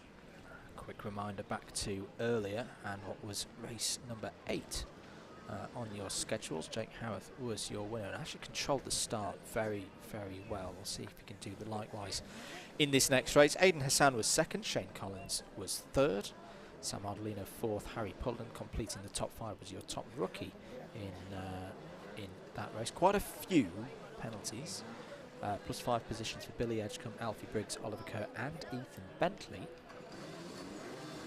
So those drivers with some work to do then in this second heat of the day. All of these heats having factors on the grid positions for the finals. Slippery surface flag is very apt, particularly for that corner there, turn 1. Big thanks to our sponsors once again. Without them we couldn't go racing and producing the stream today, so big thanks to RI Helmets, their provision of prizes for the drivers across the Super 1 season. JKH, AST Signs and CWG Choices Limited, the largest dedicated trade window and door manufacturer in the UK. Hello to Stu Stretton as well. He won't be listening because he's out there busy taking some fantastic photography, so do go check him out as well at Stu Stretton Media on Facebook, Twitter and Instagram. We're getting ready though for this next race. Key point as they go into turn 1. Who's going to get round it safely? This is pretty good from the junior Rotax drivers, and they're all through Club Corner for the first time. Bit of water being kicked up there by Harrison Morrow on the grass, but that's a clean start for junior Rotax. Aidan Hassan has got to the front of the field, was very brave round the outside through turn number 2, from P2 I should say, into turn 1. And got the jump on the rest of the field that's put him at the front of the order. Has been getting the points in so far this season as Aidan Hassan. Only one result outside of the top 3 so far this season, which was one of the heats at round 1 at Rowrah. Through the All-Com, there's the move being put in there. I think Stephen Barnes is involved. So it's Hassan from Howarth, Adams Acton, Simmons, Pullen, Ardolino, Kerr. Shane Collins has just had his transponder reset. You can see him there quite clearly in 3rd place ahead of Alexander Adams Acton.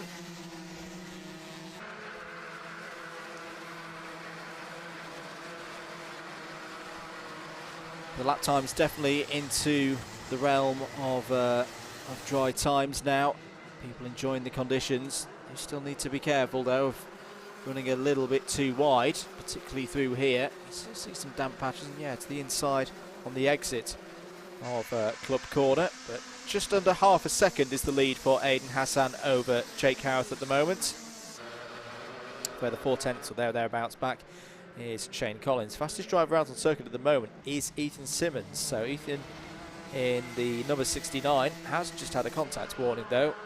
The driver in 5th place. Quite a few changes in position on that last lap. Alfie Briggs got past Oliver Kerr for 8th. Stephen Barnes passed Callum Ghosh for 11th, and Harrison Morrow got past Jamie Salter for 13th. The other tricky bit with Club Corner, big curb on the exit. Oh, was off there, or both for a moment, is the number 67 of Stephen Barnes. Barnes gets it all together. And then again, that'll have been a bit of a wet patch, just clipping it, running wide, skirting across the grass there. But yeah, there was a very big bump on the exit. And if you just hang your left wheels on a little bit too long, maybe a little bit more than your left-hand wheels, can damage things like chains and sprockets and things like that, so you don't want to be hitting that if you can avoid it. As off there is the number 16 of Ardolino. Sam Ardolino is off. I'm not quite sure where that was. There's a full course yellow that's gone out. It's at Devil's Elbow. It looks at a very odd angle for a Devil's Elbow incident. I wonder if he's been encouraged into that incident. Full course yellow is out then. Aidan Hassan effectively becomes a safety cart.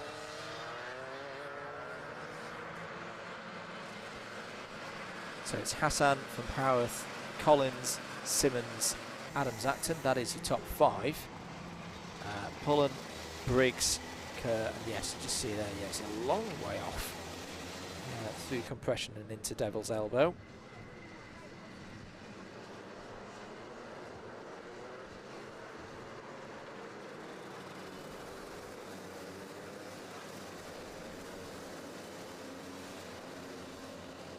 Keep your comments coming in on the stream. Hope you're enjoying the coverage here of round number 4 for Super 1 2022. We'll be streaming all of the rounds on a Sunday this year. Just whilst we've got a little bit of a pause, we'll be at Clay Pigeon on the first weekend of June. So for the 5th of June will be our next Super 1 stream. And another one of my favourite circuits. Probably more of a favourite circuit to commentate on than drive around. Not particularly good around Clay Pigeon. Too big. But the power circuit down in Dorset will be our next hosts. Around there last year in very changeable conditions. Still under full course yellow here for an incident involving Sam Ardolino. But I think we're going back to green now. Yeah, with a couple of minutes on the clock, and that's a good start from Aiden Hassan. Hear the encouragement. Oh, he's nearly run wide there and nearly had a bit of a altercation with that big curb that we were just talking about, but he recovered it well. But no, through comes Jake Howarth. So Jake Howarth takes advantage of that. Hassan's back down the inside as they go through Spoon. They're going to be side by side off of it. Brilliant racing between Aiden Hassan and Jake Howarth. And that all started right down at turn 1, where Hassan just had a little bit too much speed through turn 1 initially, ran wide, lost momentum. Howarth got up the inside, but Hassan brave on the brakes to get back through and retake the lead. Contact warning for the number 67 of Stephen Barnes. Ethan Simmons has come into this race quite nice. You can just see a flashing through shot there in 4th place, less than a second behind the leader. Proper sprint race on now, just over 60 seconds on the clock. Hassan defensive to the inside then. Doesn't want to give Jake Howarth another opportunity to get underneath and get through. Through carousel they go. You can see still, okay, it's maybe a lot drier now. The track temperature's cool. It's very easy to overwork the tyres when a circuit is driving in this manner. Alexander Adams-Acton is not out of this one. He's getting a little bit of help from Harry Pullen behind. New fastest lap of the race from Ethan Simmons there in 4th place. Wearing one of... Oh, it was off there. Big spin towards the back. It's the number 72 of Harry Pullen. So Harry Pullen gone off from 6th place. Hassan defending from Howarth again.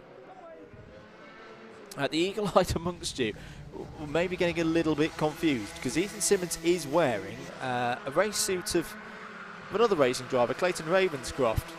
It's about one of Clayton's older suits, I can assure you. But it is Ethan Simmons driving that kart this weekend. Coming round to see the last lap board this time around. Aiden Hassan still leading. Jake Howarth in 2nd. 3rd for Ethan Simmons. Shane Collins and Alexander Adams-Acton. Top 5 covered by less than a second at the moment. Alfie Briggs has worked his way up to 6th place. Could be the beneficiaries. Oh, Aiden Hassan trying some interesting tactics there, and it's backfired on him. Too slow off of the corner. Jake Howarth goes round the outside as they go through into carousel. Ethan Simmons is sniffing around for more positions in this race. This isn't over as they go down through compression corner and into Devil's Elbow. Aiden Hassan has a look. Not enough room to get through there. This has been a brilliant heat. Just a heat, ladies and gentlemen. What's the final going to be like? Into the final corner. Jake Howarth's going to take the victory on the road ahead of Aiden Hassan, Ethan Simmons. Alexander Adams-Acton takes 4th, Shane Collins 5th, Alfie Briggs in 6th, Callum Gush in 7th, Oliver Kerr, Stephen Barnes and Ethan Bentley completes your top 10. Harrison Morrow in 11th, Jamie Salter in 12th, Max Tompkinson 13th, 2 retirements in that race, Harry Pullen and Sam Ardolino. Let's have a look at this again. So I think here that Aiden Hassan just tries a little bit of a slow run off of or through the Spoon curve to catch Jake Howarth out. Now there was a little bit of contact between Howarth and Hassan there.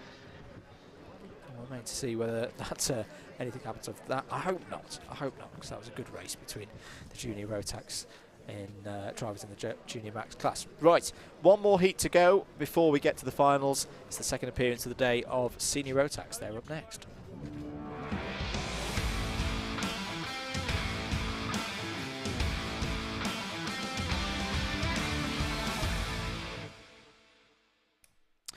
Grid time for the senior Rotax crew. Joe Weaver has pole position and Ben Davis alongside him on the front row of the grid. Louis Weaver and Tom Taylor on row number 2. Carl Dunford and Joshua Vallance on the third row.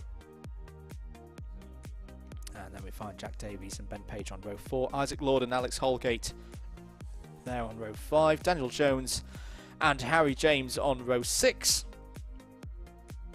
Alicia Bradshaw and Kieran Janali, row 7, Max Martin completing a 15-cart field. Results from earlier on available on results.alphatime.co.uk/Super 1. Carl Dunford was declared your race winner. So there must have been some penalties. Yes, there was. Isaac Lord had a 5-place penalty. Alex Holgate had a 5-place penalty. And Louis Weaver was deducted 1 lap for gaining an unfair advantage. Now, I reckon that was for the contact with Joe Weaver at the end of lap number 1. So Carl Dunford declared the winner of heat number 1. Ben Davis second, Joshua Vallance P3. Tom Taylor and Jack Davies completed the top 5. So this next heat has the potential to produce quite a mixed up grid for the final. I think this almost could be like a race a little bit like a pre-final. There's Joe Weaver in the number 40. Oh, contact even before we got to the line there between Ben Davis and Louis Weaver whilst warming up tyres and brakes. Away we go then for the start of this one. Are they all going to get through what is a reasonably dry club corner now? Yes, they are. They're strung out along the Dragon Straight going up to club. Joe Weaver leads and has got the number 69 of Louis Weaver directly behind. Ben Davis, who faded a bit in the first race, will be looking for a better performance here in heat number 2, holding 3rd place. Tom Taylor's had a decent start there in 4th place, the cart number 77. Skating their way down through compression and then through Devil's Elbow. Good work so far. Well, Joe Weaver has got round further than he did in the first race, leads at the end of lap number 1. Louis Weaver there second. Needs a clean run that you'd imagine here in this one. Get a good position for the final. Did win the final yesterday. Already the 2 Weavers pushing away from the rest of the pack here. Joshua Vallance got past Carl Dunford on that last lap. Kieran Janali's had a good start as well, as it's 9th place. Good to see from Kieran there in the number 15. The driver from Edinburgh, driving for Saint Motorsports this season.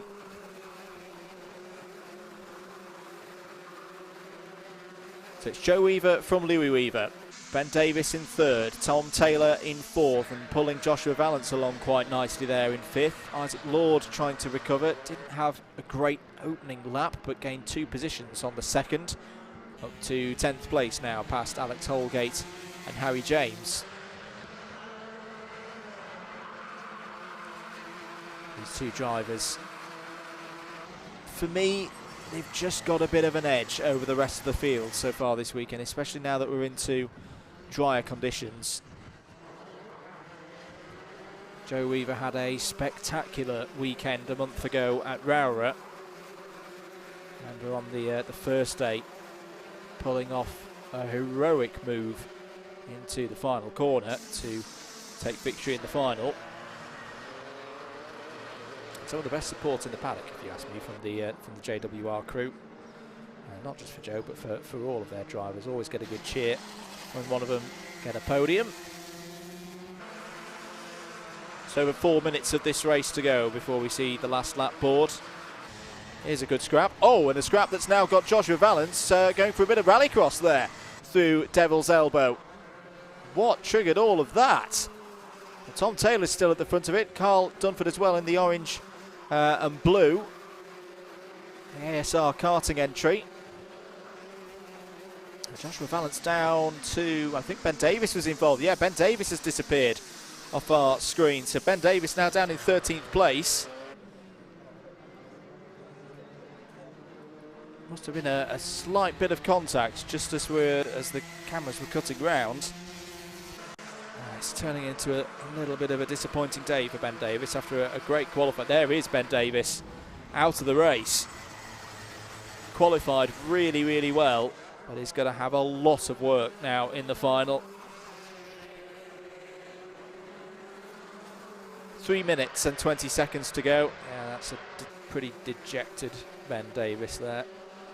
I hope the kart's far enough off the circuit that we can keep the race running. Here's your new battle then now for third place. Tom Taylor at the front of it. Driver from Bridgend. Kart Republic chassis for Tom Taylor here this season. Dunford there in fourth place. Yeah, the number 86 of Ben Davis is a long way off the circuit. That should be okay. Fifth place as well. Jack Davies has come through this nicely in the 79 kart.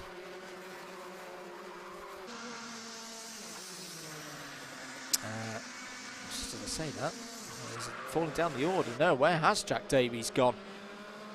Oh dear, I hope I've not put the commentary curse on somebody again. It's a bit potent at the moment, ladies and gentlemen. We did discover last weekend that cake makes it a little bit better. Well, for the drivers, that is. It gets better for me in the commentary box as well because I get cake, but you know what I mean. But here's your battle for the race lead. Joe Weaver still ahead of Louis Weaver. Joe's already been a victim of the commentary curse so far today and is dealing with this race very nicely indeed. Jack Davies is still going round on timing, so yeah, sorry, mark that one down. That's another one. He's running in 12th place now. He's just come over the line, done a more representative lap time, but is some 6 seconds behind the main pack now. I see Bradshaw and Max Martin have had problems in this race also. So it has had that pre-final feel. The drivers really going for it. These two are still going for it as well. What do we reckon? 1 minute and 17 across the line. I would definitely get 2 more laps in, possibly 3. New fastest lap from Joe Weaver. Look at the consistency between these two. If you're looking at this on live.alphatiming.co.uk/Super1, 46.304 for Joe, 42.304 for Joe, 42.305 for Louis. Separated on lap time by 1,000th that time around. Contact warning for the number 6 of Ben Page. There he is. Currently in 5th place. Trying to get by Carl Dunford and Tom Taylor. And down the inside goes Louis Weaver. Well, that's the move that he tried earlier in race number 1. Didn't get it right. That time he did get it right. Joe Weaver saw it coming. Backed out of it. Maybe thought that similarly he needs a good result in this race to make sure he's got a good grid slot for the final, or a better grid slot for the final than 2 DNFs would give him. But what a move that was from Louis Weaver.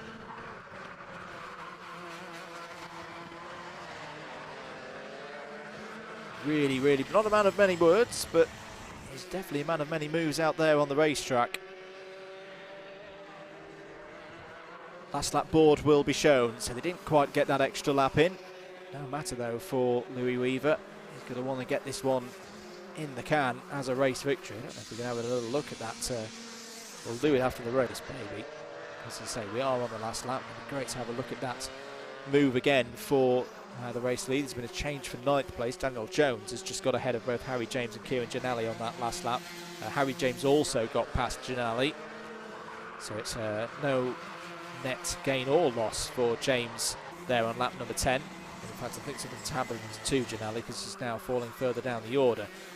No matter though for Louis Weaver, here he comes round. Had disappointment in heat number 1, but takes heat number 2 ahead of Joe Weaver by just under 7/10 of a second. Tom Taylor takes a very well-deserved 3rd place here in his home country. 4th place for Carl Dunford, 5th place for Joshua Valance, 6th for Ben Page, Alex Holgate in 7th, Isaac Lord in 8th, Looks like it was a transponder issue, so no worries for Kieran Janali. He actually finishes in 9th.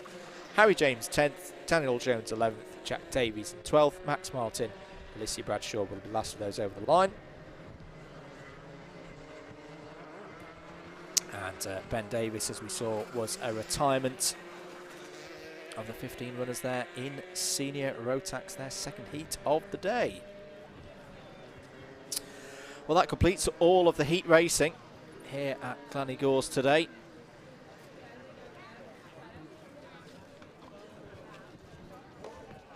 And I've just been handed a note. Happy birthday. Tomorrow is Alpha Live's 6th birthday. Happy 6th birthday, Luke. We're going to move on. We're going to move on, aren't we? We've got the finals up next. Just for your information, for those looking at the schedule, I think we're running about 20 minutes behind schedule, 15 to 20 minutes behind schedule. But what I can tell you is that the C50 Bambino New Era and Pro final, that is up next.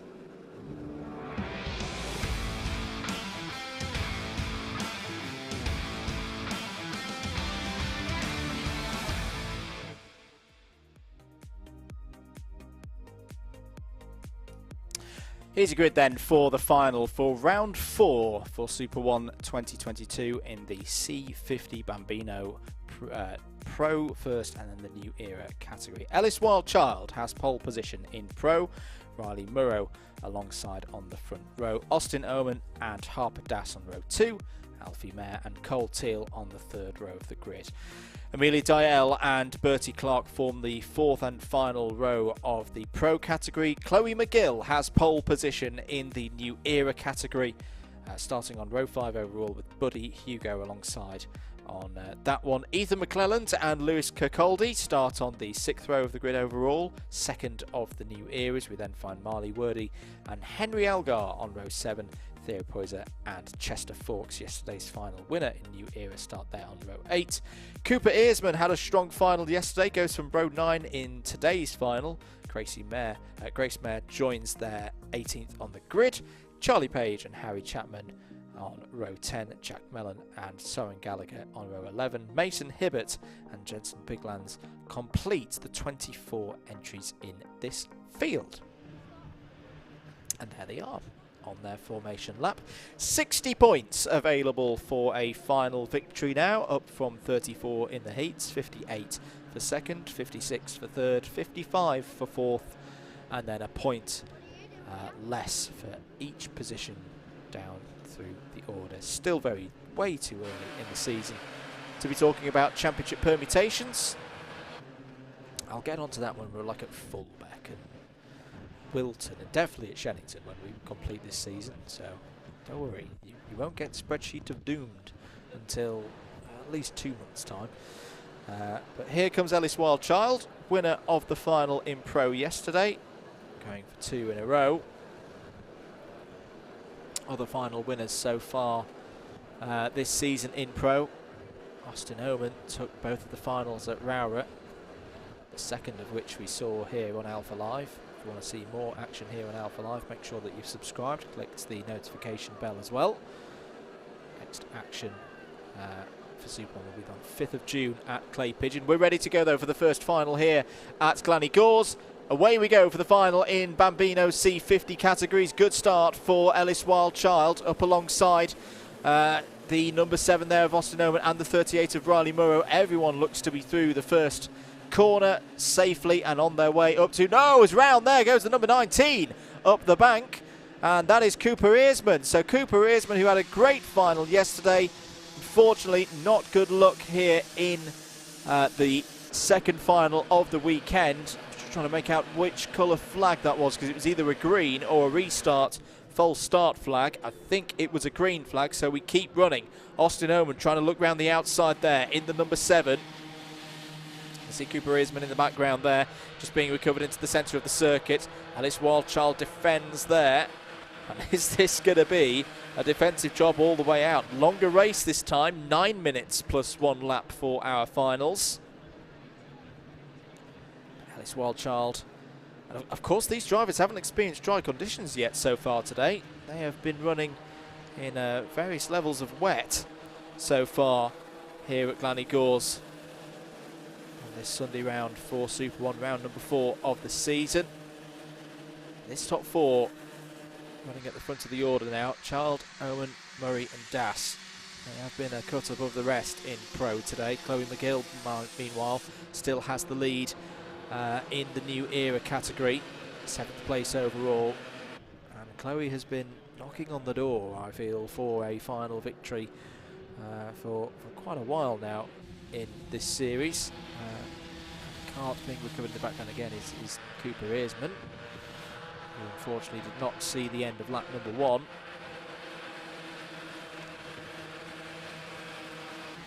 So once we go around and complete this lap, we will have the normal length of a heat to go. And has there been a change for the lead? Yes, there has been. So Austin Oman has got through, past Riley Murrow, Ellis Wildchild down to 3rd.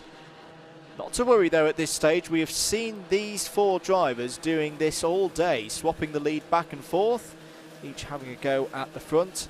Still plenty of time for them. Buddy Hugo's had a good lap there. You can see the number 11 has got up to 7th place overall, but crucially 2nd now in the new era category for less experienced drivers at this level. Meanwhile at the front, Austin Owen, who some could say hasn't quite had the level of performance that was seen at Rowrah from the driver from Stockton-on-Tees. But in these finals, he's been pretty good so far this season. 2 out of 3 wins so far in 2022. Can he make it 3? Still 6 minutes on the clock though. Did have a spin on this corner earlier on in the day. Potentially could have been a 2nd place finish. Riley Murrow sat in the middle of this sandwich between Owen and Child at the moment. 3 of them working together very nicely, just trying to drop Harper Das out of this situation at the moment. Top 6, by the way, in these categories get trophies. And trophies available for each day in each round. 5 minutes and 20 seconds to go. So I could say with the pros is that means that Owen, Murrow, Child, Das, Diel and Teal are all trophy recipients at the moment. In the new era category, you're looking at Chloe McGill still leading. Nice 0.8 of a second gap there over Buddy Hugo. Just needs to keep maintaining that gap. In fact, it's more than 0.8 now. It's 1.2 seconds for Chloe McGill. As Murrow's having a little look there to try and get past Omen. Lewis Cacoldi's running in 3rd place in the new era category. As a bit of a moment there between Child and Murrow. Cole Teal has got past Buddy Hugo. Ethan McClelland and Theo Poyser have both gained positions on that last lap as well. Bertie Clark can change for the lead. Down the inside goes Riley Murrow. Very nice overtake through Spoon Curve. Best result so far for Murrow in a final. The 2nd, which was yesterday. It's 4th and 5th in the finals at Rowrah. Can Murrow match yesterday's performance or go one step better? I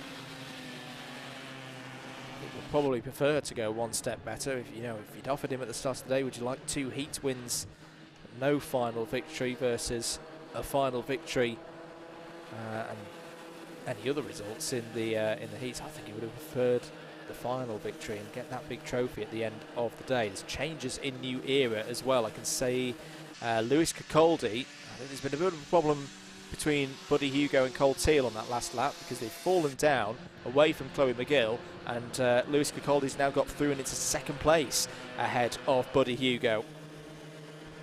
Lewis Cacoldi, very smiley, very talkative young chap. We talked to him at round 1. Was the final winner in new era at Rowrah. Learning his craft very, very quickly, if I may say so. He's been running well so far this weekend at the circuit that he doesn't know particularly well.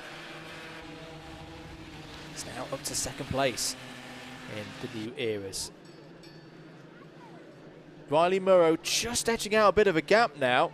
over Omen and Child. Alice Wild Child going for a bit of a switch back there. Is there an overlap between Wild Child and Omen? It's very close between the two of them, but underneath and through goes Alice Wild Child into second place.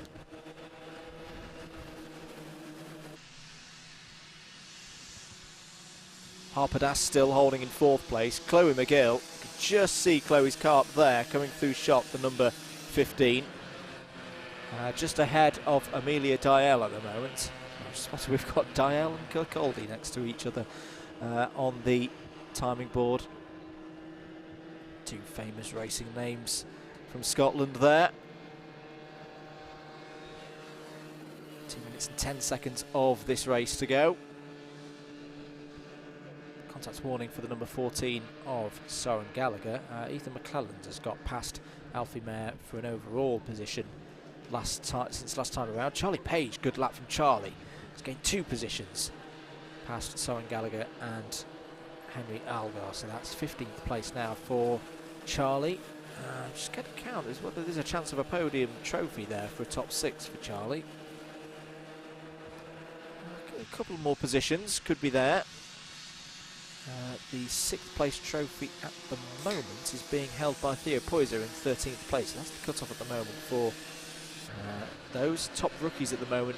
Meanwhile, Chloe McGill, all of them are rookies in the new eras, so Chloe McGill has got that one at the moment.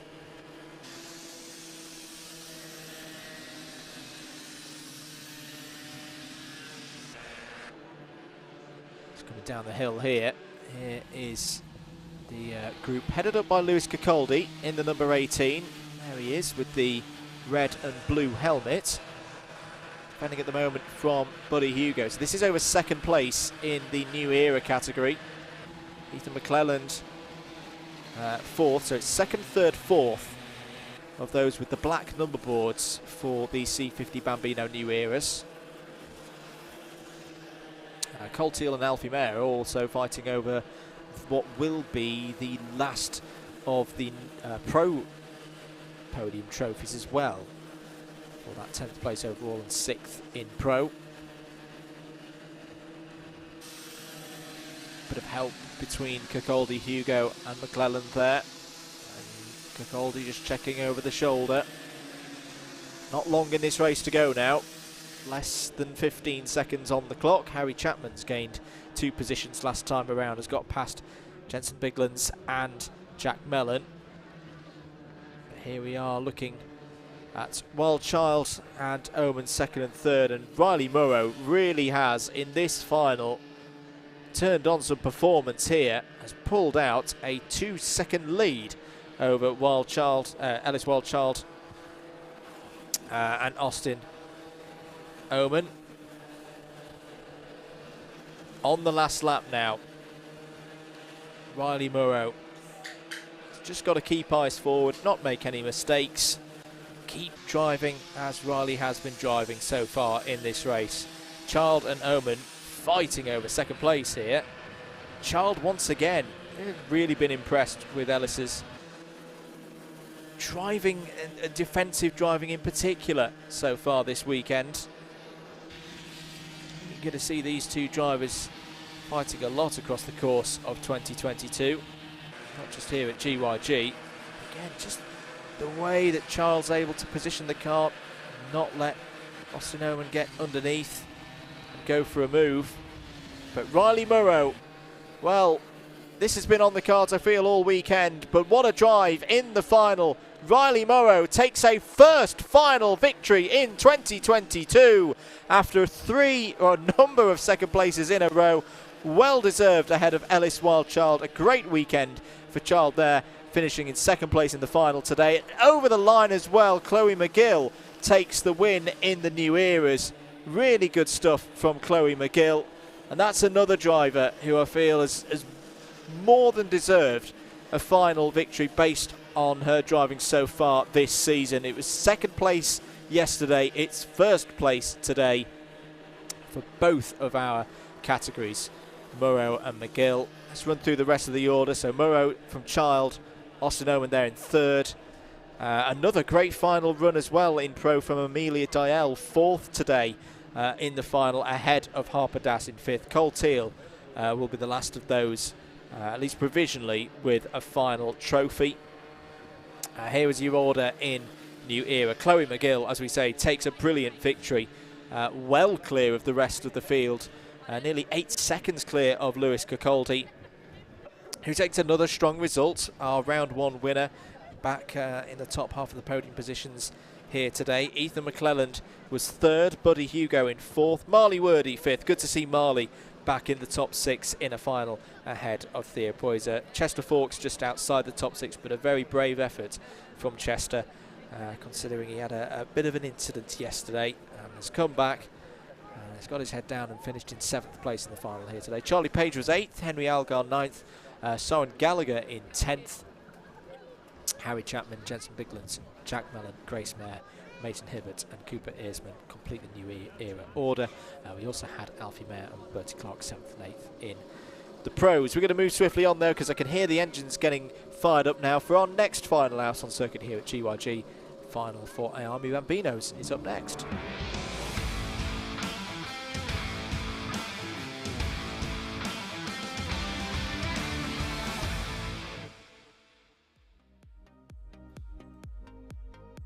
Let's have a look at your grid for the final in Iami Bambino. Grayson Wortley has pole position. Josh Cook is alongside there on the front row. Charlie Clough and yesterday's winner Ronnie Carter start on row 2. Aaron Southwood Jr. and Dean Singh Pahal on row 3. Dax Farah and Darren Dimitrov on row 4. Daniel Ferguson and Fraser Anderson row 5. Logan Rolfe and Logan Jones on row 6. James Roots and Arthur Farrow on row 7, Harry Williams and Freddie Fluitt on row number 8. So 60 points available once again for our drivers here in Iami Bambino. It will be a standing start.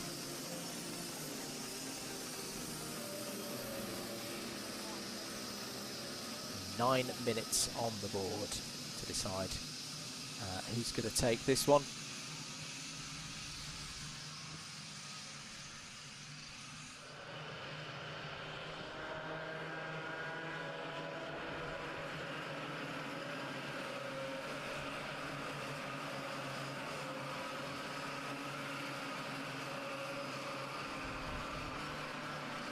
Keep comments coming in also on the YouTube stream.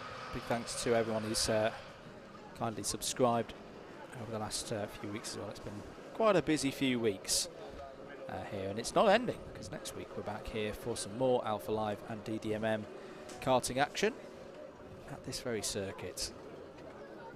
GYG will be playing host to the Club 100 Championships next weekend. The Sprints Championship will be streamed on the Sunday. Some fantastic racing, and it's about to get some fantastic racing here in Iami Bambinos. Engines fired up, ready for the final here for round 4, and away we go. Good start for Grayson Wortley there in the number 70. Josh Cook slots straight into P2 in the number 77. Through Club Corner they all go, and on the run up to, there's a problem there I think for Dax Farah at the back of the field. In the number 35, but they're on the way up to Spoon for the first time. Can they all get through there nice and safely? The number 6 of Ronnie Carter's had a good start. He's up to 3rd place. Won the final yesterday. Dean Singh Pahal's had a good start also. He's up to 4th. Great driving there from the driver in the number 23. Charlie Clough. I'm not quite sure what's happened to Charlie Clough there. Charlie Clough, I think it just saw they're down in about 8th or 9th position. In the number 7. We go down through the initial part of Devil's Elbow, which is this complex of corners before they get to Paddock. So Grayson Wortley leading this one just as he wants at the end of lap number 1. Biggest mover at the end of lap number 1, I think, might be James Roots. So James Roots in the number 11 has gained 4 positions on that lap, and is now sitting in 7th place. There's been problems for Logan Rolfe and Darren Dimitrov, so Darren Dimitrov is down 8 positions compared to where he crossed the line to start lap number 1. But it's Wortley from Cook, Carter there in 3rd, Pahal in 4th, Southwood Jr. in 5th, Anderson in 6th. There's Josh Cook looking down the inside there, on for the lead. Has he got it done, or is Wortley going to try and stay around the outside? No, Josh Cook takes it. Really good stuff there from Josh Cook, who won round 1 and round 2's finals. Was 3rd yesterday. And he's looking in really, really good form so far in the early stages of this Super 1 season. It's the top 3 breaking away from the rest of the field now. You just saw Ronnie Carter there check over his right-hand side shoulder to see where was 4th place. Is this worth working together as a 3 to pull away from the rest of the field? Yes, it is, as Wortley goes down the inside. Carter follows through. Josh Cook shuffled down to 3rd place. So a bit of help there for Wortley from Carter, who did say, and I found this was a good moment in the interviews yesterday, that when I asked Ronnie Carter who his favourite driver was, I was expecting Lando Norris or George Russell or Alex Albon or something like that. No, he said Grayson. He's the Grayson Wortley was his favourite driver, which I thought was really, really good to see. Good bit of sportsmanship between the drivers. Really enjoy racing with one another. 6 minutes and 10 seconds to go. Wortley from Carter by less than 1/10 of a second. The two of them working together now to try and drop Josh Cook here. Here's the fight for 4th place. And Fraser Anderson's come into this very nicely. Dean Singh Bahal was on the outside there. It's a difficult position to be. Aaron Southwood Jr. has hopped through. So Aaron's up to 4th place now. Dean Singh Bahal just behind there in 5th. Charlie Clough trying to regain positions also. The number 7 is in 7th place. No, 6th place now, because ahead of Fraser Anderson, so it's changing all the time here. These are all places down to 6th that will offer podium trophies at the end of the day. We're approaching the middle phase of this race now. Still Grayson Wortley ahead of Ronnie Carter, and the two of them definitely working together, and working together very nicely, because they are 0.6 of a second quicker than Josh Cook last time around. So less than 1/10 between them, but crucially they have opened that gap. More fights going on for 4th place. Aaron Southwood Jr. Cart with the black bodywork there. Charlie Clough looking like a driver who may be able to put a move in very soon. Trying to find a way past Dean Singh Bahal's driving really, really well today. 4.5 minutes of the race to go. And once again, this is really good work. It's something we really shouldn't be surprised to see, because even at this level in the Miami Bambinos, you've got drivers who've raced for a couple of years now. They've developed the racecraft through the C50s. These two drivers here, Grayson Wortley and Ronnie Carter, they know what the situation is at this stage. There's no point fighting hard over the lead of the race this far out from the last lap, because you'll just get swallowed up. You'll get caught up by the other drivers. At the moment, they're actually last time around identical lap times. Both of them did a 52.988.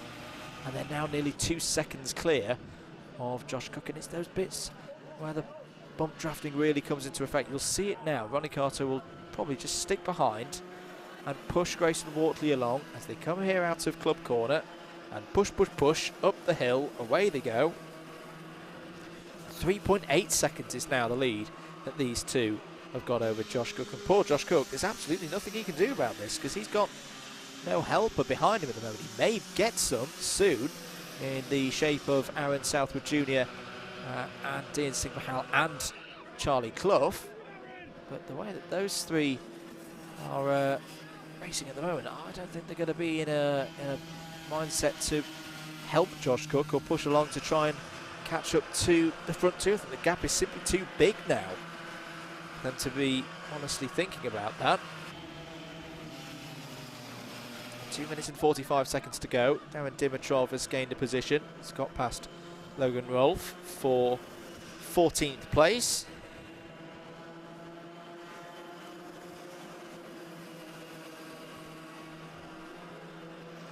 changes as well in the group behind the one that you're seeing on your screens at the moment. James Roots and Arthur Farrow have both got past Fraser Anderson, so Fraser just starting to fade a little bit now in this middle to latter stage of the race.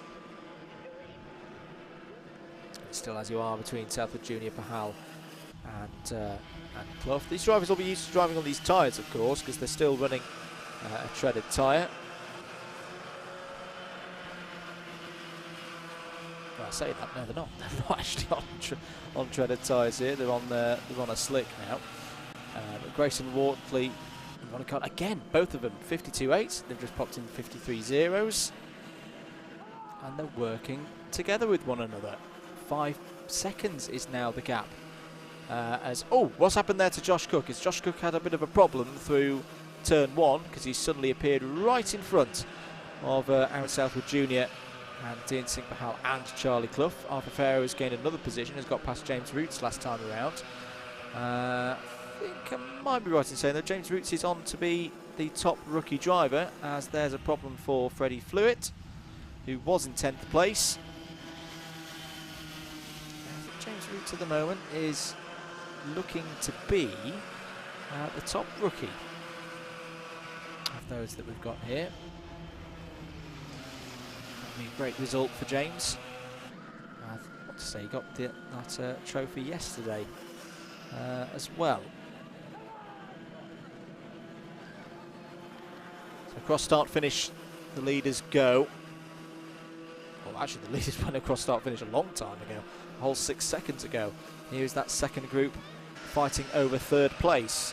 All of them, if they can keep working with one another, are guaranteed a trophy of some sort. Now on the timing, do we think we're going to get, I think we're going to get, this is going to be the penultimate lap. 20 seconds on the clock. 20 seconds for them to get down to start finish and get another lap in, which I don't think they're quite going to do. But now the race is on. They know that they've got first and second sorted out. The gap over the group behind is over 6 seconds. Oh, they might sneak another one in here. 4, 3, 2, 1 across the line. I don't think they got shown a last lap board, so we've got 2 laps here. The battle might be on anyway, because 2 laps, 6 seconds, 7 seconds now. I think if you're Ronnie Carter, you can start thinking about maybe going for an overtake now if you want to do so. Maybe just be waiting until they see the last lap board. This has been, either way, I don't think either of these drivers deserve not to finish first in this race, because they've both been absolutely fantastic. They've worked together in this final. They've secured this 1 and 2 for them on the road. Grayson Wortley on the RCE chassis. Ronnie Carter likewise. Now they will see the last lap borders. Oh dear, off is Daniel Ferguson. Daniel Ferguson off there on the infield. Last lap board surely has been shown now to the drivers as they head up towards Spoon for the last time in this final. Look at Ronnie Carter trying to go around the outside. As he go, oh, they touch wheels. As they come over the brow of the hill, they've touched wheels again. Still touching wheels and bumpers. Brilliant racing between the two of them. Touch wheels one another time as they come out of Spoon. Good, hard racing between these two. Bit of a contact warning for Grayson Wortley. Grayson Wortley holds it round the outside of Ronnie Carter. Ronnie Carter is not giving this one up. Wants 2 final victories in a row this weekend here at Glan Y Gors. Is there going to be a switchback? Oh, closes the door there, does Grayson Wortley. What a race this has been from the Iami Bambinos, and it's not done yet. There's still one more opportunity, you'd think, for Ronnie Carter to throw it down the inside. Is he going to do it? No, not this time. Grayson Wortley takes the victory of round 4 for the Iami Bambino Super 1 Series Championship in 2022. Second for Ronnie Carter, third for Aaron Southwood Jr. There on the line ahead of Josh Cook. Dean Singh Pahal in 5th, Charlie Clough 6th. 6 very deserving drivers there, all receiving trophies. Arthur Farrow 7th, Fraser Anderson 8th, James Roots 9th. Dax Farrow across the line there. Oh, sorry, no. Darren Dimitrov takes 10th. Dax Farrow in 11th. Logan Rolfe in 12th. Harry Williams in 13th. Logan Jones 14th.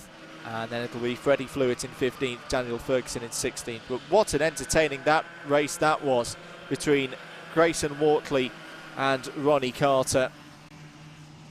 For Grayson Wortley, it is a first final victory of the year, of course. Second in round 1, second in round 2, fourth yesterday. A first 60-point haul of the season for Grayson Wortley. A very, very good job indeed.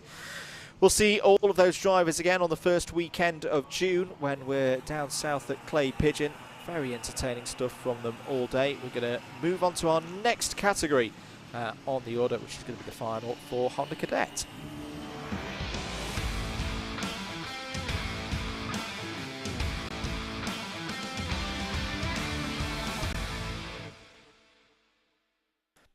Very much been looking forward to this one, the Honda Cadet final here at Glan Y Gors for round 4 of Super 1 2022.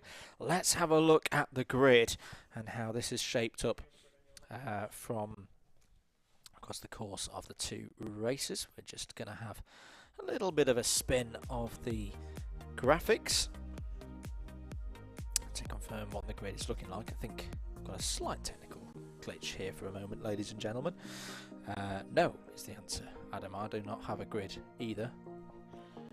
It's just having a bit of a reset on time. And keep your comments coming in. Keep your messages of support for the drivers. Let us know who you're looking out for here today. Hello to Scott Gollings, who's sat here around the pool in Florida, waiting for the Mini Rock final to cheer on Jarrett Clark. Well, Jarrett's been on top form so far this weekend. We'll see that race later on.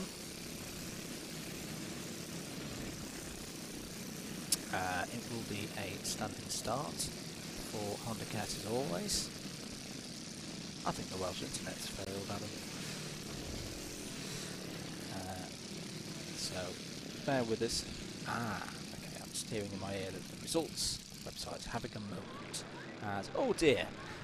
The 69 has gone off the road there. That's on the exit of turn number 1. That is Ryland Blake, privateer runner, and a red flag. A red flag there, just to address what's happened to Ryland. So, red flag before, on the formation lap. Big thanks to our sponsors. TWD Choices, AST Signs, JKH and RI helmets. And also thank you to obviously all the teams, all the drivers running messages of support for Ashley Todd, who sadly passed away since we last raced here in Super 1 at Rowrah. A big part of the karting community, big part of course of AMT Racing and the Kart Republic efforts here in the UK. And we will dearly miss Ashley across the paddocks here in the UK karting community. I say a lot of the karts this weekend you'll see have got little hearts with Ashley's name on it.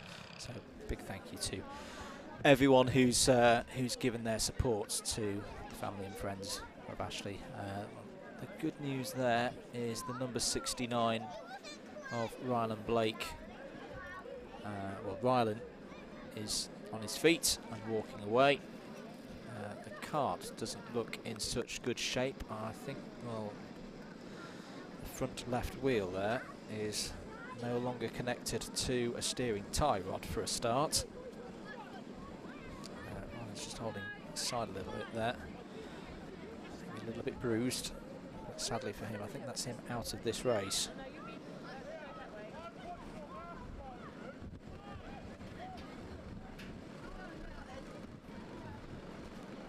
So the drivers on the grid will just wait for a little bit longer. There's Logan McAllister on the front row of the grid. Katie Donaldson just behind. So they're on the even side of the grid. Something being looked at there on the number 66 of Max Tadday from Cumberland.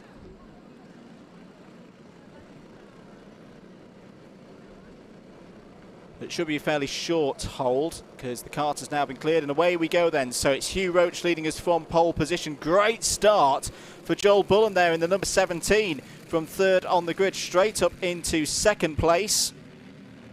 And away they go up the hill towards Spoon for the first time. Hugh Roach has been used to leading from the front today, but he's not had to do it from pole position so far. He's got it right so far as they go through, and Jensen Hookie's trying to fight through from fourth place, actually lost out there to Katie Donaldson and John Richardson in the kart with the white bumpers and the black helmeted driver, number 32. Contact warning already for Logan McAllister. So clean start there for the Honda Cadets. 9 minutes on the clock. Everyone squabbling for position. Looks like the number 23 of Oliver Warner has cut through.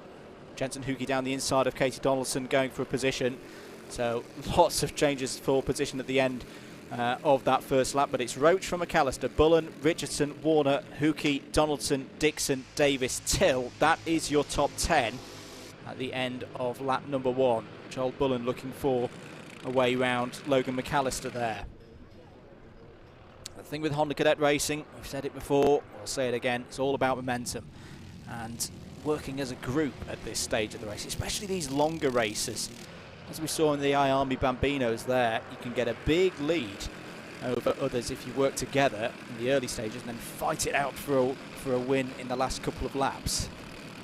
The good thing being, if something does happen that's not quite to plan, you've got that big gap over the rest of the field. You can still get a good result, even if it's not the first place that everybody wants out there. A couple of changes to report. Oliver Warner down 2 positions, has been overtaken by both Jensen Hookie and Katie Donaldson. Riley Till is on the move as well, is up to P9. Problem for Thomas Butcher on that last lap, and sadly has fallen down 6 places, down to 20th. Actually hasn't come over the line so far, so it looks like Thomas Butcher is out of this race. So Roach, McAllister, Bullen.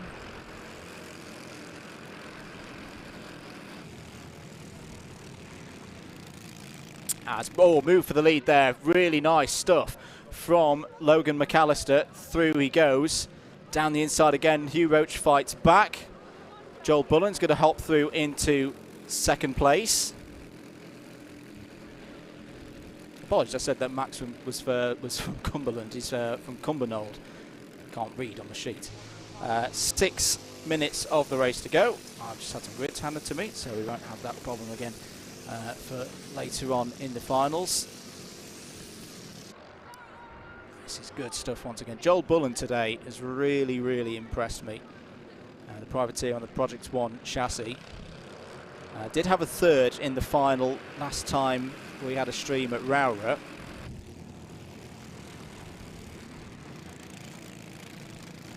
And look at number 32 once again, John Richardson on a Sunday. He likes racing on a Sunday.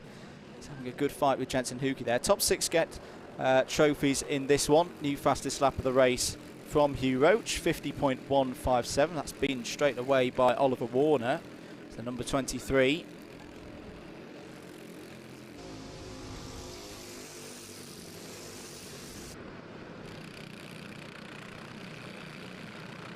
Field filing down the hill now towards Carousel Corner. Still Hugh Roach leading. This top 3 are starting to work together now and are pulling away from the rest of the field. They know that they can solidify 1, 2, 3 ahead of Jensen Hookie, who's now in 4th place, and they'll know about Jensen Hookie's credentials. Oh, down the inside goes Bullen.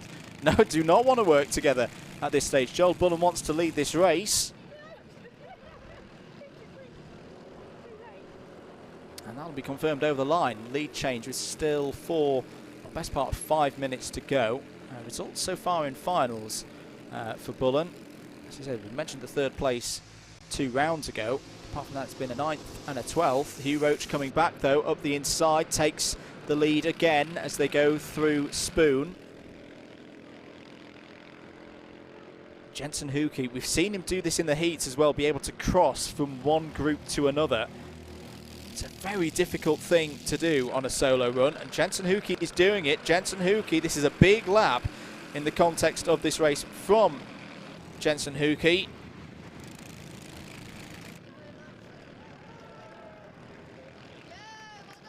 And it's now a 1, 2, 3, 4 going for the lead of the race. Katie Donaldson having another strong run here. The number 77 that has been in the top 6 throughout the weekend. Was third in the final yesterday. Fourth in round 2, sixth in round 1. Be hoping to pick up some positions and maybe get a podium again here, or the top 3 I should say, because all the top 6 will be at the podium at the end of this race. 3 minutes and 20 seconds to go. Hugh Roach once again comfortably leading out from the front of the order. We have seen Joel Bullen have a go here. It's up the straight where Hugh Roach seems particularly strong today. Sits to the inside once again. And that's very much to maintain that he wants a push. He wants a push up the straight. He doesn't want somebody taking the lane on the inside and forcing his number 11 karts to the outside. Bit of contact between McAllister and Bullen there. And is that going to allow an opportunity for Hookey? Yes, it is. And through goes Jensen. Good move there from Jensen Hookey in the number 6. That's him up to 3rd place. Such a consistent driver, able to stick it on the inside. He's gone for it again. 2nd place now for Jensen Hookey. 2 overtakes in the space of a lap now. This is an important lap, really important lap now, because Hugh Roach has got a bit of a gap. 0.6 of a second is his lead over the rest of the field. They've got to get themselves reorganised again to close in that number 11 kart. Number 11 has a little look over the shoulder to see that, yeah, there's a gap there. But that has been well organised by those second downwards. They have worked together. That's how quick it can change here in Honda Cadet Racing. As you say, it's all about momentum and working together. Very, very rare that a leader out front on their own can stay out front on their own. In a matter of half a lap, that gap has been closed in, and now Jensen Hookey is in a really, really good position to potentially fight for another final victory here in Super 1. Has already had 2 so far this season. Both of those came at Rowrah. New fastest lap of the race from Hookey of 49.610. Drivers picking their lanes. Hookey at the moment trying to make a lane of his own. And that might open the door to Joel Bullen. Yes, it will. Joel Bullen's going to have a look down the inside. Hookey trying to hold it round the outside as they go through an exit spoon. He has done that. Time continues to tick on by. Less than a minute on the clock now. Hugh Roach continuing to lead in this race. Has had heat victories so far this season. Has had them today, of course. But hasn't had a finals win so far in Super 1 2022. Was 2nd in round 1. 13th in round number 2. And was 2nd again yesterday. There'll be 2 more laps of this final. Jensen Hookey looking to the outside now. Long way round. It's going to be a heck of a move to go all the way around the outside through there. But now the race is really on. Hugh Roach realises now if he loses the lead at this stage, he may not get it back, especially with so many karts lined up. Logan McAllister is still there in 3rd. John Richardson in 4th. Katie Donaldson has got up to 5th place here. Time is up. Last lap board will be shown next time around. Hugh Roach leads us on to the final lap then. It's Roach from Hookey, McAllister, Richardson, Donaldson, Bullen. That is your top 6. So Bullen has faded a little bit in this race and is off the back of this first 5. You never know. I've seen drivers in Katie Donaldson's position win Honda Cadet races in ones like this, but Hugh Roach has done the first difficult job, which is get over the top of the hill, still in the lead of the race. Jensen Hookey's going to try and do a switchback here through the carousel. He's not quite done so. Logan McAllister still holding there in 3rd place. down into compression corner and Devil's Elbow for the final time here in the Honda Cadet final. Is Hugh Roach going to hold on for a first final victory of the year? Oh, big mountain and a big crash. Logan McAllister goes over with contact there with Jensen Hookey. Hugh Roach is going to take victory here, a first Super 1 Honda Cadet final victory of the year. Katie Donaldson finishes in second place. Did pick up as a result of incidents out there on circuit. Best result for Katie this year. Third place for John Richardson, fourth for Joel Bullen, fifth Riley Till, Andrew Dixon in sixth, Josh Parker seventh, Tyler Davis eighth, ninth Thomas Butcher. Jensen Hookey does finish in the top 10, and we just hope that Logan McAllister is okay, because that was a nasty, nasty incident there. I think the wheels just got caught together, and Logan McAllister was launched over the back of Jensen Hookey's car. I hope Jensen's okay as well, because he took a bit of an impact in all of that. Obviously, we're not showing you the pictures, just holding on the finish line for the moment. Hugh Roach will also be your top rookie here today. And a bit of a heart-in-mouth moment to finish that Honda Cadet final. Well, but what we can say is Hugh Roach has taken his first final victory of the year. He's another driver who's been knocking on the door to do that for a while so far this season, but Ambition Motorsport on the top step, the driver from Coventry, and really puts himself in the mix now for the title fight. Well, let's see these guys at Clay Pigeon in a few weeks' time on the first weekend of June, and we'll move on now to the next race on your schedule. There'll probably be a little bit of a pause just whilst things are attended to after that finish for the Honda Cadets, but it will be the Junior Rock and Senior Rock final next.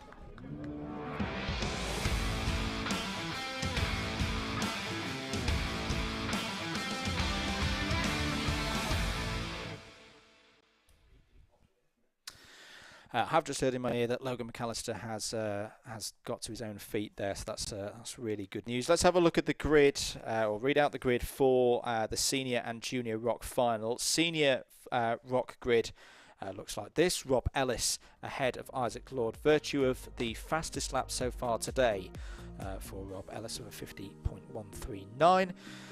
Your Junior Rock grid looks like this. Alfie Briggs 2 out of 2 in the heats so far today ahead of Shane Collins.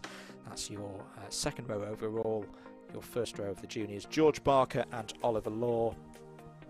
The second of the two rows for Junior Rock. These drivers we saw, they were the first set of drivers to go to slick tyres when things started to dry out in that second rotation of heats. Whilst it's a lot drier out there now, there's still a couple of wet patches here and there that can catch a driver or two out, especially if you get on the grass as well. Rob Ellis there, looking pretty chilled with his number 1 kart, the Kart Republic chassis, looking for a win in Wales for a Welshman. Isaac Lord took a heat victory earlier on in the day.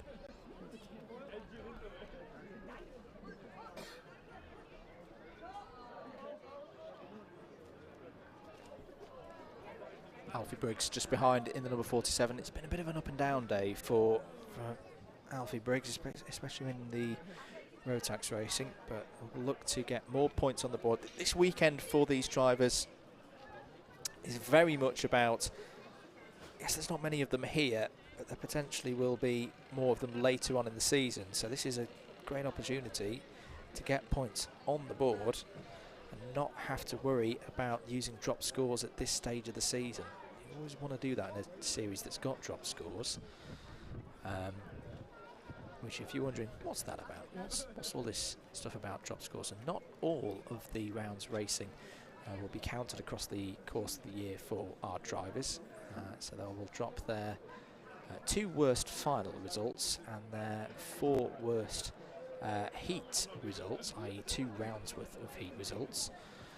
As I say, you don't want to be using them at this stage of the season. Don't want to be thinking, oh, that's a bad result today. I hope that's one of my drop scores at the end of the season. You want to get the points on the board and then maybe take a few more risks later on in the season. So we're just holding for a moment to make sure that everything is good ahead of this race and safe out on circuit.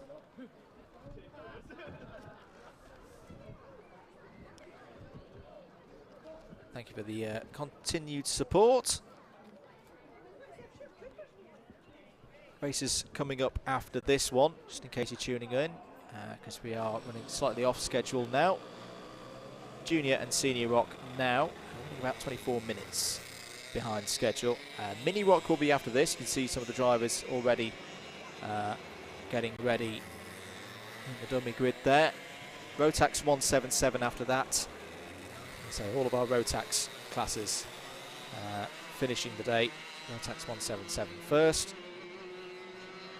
Then Mini, Max, Junior Max, Senior Max to complete the day. So we should be finishing just before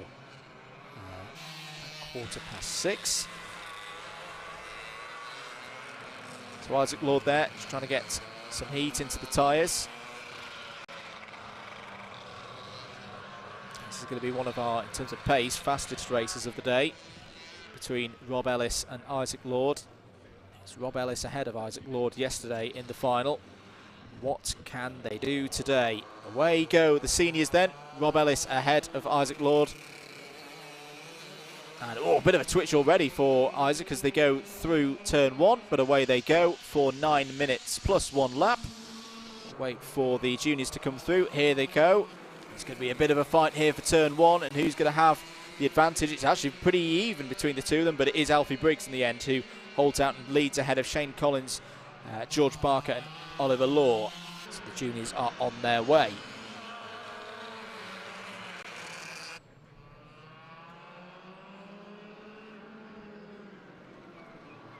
So Alfie Briggs down and away already. And it's already looking like he's in ominous form here. Has he been holding back? We did wonder earlier in some of the heats.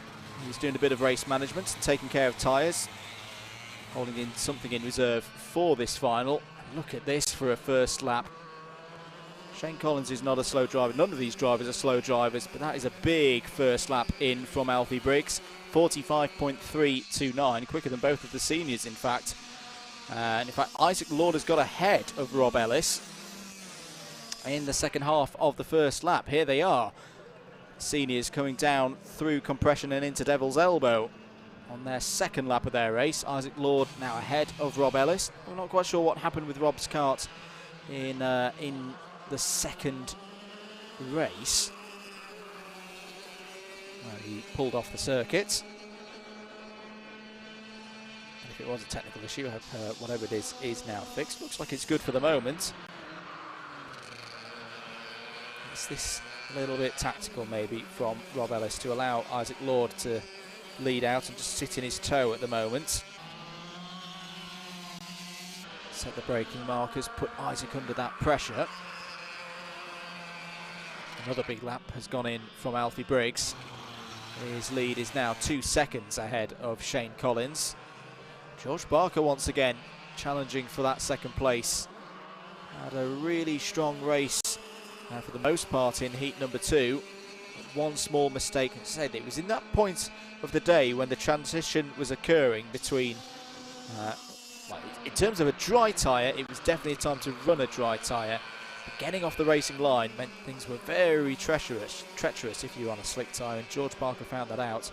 Did very well to recover what could have been quite a nasty moment. Oh, there was a mistake there from Isaac Lord. There, once again, you just see, if one of these karts gets ever so slightly offline, you get in a bit of bother. I nearly had both of them in a bit of bother there. That nearly caught Rob Ellis out. So you only need 2 drivers for making it a race, and this is properly a race here. Neither of these guys are holding back. Alfie Briggs has already checked out, I think, at the front of the juniors. 2.7 seconds, 2.9 seconds is now his lead. That's what 2.9 seconds around Glan Y Gors looks like.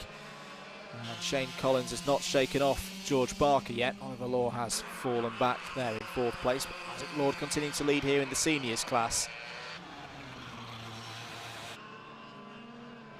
Down through Devil's Elbow. I'd say for Ellis, best chances maybe up into Spoon. He set the fastest lap of the race, 42.628.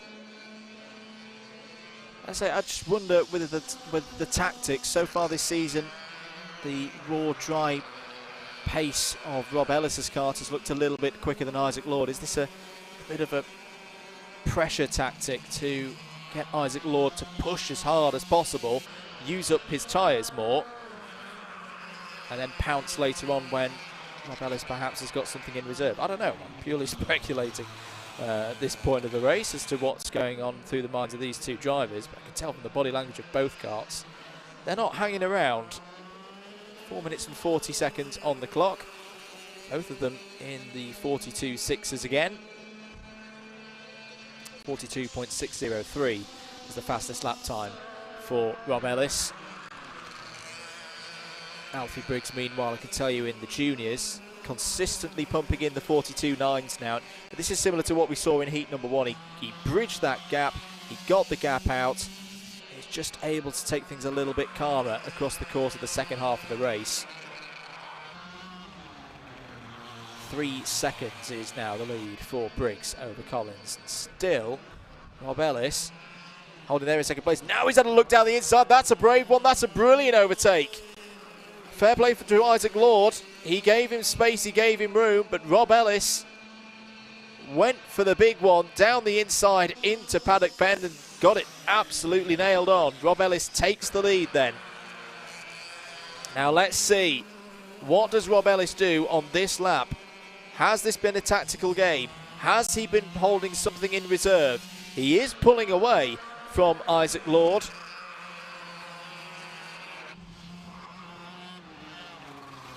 Down through Devil's Elbow they go.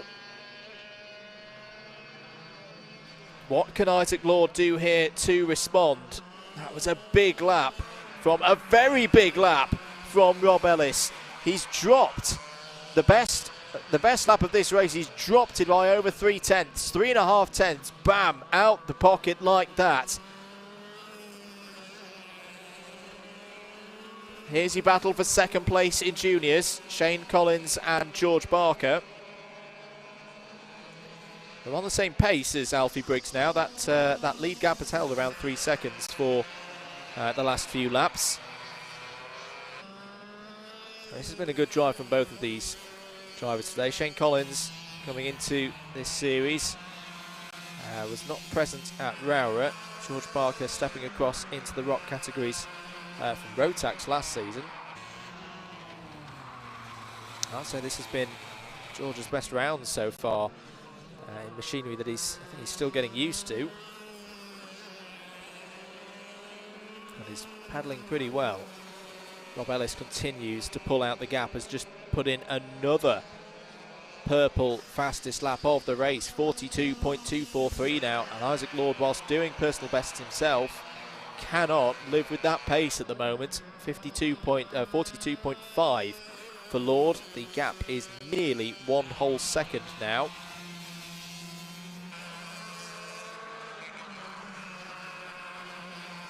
George Barker, what has he got? He's pushing hard there, sliding the kart into compression corner. New personal best in this race has just come in from Oliver Law as well, 44.801.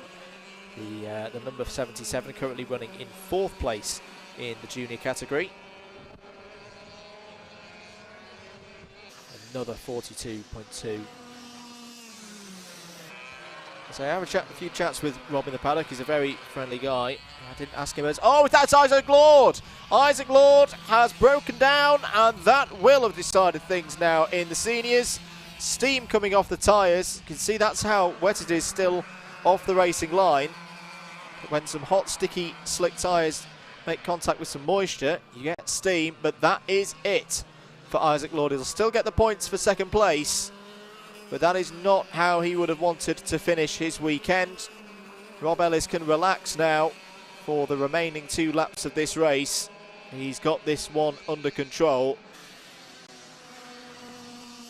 Alfie breaks up to second place in the overall standings in this race now. His gap is 3.3 seconds over this duo here. Shane Collins ahead of George Barker. George Barker is putting the pressure on here. He's closing in. This is what we saw in Heat 2.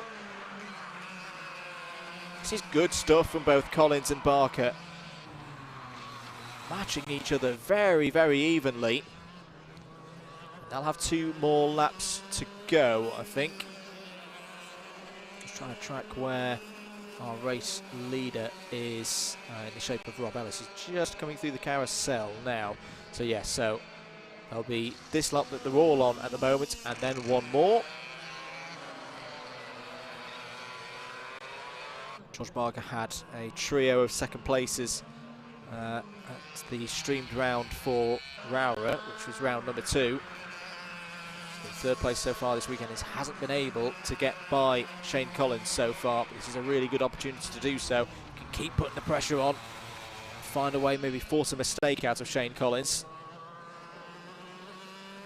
Last lap board out then for everyone crossing the line now. Rob Ellis is heading back down the hill towards the carousel.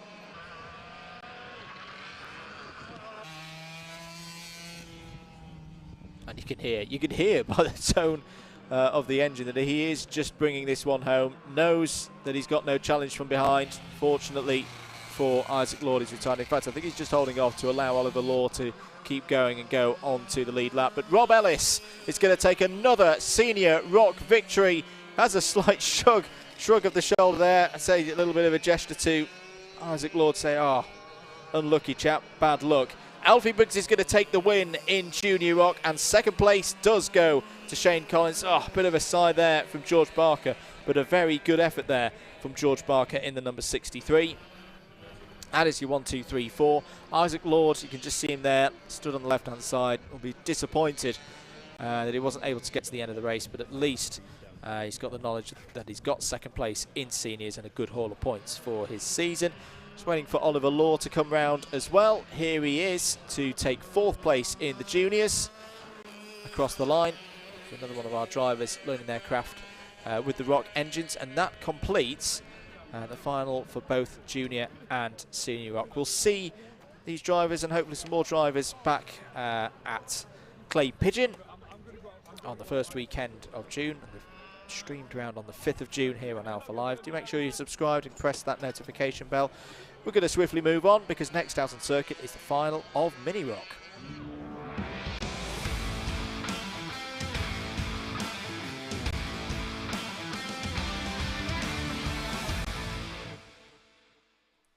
Final time here for Mini Rock, and this could be one of our best races of the day. Jarrett Clark has pole position, virtue of his 2 heat wins so far today. Connor Scarisbrick, top rookie on the grid, is there on the front row. Also has been in very good form and has pipped Christian Papp to that second place on the grid, virtue of the fastest lap of the race so far. Christian Papp there on row 2, alongside him is Jacob Anslow, Cooper Snedden and Jack Cordingley on row number 3. Then we find Alex Dole and Rook Thompson on row 4. Sam Woolley and Charlie Benson on row 5. Eddie Stewart took a punt, took a risk with some wet tyres in the second heat that didn't pay off, which means he starts on row 6 alongside Marcel Poppercall. 12 karts in the race. Very intriguing final this, very, very intriguing. Jarrett Clark set his day in motion when he went and stuck it on pole position with a last gasp lap time in wet conditions this morning.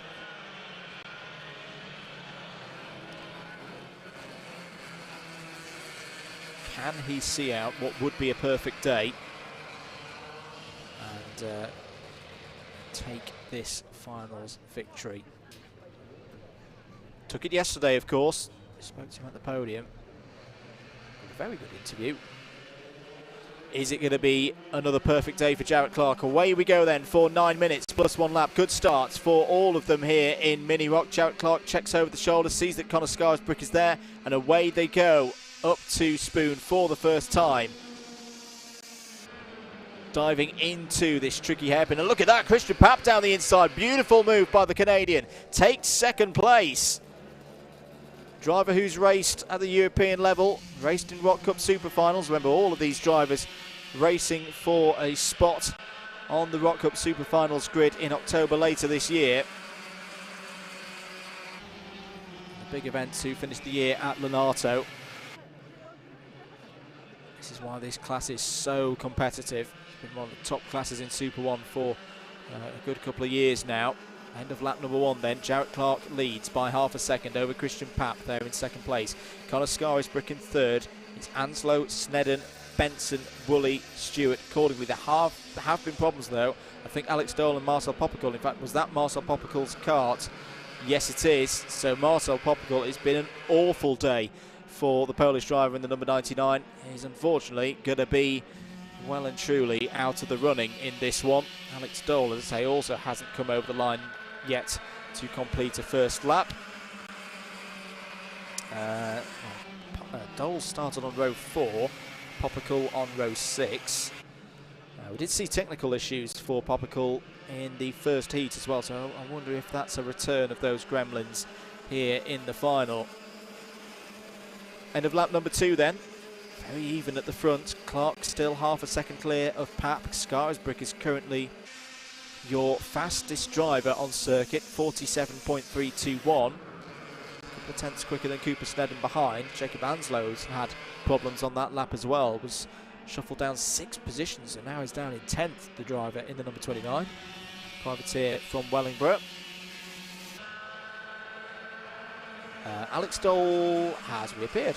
He's in 7th place, just trying to catch a side to the number 50, so it must have been a transponder issue for Alex Dole. I think there's also an transponder issue for Jacob Anslow as well, so no worries, he didn't fall 6 positions on that last lap. He's there in 4th. Shake of the head there from Cooper Snedden, not looking too happy about things. Sam Woolley just behind. They have lost a bit of time here to Charlie Benson. It's down the inside again.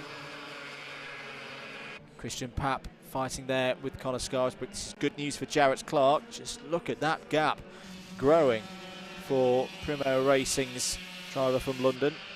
Racing on a CRG chassis. A little bit of a wobble and a waggle there from the nose cone on Christian Papp's kart, but saw that in race number 2, so I'm not going to be too concerned about that one. This is the main battle on circuit at the moment, Scarisbrick and Papp. Just behind them, there is Jacob Anslow in the number 29. Charlie Benson, racing for HTR. Just checking over his shoulder to see where are Snedden and Woolley.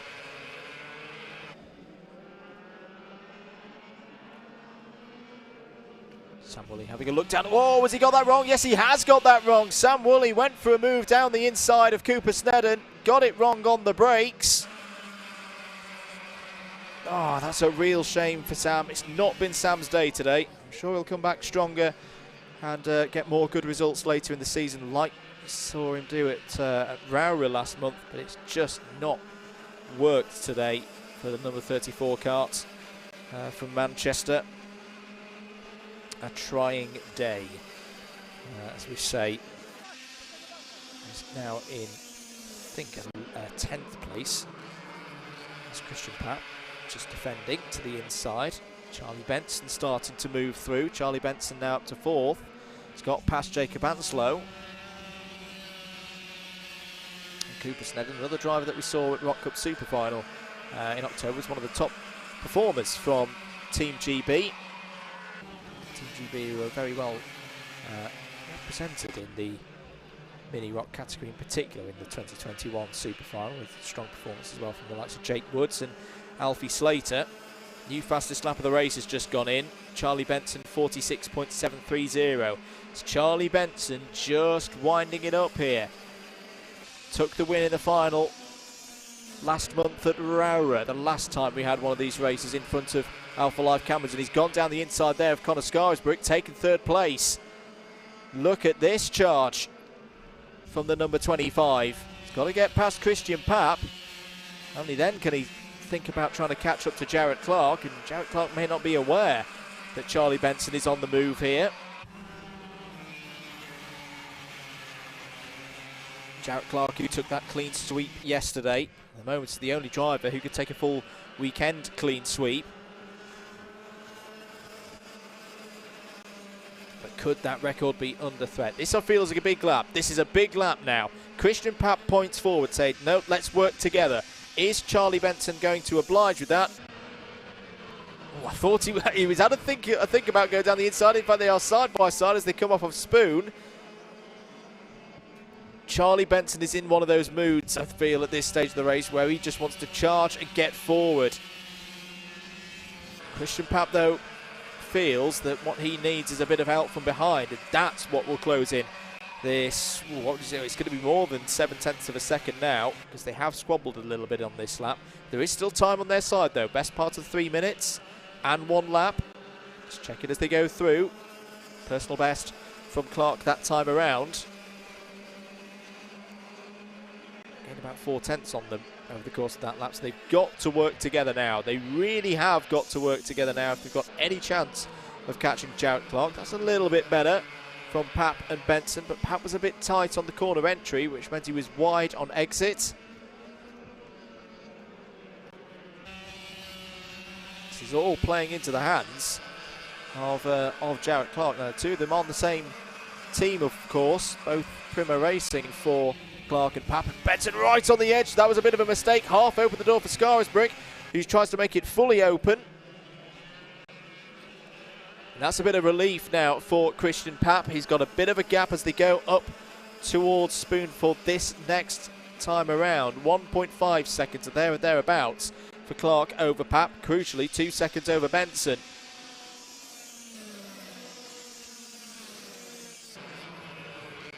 Connor Scarisbrick still in there as well, in the black and green helmet. Don't forget about Jacob Anslow. I know it is showing on the time that he's a lap down, but he is genuinely in this fight, so he's there in 5th place. And Cooper Snedden, the Ricardo blue and white karts just off the back of this group. Sorry, it's a Praga chassis, not a Ricardo one, my mistake. Plenty of support coming in from the sidelines here. Not long in this race to go. Probably 3 more laps. Benson has re-caught Papp again. And I just wonder now, is Charlie Benson thinking, no, I need to get through? Don't think that Christian Papp is quick enough if you're in Charlie Benson's mind. Papp with that slightly defensive line as they go through, and I think they have pretty much thrown in the towel now, trying to catch Jarrett Clark. They know that this is a fight for 2nd place, so the ethos of how they're racing against one another is going to change now. It's not going to be about working together, it's going to be about holding on to position. 30 seconds on the clock. There'll be 2 more laps as Jarrett Clark crosses the start-finish line, completes lap number 11. Still Clark from Papp, Benson, Scarisbrick, Anslow and Snedden. There's a bit of a way back where we find Eddie Stewart. This has been a good drive actually from Eddie Stewart. Back from the disappointment earlier was Anslow down the inside of Scarisbrick, takes 4th place. Into carousel they go. 2.1 seconds was the gap between Clark and Papp last time around, so it is continuing to go out here. Christian Papp, who has not had a top 3 in the finals so far this year, was 8th at round 1, 5th at round 2, was 11th yesterday. Not what he would have wanted at all. But on to the last lap now. 2nd and 3rd are actually a little bit clear of Anslow there. Jacob Anslow with the number 29. Is there going to be a move from Benson, or is Papp going to close down the inside line? Yes, he is, but has he done it too hard? Is there going to be a chance here for Kart Republic and Charlie Benson? Down the hill they go. Papp defending really, really well. Jarrett Clark out front, supreme today, is just half a lap away from the perfect weekend and a maximum score for his championship bid in Mini Rock. Christian Papp still holding on to 2nd place. Oh, there's half a window there that Charlie Benson didn't take. Here comes Jarrett Clark. What a weekend here at GYG. 6 races, 6 wins for Jarrett Clark, and he takes round 4 of this year's Super 1 Mini Rock Championship. Christian Papp holds on for 2nd place. 3rd place for Charlie Benson. It's very tight on the line. No, contact over the line there between a couple of the karts. Charlie Benson 3rd, 4th for Connor Scarisbrick. Another good result, and I think that's another trophy for Connor Scarisbrick. 5th for Cooper Snedden. 6th for Eddie Stewart. Good fight back there from Eddie Stewart after the disappointment of earlier. We've got to pop Jacob Anslow back in this queue. So I think Anslow came across the line in 5th place ahead of Snedden, Stewart, Cordingley, Thompson, Woolley. Disappointing day all round for Sam Woolley. Marcel Poppercall and Alex Dole had problems in that race and ended a lap down. But a brilliant weekend for Jarrett Clark. We've seen a few clean sweeps so far this season across the different categories, but we've not seen many full clean sweeps for the weekend, and Jarrett Clark has done just that and really put a notice of intent to the rest of the Mini Rock field here this year. We're going to move on though from Mini Rocks. We'll see them again on the 5th of June, the first weekend of June at Clay Pigeon. Next out on circuit will be the final for Rotax 177.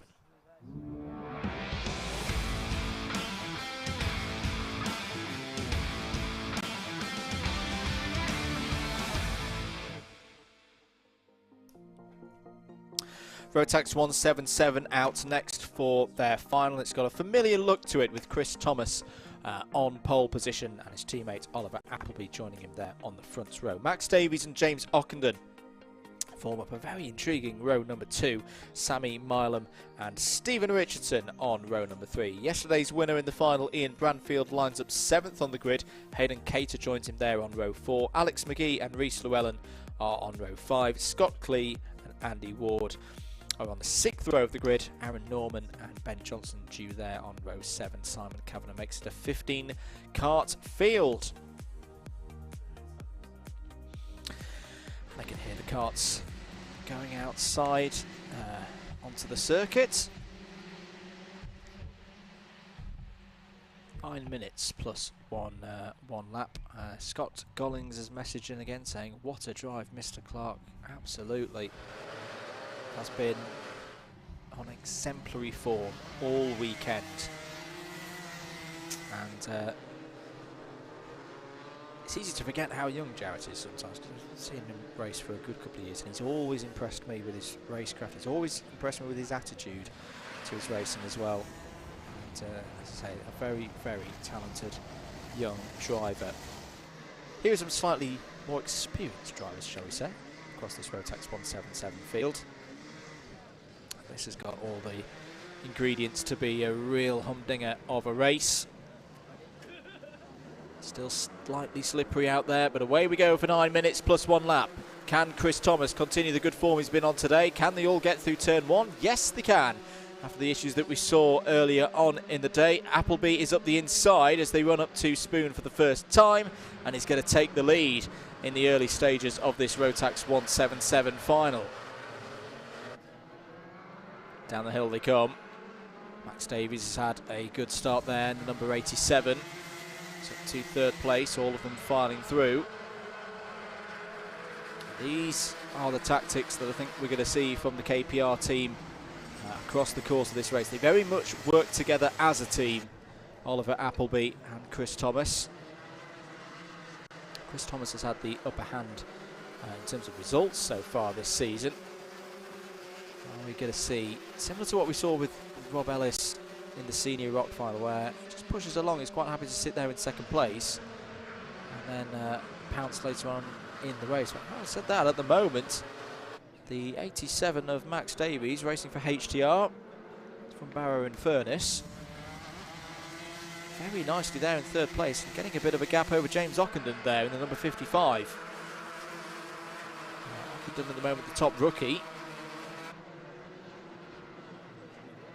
See that Sammy Milan, the 3rd of the KPR Motorsport entries, in this field at the moment. Oh, brilliant move down the inside. Has Marlon got it stopped? No, he's just had a little bit too much speed on the overrun there through that corner. See Scott Clee there in the number 2. Trying to bounce back. It's been a difficult season so far for last year's runner-up. An incident at Rowrah. And just doesn't seem to have got quite back on the same page. Oh, that was another bold move from Sammy Milam down the inside. One that's not... oh, sorry, that was K2 on Milam. Neither of them happy there. 2 drivers from the top 10 in 2021. Not afraid to put a move in are our Rotax 177 drivers. Excellent, very exciting racing. But Alex McGee's come out from that quite well. He's got up to 6th place now.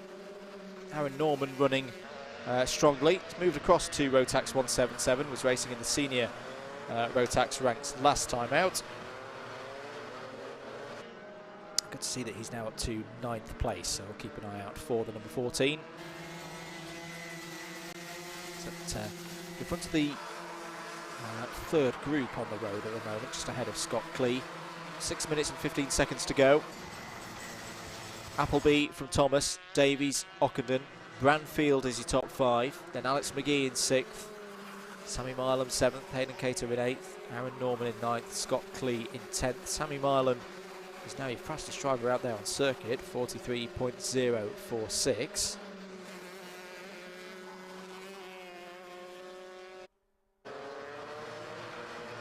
Field coming back down the hill towards paddock and cafe.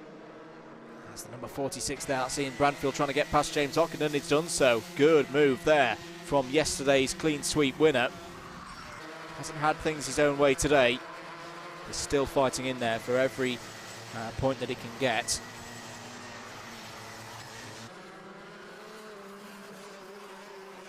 New personal best has just gone in from Max Davies. Ooh, a bit of a moment there, I think, for Hayden Cater. Not quite happy with how things are going at the moment. He's still in this battle with Sammy Milam for what is now 7th place. Big few laps these for Ian Branfield. It's a big gap to Max Davies ahead there in 3rd place. There's a good amount of time on the clock to go. Still the 2 KPR Motorsport chaps at the front of the field though. Oliver Appleby and Chris Thomas. Pace for them at the moment, the high 42s and low 43s.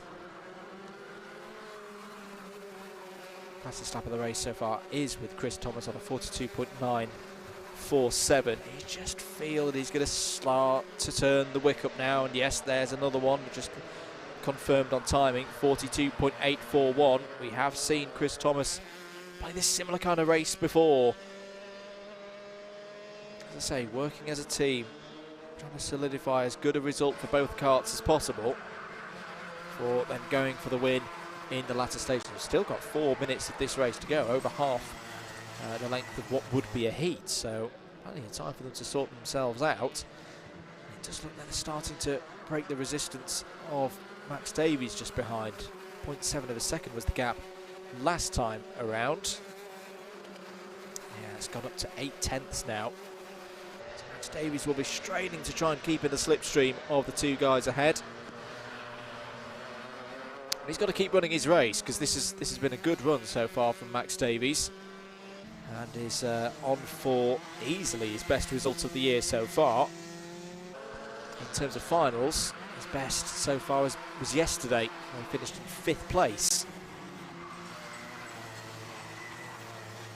He'll be very happy if he can get 3rd place. The pace at the moment is fairly even between himself and Ian Branfield, the karts behind in 4th place. Here we're looking at the fight for around 5th and 6th place as Marlon goes down the inside of McGee there. So Hayden Cater up to 5th. Not a good lap for James Ockenden. What's happened to James Ockenden? You've seen he's falling down the order. He lost some 3 seconds or so. He's down to 9th place. Means Aaron Norman is now your top running rookie out there on the road. A very brief sight of him there in number 14. He's up to 8th place. Again, it's a really good comeback. Had problems earlier on the day, did Aaron Norman. Has kept at it, kept plugging away. Could be rewarded with a trophy here. Alex McGee has also fallen out of the reckoning to an extent. He's just fading away now from the back of Hayden Cater, who's in the middle of this sandwich behind Milan but ahead of Clee. Warning flag as well for driving conduct for Alex McGee. Yellow flag is out on the run up to Spoon, and I wonder, is that for Stephen Richardson? We've not talked about Stephen Richardson for a while, but it does look like he's stopped out there on circuit. It has been, well, in a racing sense, a really disappointing day for Stephen Richardson. Took pole position for the heats earlier on today and has had pace, clearly had pace, particularly in the wet conditions. He's been let down by the kart on 2 occasions now, and plenty of work to do before we go to Clay Pigeon in a month's time. End of lap 10 though. Appleby from Thomas, 2/10 is the gap, both of them running in the 43.1s. They have dropped Max Davies now, 1.4 seconds back is Max Davies, but crucially for Davies, he's holding a good pace relative to Ian Branfield behind, so this is looking like a solid 3rd place at the moment for kart number 87. And Oliver Appleby, 2nd, 3rd and 2nd so far this year for Appleby's finals results. Dearly would like that win and a victory over his teammate. And it is going here, 43.1 last time around for Appleby, 43.3 for Thomas. You can see that gap is just a little bit bigger. Rhys Llewellyn has put a move in on James Hockenden for 10th place, so that's the number 22 up into the top 10 now. Running on the Madcrock machine for this round. With 2 more laps for the Rotax 177 field. Chris Thomas is coming back here. It's not done yet. Is he just winding this one up? Back into the 42s for the first time in a while is Chris Thomas. The gap is back down to 0.3 of a second. As who did we just see there? Simon Kavanagh has stopped out there on circuit also. Kart number 83 not coming round or registering lap times. Yes, it is Simon Kavanagh. So the privateer from Luton, sadly out of this race. But here comes Chris Thomas. He has held something in reserve. He's really putting his teammate under pressure now. They're going to see the last lap board in a few moments' time. Can Oliver Appleby in the number 3 kart hold on for a first final victory of the year so far, or can his teammate Chris Thomas snatch it away? It would be Thomas's 3rd finals victory of the year. I'll definitely hope for, though, is either way a KPR Motorsport 1-2. Defensive to the inside goes Appleby. The run down here really crucial. He's got a good drive. It's not going to offer the opportunity for Chris Thomas to go through or get an overlap into the carousel. And each corner that ticks by, Oliver Appleby is getting ever so closer to a first Super 1 Rotax 177 final victory of the year. Down through compression into Devil's Elbow now. The time is running out for Chris Thomas. It's not going to be today for him, but Oliver Appleby takes the race victory and takes his first Rotax 177 final victory of 2022 here in Super 1. It's another good day for reigning champion and championship leader Chris Thomas there in 2nd place. Max Davies is on the podium for the first time in a final in 2022. A very good drive for HTR Racing's man there in the number 87. Hayden Cater fights through to 4th place. Ian Branfield will be pleased with his weekend's work after the efforts yesterday, and 5th today in this final. Sammy Milam in 6th. Alex McGee 7th. And potentially, I think your top rookie in that one as well. Scott Clee in 8th. Aaron Norman with a good result there in 9th. 10th for James Ockenden. 11th for Release Llewellyn. Ben Johnson in 12th. Andy Ward 13th. Simon Kavanagh in 14th was a retirement, as was Stephen Richardson. Well, there we go. All done for the day for the Rotax 177 drivers. Next out on circuit for their final, it's Minimax.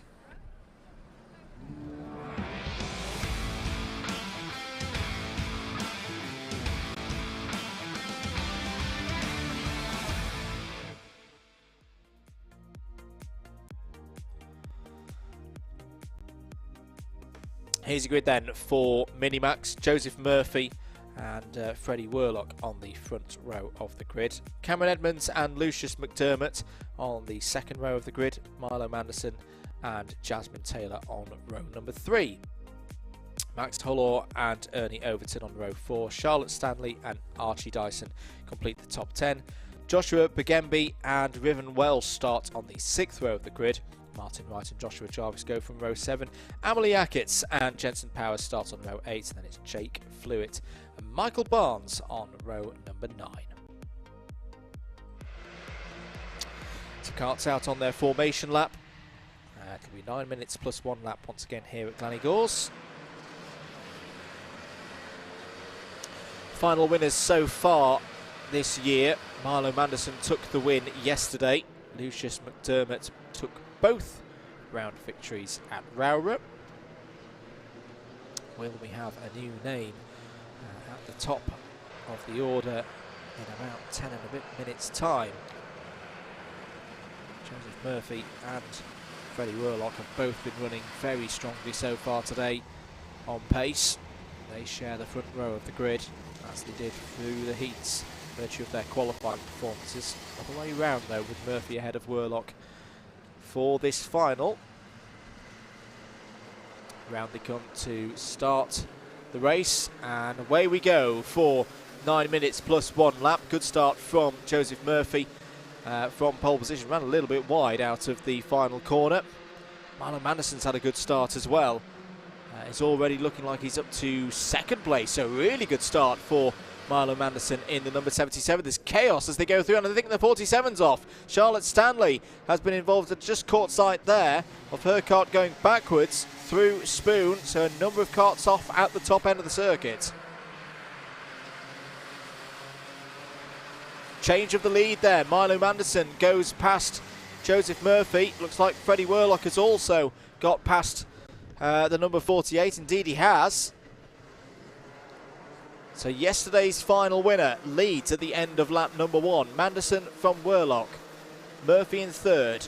4th for Cameron Edmonds. As I say, a number of karts involved in incidents on that first lap. I think we've got Charlotte Stanley as mentioned, Archie Dyson, Amelie Ackitts and Martin Wright are all in trouble. And Riven Welsh has lost a load of positions on that first lap also. At the front though, change of position once again. Freddie Worlock ahead of Milo Manderson.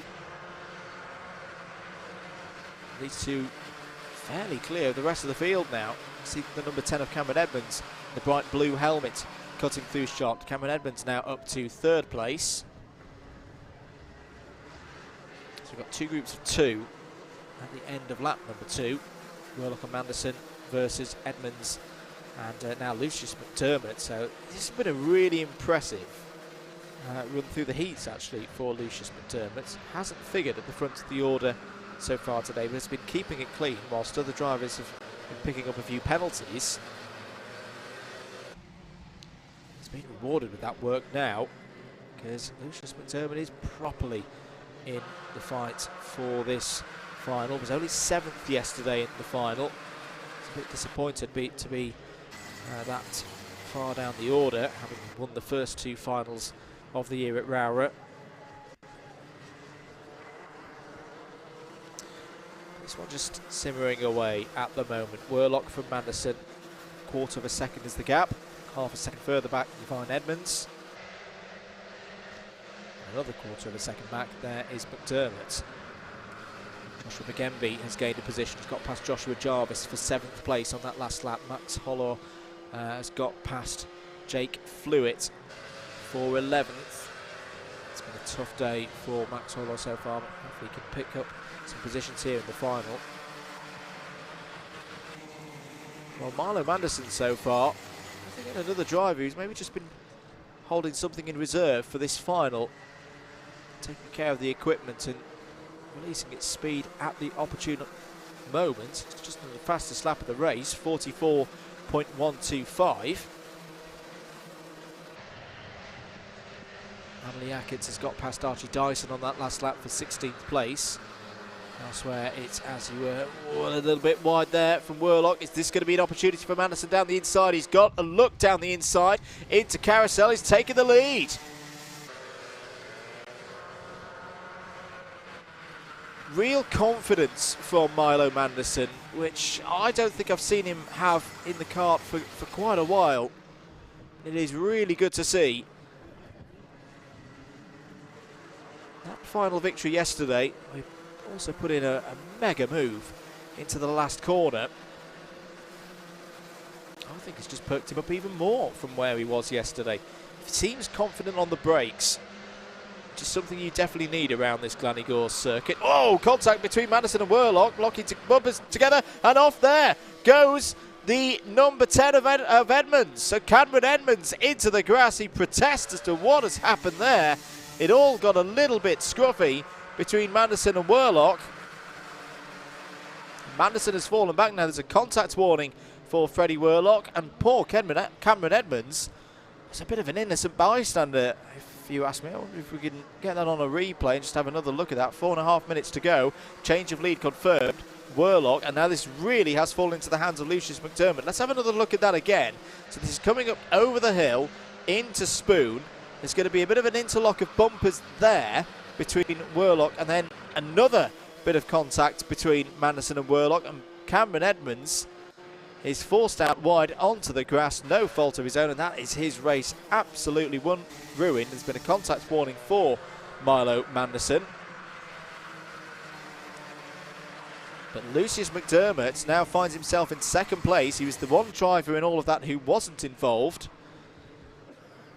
And is really well positioned now to have a go at trying to get through and into the lead of the race. New fastest lap of the race goes in for the 77, Milo Manderson, 44.032. Having said that, Max Hollor has just taken that honour away with a 43.830, is gaining positions, is up into 8th place now.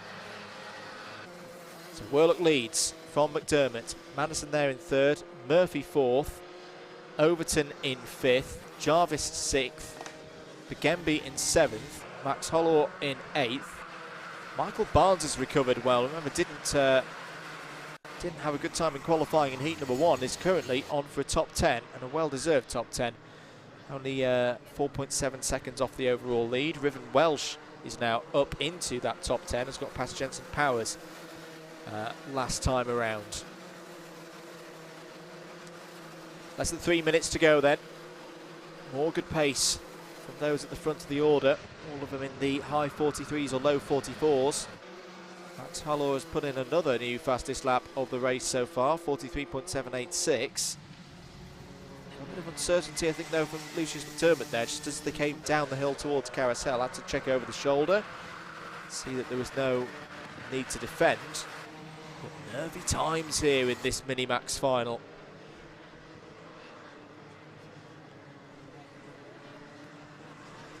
And for Lucius McDermott, I just get the feeling that he's going for it today. It's been a topsy-turvy sort of round in Minimax, but he's seen the likes of Joshua Bigembe not quite have the results that he would have expected today. Same for Martin Wright. I'm still going to say that it's too early to talk about championship at this stage of the season, but could we be looking back at this round here, round number 4, as a day that Lucius McDermott really started to put the pressure on the rest of the order? On a day where, based on this qualifying, perhaps wouldn't have expected it. Less than 2 minutes on the clock. Freddie Worlock still leading. Soaking up the pressure once again. I know I've been saying that a lot today about Freddie Worlock, but he really has been doing it well.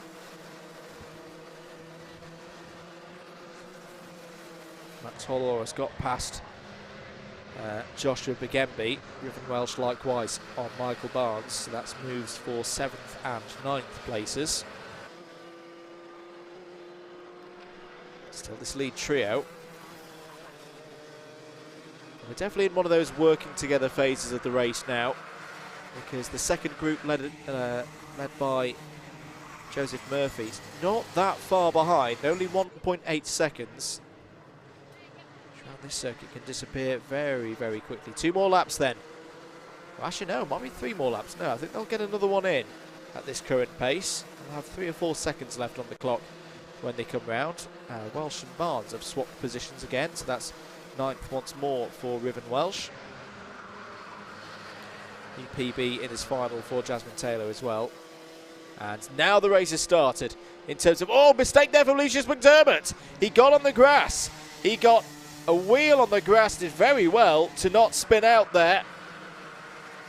But had to think about getting around the corner as opposed to defending. And Milo Manderson, that was practically an open goal for second place there. He won't have an easier overtake, I think, this whole season. There will be a bit of time left on the clock. 2 more laps to go, including this one. Freddie Worlock still leading. He was 4th yesterday in the final, but has turned it up a notch here today on Sunday at GYG. Go defensive again. Milo Manderson looking for a way through. Last lap board will be out next time around. Joseph Murphy's just put in a PB for this final, 43.905. Needs a little bit more though if he's to join this party. 1.3 seconds was the gap. I don't think there's going to be enough time. He is trying though. He is visibly closing. Last lap board out for Freddie Worlock then. Heading up the hill.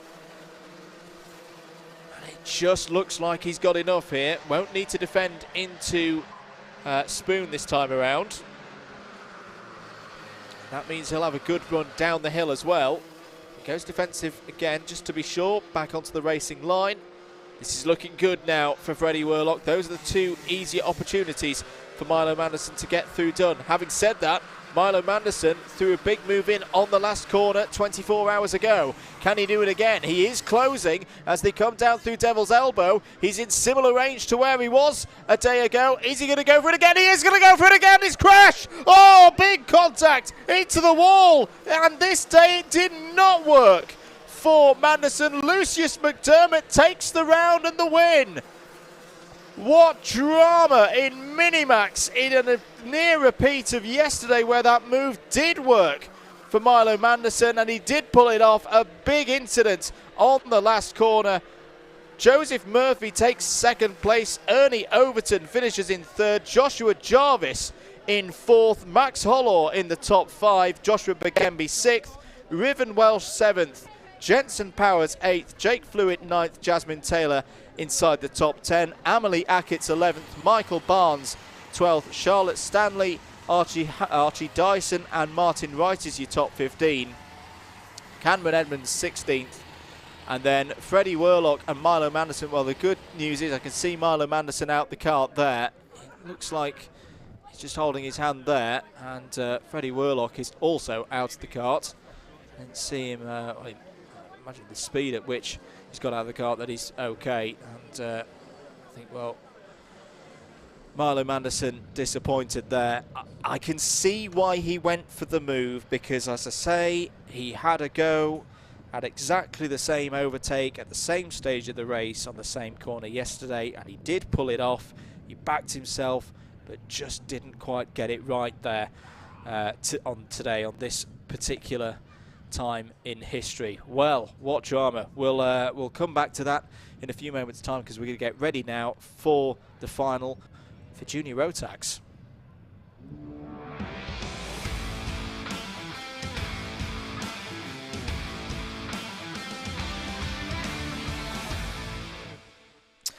Let's have a look at the grid then for race 26 on your schedules, which is the final for Junior Rotax. Aidan Hassan has pole position, Jake Howarth alongside on the front row, Shane Collins and Ethan Simmons on row number 2, Alexander Adams-Acton and Callum Ghosh are there on the 3rd row of the grid, Sam Ardolino and Harry Pullen row 4, Alfie Briggs and Harrison Morrow row 5, Oliver Kerr and Max Tompkinson on row 6, Jamie Salter and Ethan Bentley row 7, Billy Edgecombe and Stephen Barnes on row number 8. Well, there is your field for Junior Rotax. And obviously they'll just have to wait a few moments whilst the karts are recovered from that incredibly dramatic finish to the race for the Minimax class. And Aidan Hassan has been having a very good day so far. Just to remind you of our finals winners so far this season. At Rowrah, we had Alfie Briggs take a clean sweep in round number 1. Aidan Hassan took a clean sweep in round number 2. So there were round winners from 1 and 2. And yesterday wasn't a clean sweep, but it was pretty close for Ethan Simmons, who took the final victory, one of the heats, and was second in the other. I'd say pretty close to a clean sweep, but not quite. Hello to Gareth Jackson, cheering on both of our drivers on the front row of the grid. They've had some good fights so far today. Jake Howarth having actually got the second place of spot on the front row of the grid, virtue of having a slightly faster lap than Shane Collins through the course of the heats. On the formation lap, there is Shane Collins in the number 10.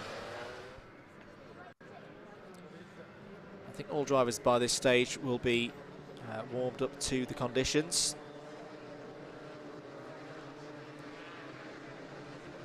Shane Collins in particular, because he's of course already been out in a final in Junior Rock. 9 minutes on the clock. See how hard the drivers are having to work to get temperature into the tyres.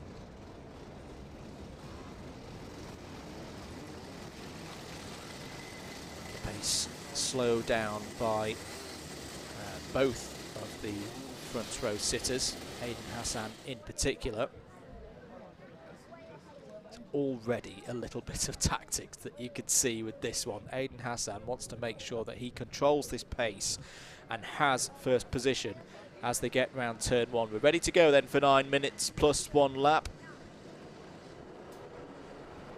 Is Aidan Hassan going to take another final victory? Away we go, and there's already a bit of contact towards the back as drivers in the second half of the field weren't anticipating the speed of that start, but it's a good one for Aidan Hassan. Already up into the lead, and looks like Shane Collins has got through into second place. So it was a good start for those on the pole side of the grid, the odd side of the grid. Alfie Briggs has had a good start also, has gained a number of positions there in his machine. Down into the carousel they go for the first time. Are they all going to get through, or any of them going to trip over one another? No, all good, and return to second place there for Jake Howarth. So Howarth fighting back through here. Shane Collins has actually, I think, gone down to about 5th place. So not a good couple of corners for the number 10 there. And continuing us through comes the number 88 of Callum Gosher, who we haven't really seen that much of today, but didn't have a great qualifying, but has fought through well. Ethan Simmons there also in the number 69 got past Shane Collins in recent times. Apologies, actually, no, it wasn't Callum Gosher, it was just Ethan Simmons going through my eyes. Bad times. 8 minutes to go then. There's the number 36 of Jake Howarth, has fallen down behind Alexander Adams-Acton. So gained 2 positions on that first lap, did Adams-Acton.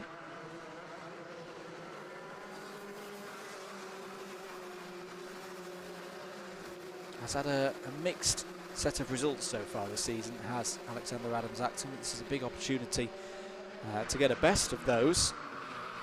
Hasn't had a top 3 so far in a final in 2022. That's been one of the good things, I think, with this weekend, is that so many drivers have been able to use especially the changeable conditions today to get some of their best results of the year so far. Gain some confidence ahead of the rest of the season. Play Pigeon, as we say, in a month's time. We'll then be off to Fulbeck on the first weekend, as out of the race is Ethan Simmons. Oh, that is a real shame for Simmons. Looks like some form of technical issue, but yesterday's round winner will go no further today on the Sunday for round number 4. Oh, big move down the inside there. I think that was the number 22 of Oliver Kerr. Yes, it was. Having a fight with Harry Pullen. Who again was defending down towards Carousel. Swooping down through the pressure corner and into Devil's Elbow. 6 minutes on the clock then. Aidan Hassan looking in control of this race at the moment. His lead is 0.8 of a second over Alexander Adams-Acton. Jake Howarth in 3rd place, and Alfie Briggs It's had a bit of a mixed weekend so far in the Rotax category. He's there in 4th place. Sam Ardolino, after the disappointment of heat number 2, has bounced back well in the early stages of this one, is currently in 5th place. Bit of contact there between, I think that was Stephen Barnes and Harry Pullen.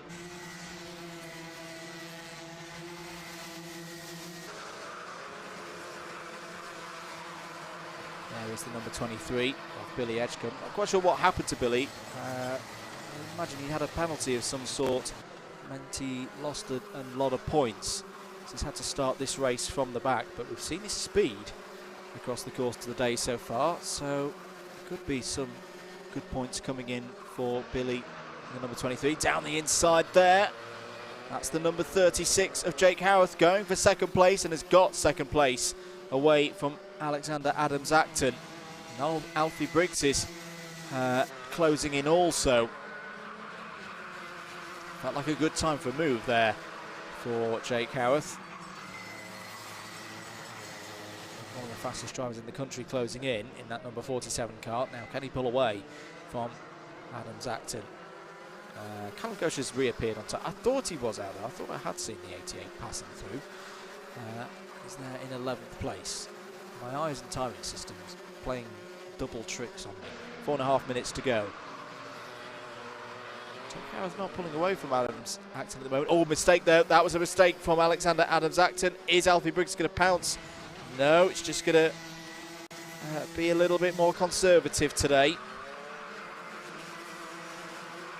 It's been a damage limitation weekend in Rotax for Alfie Briggs.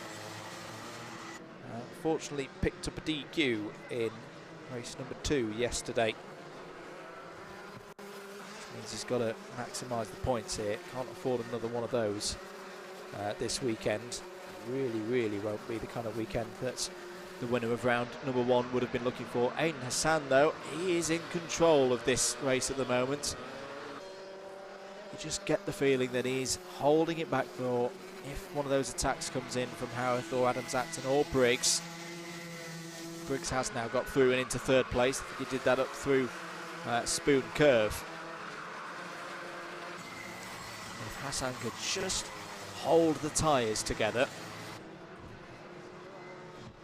Mark Baines Motorsport could be on for another round victory in front of the cameras here for Super 1 2022. Sam Ardolino has just put in a new personal best of the race so far, 42.361. He's running nicely there in 5th place, 1.7 seconds behind this duo. And he's pulling away from Shane Collins behind. Callum Ghosh has just got past Billy Edgecombe for 10th place on that last lap. Alfie Briggs stretching his legs now. There's a bit of space in front of him to try and catch up to Jake Howarth. He's pulling Alexander Adams-Acton along with him, quite spaced out generally across the field here in Junior Max.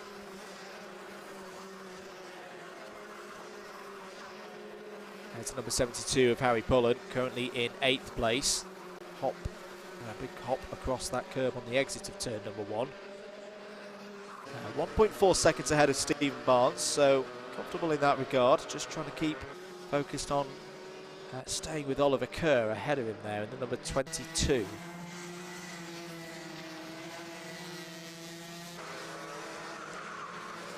Just over 2 minutes on the clock.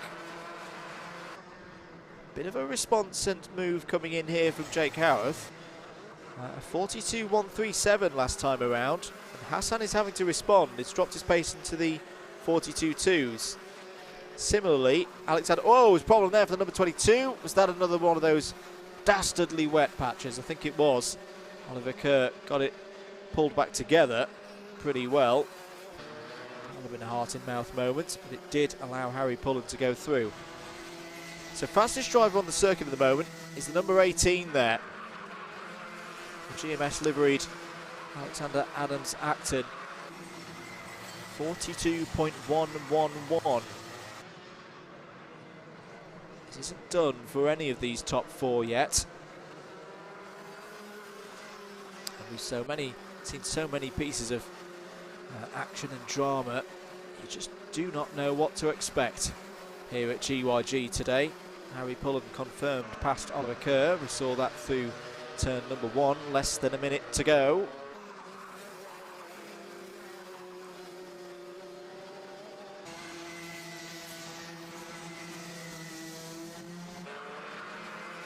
.40 seconds on the clock now, so there'll be 2 more laps here for these drivers. Hassan just keeping Howard at an arm's length at the moment. And in fact, and this is what I thought that Hassan might do. He has held something in reserve. He's just popped in a 42.160. That's his fastest lap of the race so far. It's only half a tenth off the best pace of anyone in this race so far. Callum Gosh has just got past Stephen Barnes for 9th place. But tactically, this has been very, very good from Aiden Hassan in this final. It's been a very mature drive. We'll see the last lap board once he comes around the final corner. Gap is half a second. Nothing really at the moment that Briggs and Adams Acton can do to close in. I mean, their pace is very good as well. The gaps aren't really changing. They're all very consistent. They're all very quick. But here is your leader, Aiden Hassan.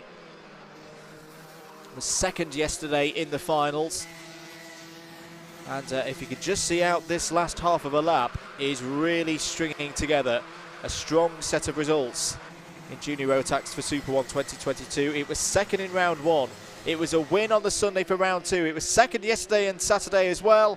But it's a win once again on Sunday for Aiden Hassan in the Junior Rotax category. He wins by half a second ahead of Jake Howarth.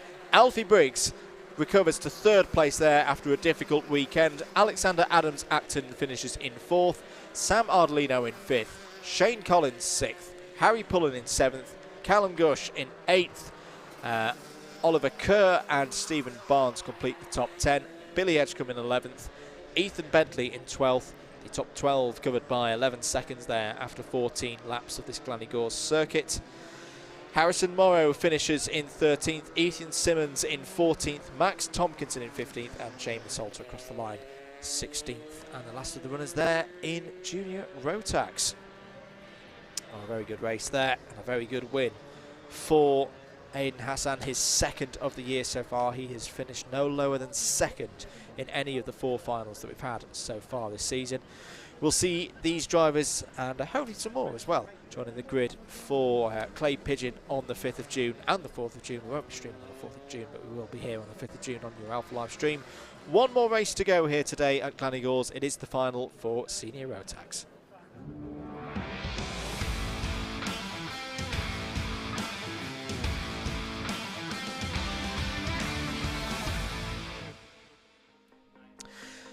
Last race of the day, as we say, race number 27 on your schedule. Here is your grid for the Senior Rotax final. It's quite a mixed up one as well. Carl Dunford and Tom Taylor on the front row of the grid. Joshua Valance and Ben Page, row 2. Joe Weaver and Louis Weaver, our winner from yesterday, on row 3. Ben Davis and Jack Davies on row number 4. Harry James and Isaac Lord completes the top 10. Kieran Janelli and Daniel Jones on row 6. Alex Holgate and Alicia Bradshaw, row 7. Max Martin completes the 15-card field.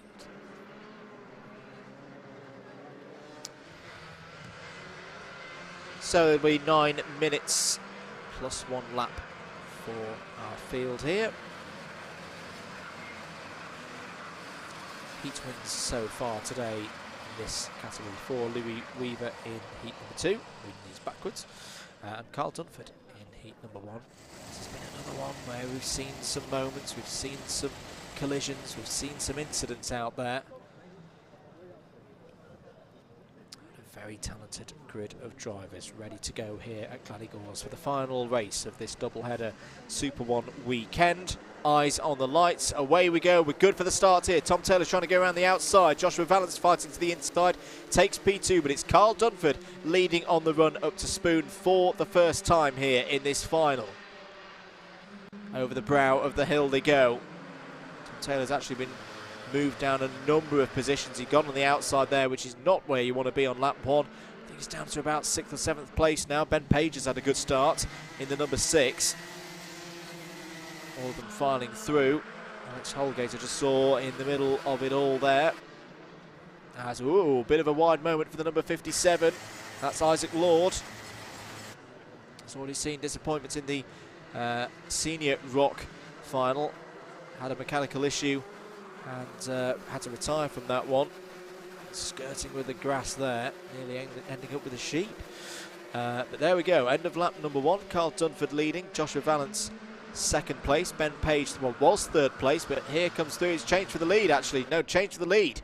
Joshua Vallance takes the lead away from Carl Dunford. So it's Vallance, Dunford, Page, Joe Weaver, Louis Weaver, and Tom Taylor there in 6th place. Contact warning for Louis Weaver in the 69. Oh, beautiful move down the inside from Ben Page. Can he get it sewn together? Yes, he can. Really brave there through compression and into Devil's Elbow. But a big lap this now for Joshua Vallance. He's got nearly 9/10 of a second in his pocket. A couple of big laps here. Extend that gap out. As, oh, Joe Weaver looking down the inside there of Carl Dunford for a moment in the white, pink and black details on his Joe Weaver racing kart JWR number 40.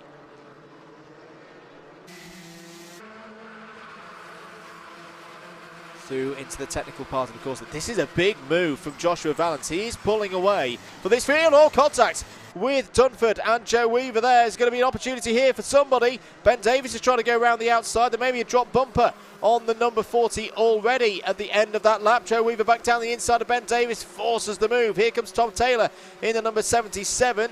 Jack Davies wants a piece of the action also in his number 79.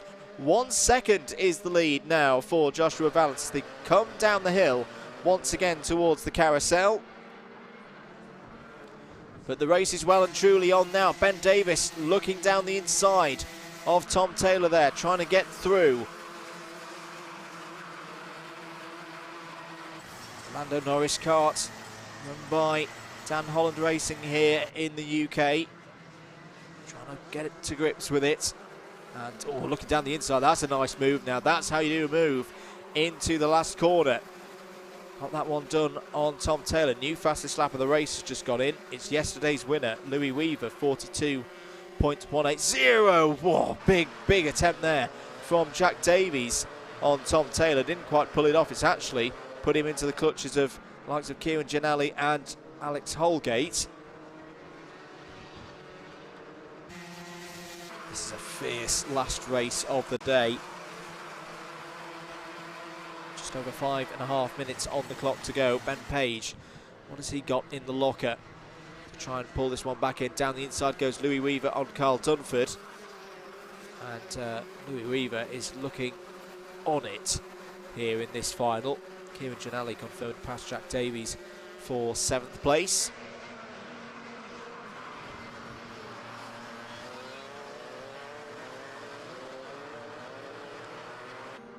Approaching the halfway point then of the final here for Senior Rotax, round 4 for Super 1 2022.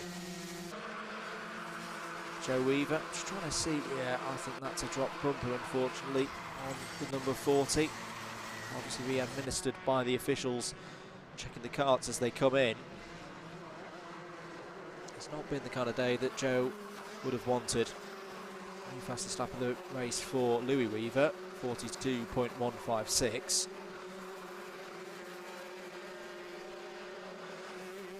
Joe Weaver, who had always down the inside there of Carl Dunford. That's a nice move, takes 4th place. A little bit of a hop, skip and a jump off the corner. But had the contact with Louis Weaver, not his fault. That was administered by the race stewards as well, who deducted Louis Weaver 1 racing lap. But for Joe, he was in the kitty litter on the last corner at the end of lap 1 on race 1. Race 2 he bounced back well. Got a strong result. It's just not come together again in the final here. It'll bounce back though. It'll be strong again at Clay Pigeon. It's a long season, of course. Back to a full 12-round calendar. Oh, as Louis Weaver's looking down the inside there of Ben Page. Has he got the move done? Yes, he has. very confident on the brakes once again from Louis Weaver. And the 69 kart, the driver from Tunbridge, is really moving here. Now, has he got enough time to close in Joshua Valance, who's been doing a good job at the front of the field? 42.525 last time around. Just less than a tenth off his personal best there.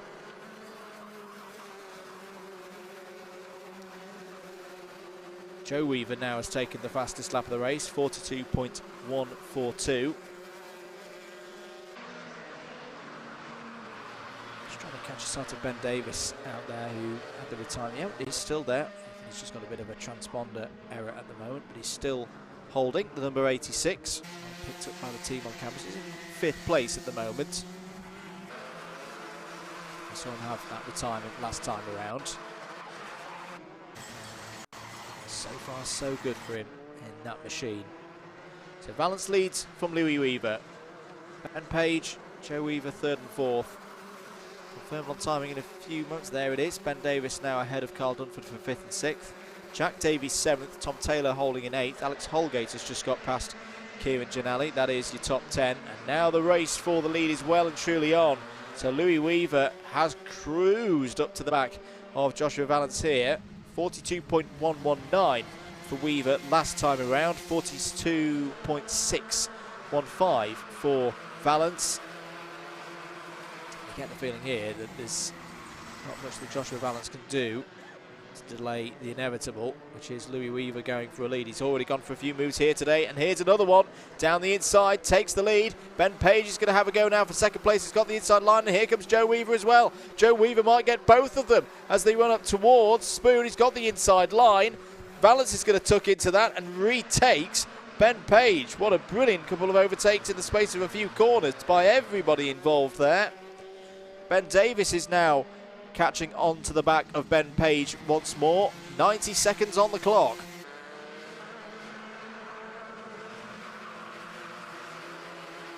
Through into Devil's Elbow then. Not much time left for the drivers, but Louis Weaver is on for a 2nd final victory this weekend in Senior Rotax. Will probably be 3 laps to go for all of these gentlemen. Tom Taylor, there he is in 8th place. I've just seen him flash through. 42.624 for the number 77. It's down the inside of Ben Page goes the other Ben Davis.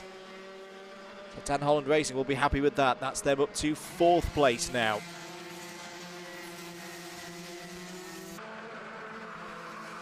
Quite a comeback here for Ben Davis if he could get onto the podium after the disappointment of retiring from race number 2. 30 seconds on the clock, so yet this will be the penultimate lap that they're just about to go on to. Louis Weaver's pace at the front, it's just so strong. It's just got that edge on the rest of the field so far this weekend, and Joe Weaver's giving it a good go. Joe Weaver down into the 42.2s. Trouble is, Louis Weaver is in the 42.1s. Joshua Valance trying to hold on here. Took a 3rd place on the last streamed round, so has been on the podium so far this season in a Senior Rotax final. But can he do it again? Ben Davis hasn't been off the podium in one of these finals so far this year. Having said that though, they could be the beneficiary if there is a dropped bumper on the number 40.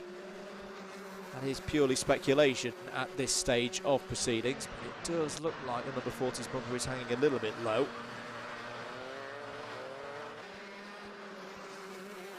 Down the hill, through Carousel then. We are on the last lap, and what a weekend for Louis Weaver.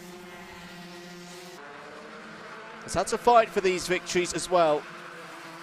It's a very tough field to be competitive in this Senior Rotax Super 1 class of 2022. But Louis Weaver, Kart 69, is going to come around and take his 2nd final victory of the year and of the weekend. Very good stuff ahead of Joe Weaver. Joshua Valance finishes in 3rd for his 2nd final podium of the season. Ben Davis in 4th, and we'll hope that one of those ahead has some form of penalty. If not, His run of being on the podium in the final has sadly finished today. Ben Page, a strong top 5 there. And I think, yes, his best result in a final so far in 2022 for Ben Page. Good stuff there. Carl Dunford in 6th, Alex Holgate in 7th, Tom Taylor in 8th, Jack Davies and Kieran Janali complete the top 10. Daniel Jones in 11th, Max Martin 12th, Isaac Lord 13th, Harry James 14th and Alicia Bradshaw in 15th. Well, that completes all the racing here today for Super 1 at Glan Y Gors. It's been a fantastic weekend for rounds 3 and 4 of this season, and we will be back at Clay Pigeon for rounds 5 and 6, streaming round 6 here on the Alpha Live YouTube channel. That will be on the weekend of the 4th and 5th of June. Do join us for that one. If you're new round here, or even if you're not, if you've not clicked the subscribe button yet here on the Alpha Live YouTube channel, if you could kindly do so, that would be absolutely fantastic. Click the notification bell as well so you don't miss a single stream when they go live. If you enjoyed the commentary, we're at _MM across Facebook, Twitter, Instagram. We've got our YouTube channel as well with some of the clips and highlights from what we do and what we get up to. And both of us will be back next weekend here at GYG for the next round of the Club 100 Sprint Series on the Sunday. That should be a really entertaining stream, and you never know, the weather could play its hands into that one as well. For now, though, we're going to wrap things up here at Glan Y Gors. Thank you to everybody here at the circuit. Thank you to the whole team. Thank you to our sponsors here for Super 1 2022, CWG Choices, AST Signs, JKH, and Arai Helmets. We'll be back on that first weekend of June, but for now, thank you very much. Thank you for watching. Bye-bye.